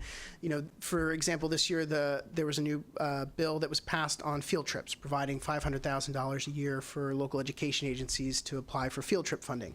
Now, that wasn't funded this year, so that'll go out for the first time in fiscal 25, so you'll see that next spring. But, you know, there are always going to also be new programs that come out that will also fall certainly after that May deadline, because the governor might not have even signed the bill yet until the end of, until the signature deadline in May. So, yes. Okay, great. Thank you so much. And the other thing is about the e-grant. By hearing all this paper, you know, application got to be manually entered, just like, wow, it's a so much burden on the department itself, and transition to e-grant system. Yeah, I think it's marvelous. However, when you're filling some kind of application or something online, if you run into kind of issues, is there any like a chat or like you know, some assistance or help right there at the time? So even before we talk about going to e-grants, every grant program already has at least one dedicated program contact that you can get on the phone here at MSDE. So all programs now have to have at least one individual who you can pick up the phone and call, in addition to the technical support sessions, in addition to Q&A, in addition to FAQ. So even now, you know, I don't think we're waiting for e-grants for that to be a problem, but I think we will have to adapt what customer service. Now, if you're working on your grant at 3 a.m. and it's due at 7 a.m., I can't guarantee my team's going to answer the phone. We got bigger problems there than why you waited till 3 a.m. So we're going to put that example aside, but around the clock business hours, and sometimes more often than not on Saturdays and Sundays for our childcare providers, we are available. And that we have staggered different hours and such for employees to do that. Just that 3 a.m. moment, I can't guarantee that I'm one. just thinking ahead, say when you build up the e-grant system, have something incorporated into it, like a system. But not the real person, actually, when somebody, they are kind of got stuck, actually the answer usually in the website itself, but there is some automation there. So that's like AI. One of my favorite things about being here in general is I think there's a genuine openness for innovation and opportunity. And I think, whether it's exploring what new chatbots look like. I mean, I have experience designing well-curated chat flows and customer service flows to have a curated experience, even if you don't have a live person. But now you have artificial intelligence avatars where you almost can't tell the difference. And that has potential impacts, not just on grants, but on all sorts of programs that we offer, from the child care scholarship program, et cetera. But I think, considering and always being mindful of customer service and our service level agreements will continue to undergird our work, and will support approaching whether it's that or whatever other innovative needs we can rely on as we evolve these systems. Great, thank you. Thank you. Seeing no other questions or comments, nicely done, in the right direction. Thank you. And I think we only got one joke. Was it just one joke, I think? I think there was two. There was the boosted with boost. Oh, yeah. And he's not going to take this for granted. You're getting better, sir. Jokes.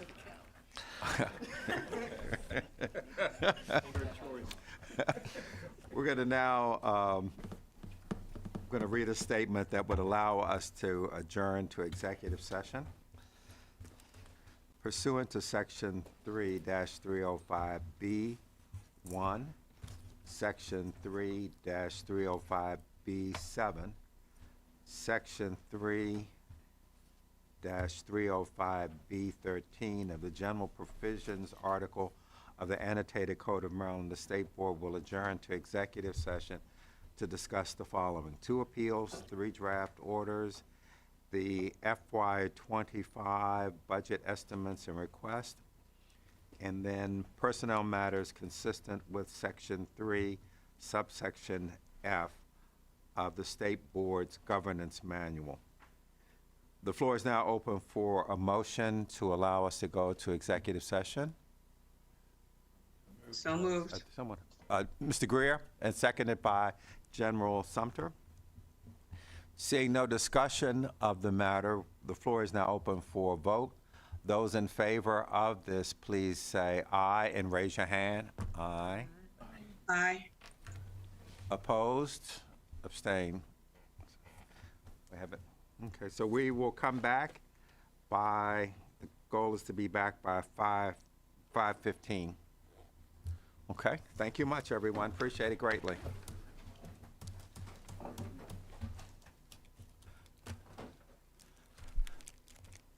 Superintendent, do you want to do the budget first, and then get him in and out, and then we'll go to the appeals? Okay.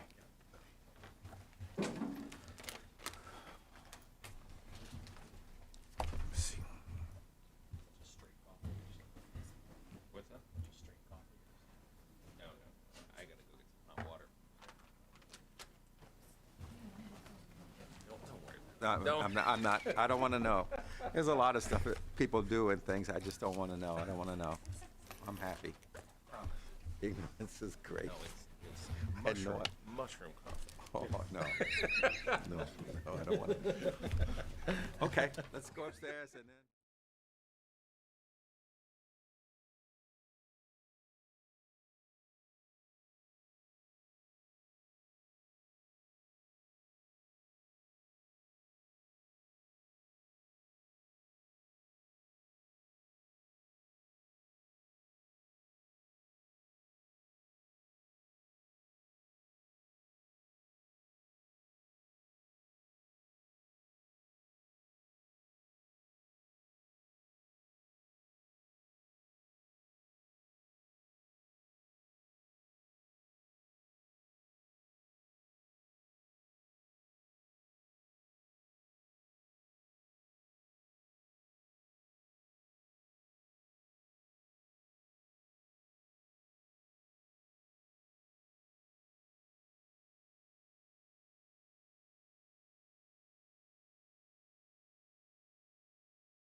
Welcome back. Thank you very much, everyone. We appreciate your patience. At this time, we'd like to have the State Board Member Committee report outs and updates. Any report outs or updates for the good of the order?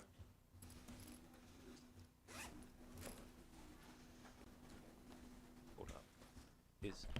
Sorry, Joan is trying to get on. I'm sorry. Okay. Is the Zoom up? This is, we have 2 board members who are virtual. Can we, thank you, bring them in? We'll wait just a minute, give them an opportunity.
Are you trying to log in still? Okay. Are we having an issue with the service? Might have expired, I'm not sure. I think we're okay without you. Yeah. Yes. We have quorum, so why don't we proceed? We'll let you go. We've got quorum, and if there's anything significant, I'll text you. All right. Bye-bye. Okay, great. So the floor is now open for board member committee reports and updates. Anyone have anything? Yes, General?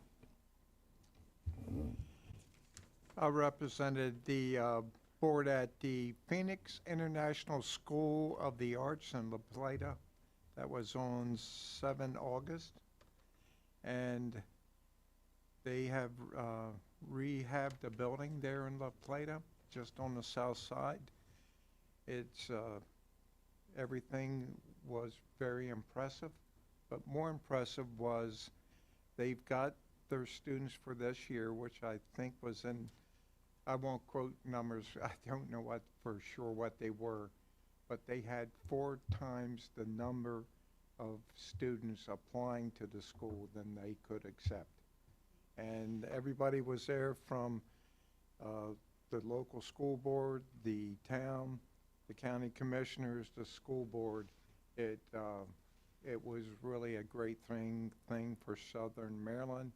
And if you're driving through La Plata, I would tell you to go and visit. Sounds good. Very impressive. Thank you. Thank you. Anyone else? Ms. McCusker? Mr. Paul and I represented the board at a roundtable in Prince George's County about career and technology education at Crossland High School with Secretary Cardona. It was a really great roundtable. The students were amazing ambassadors for that program. And the Big Rocks Committee has met one last time before we stand up the permanent committee, and we were able to kind of put together what we thought some of our priorities might be before we stand up the new committee. Sounds good. Thank you. Anyone else? Yes. Dr. Mike? Dr. Getty and I both, we took turns. We spanned most of MABE, and just wanted to add a couple thoughts. One, we heard from the governor and read from the governor on the impending forecast moving forward, and budget cuts are on the way. So I wanted to lift that.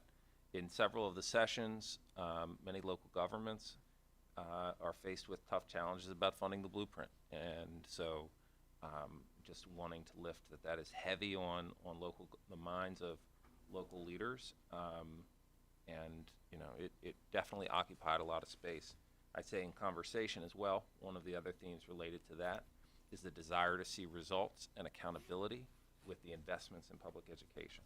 So we had good news to share earlier today, but the word accountability was used a lot in terms of seeing results for that investment. So just reporting back from that. Dr. Getty, anything to add color to there?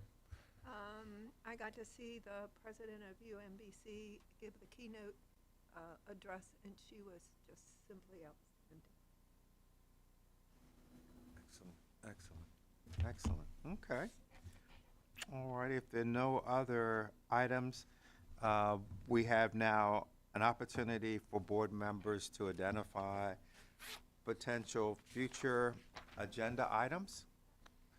You can express them now, or you can let us know. You contact Zach, or when we do our monthly check-ins, we're more than happy to get that information at that time.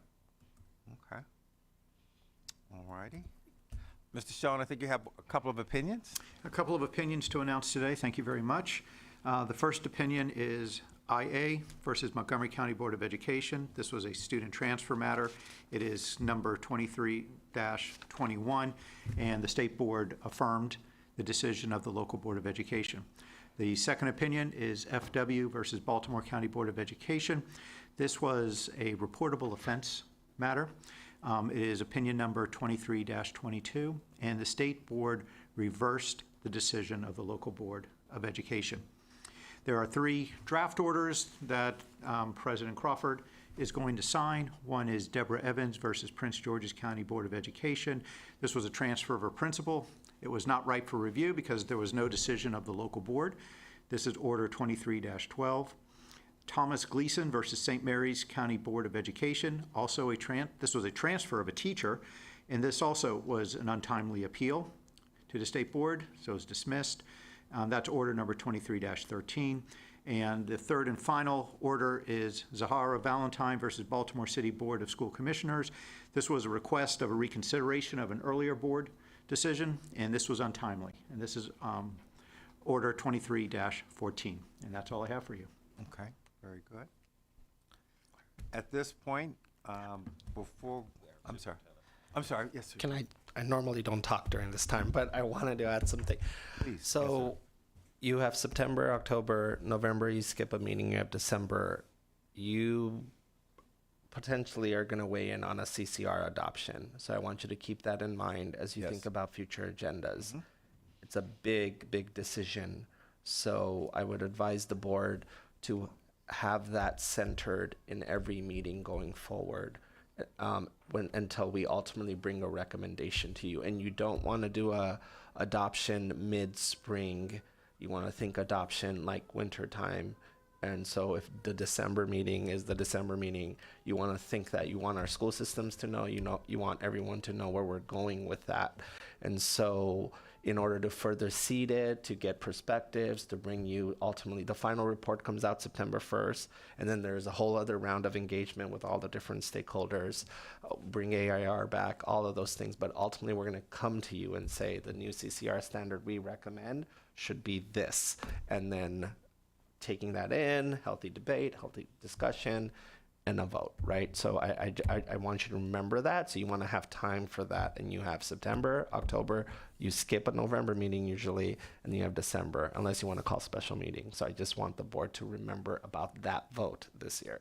So ideally, then, we would make a decision by no later than the December meet. I'm just trying to understand Yes, sort of time frame. But if you want to truly seed it and have the department give you everything, you've thought through everything, the public has seen you think through everything, you want to use every meeting going forward, and I stand ready to do that. Okay. Not to say we're not going to do other presentations. I can churn out slides, but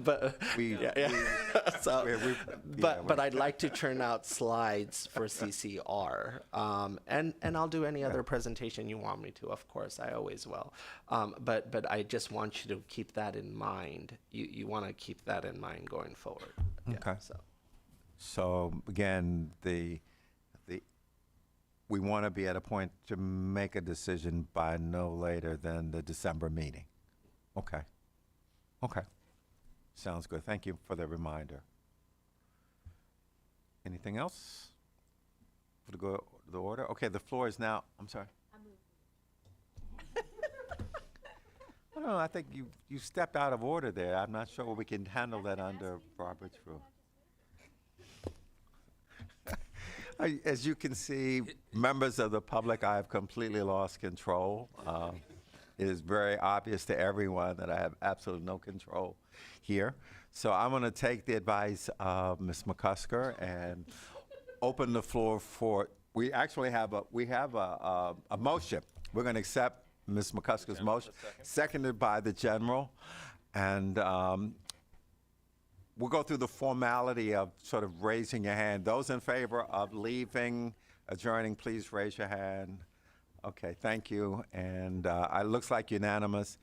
And it comes at a perfect time, because if we'd stayed another minute or so, I would have had absolutely zero authority, and it would have been apparent to everybody. Thank you, everyone. We appreciate it greatly. Great meeting. Thank you. Thank you.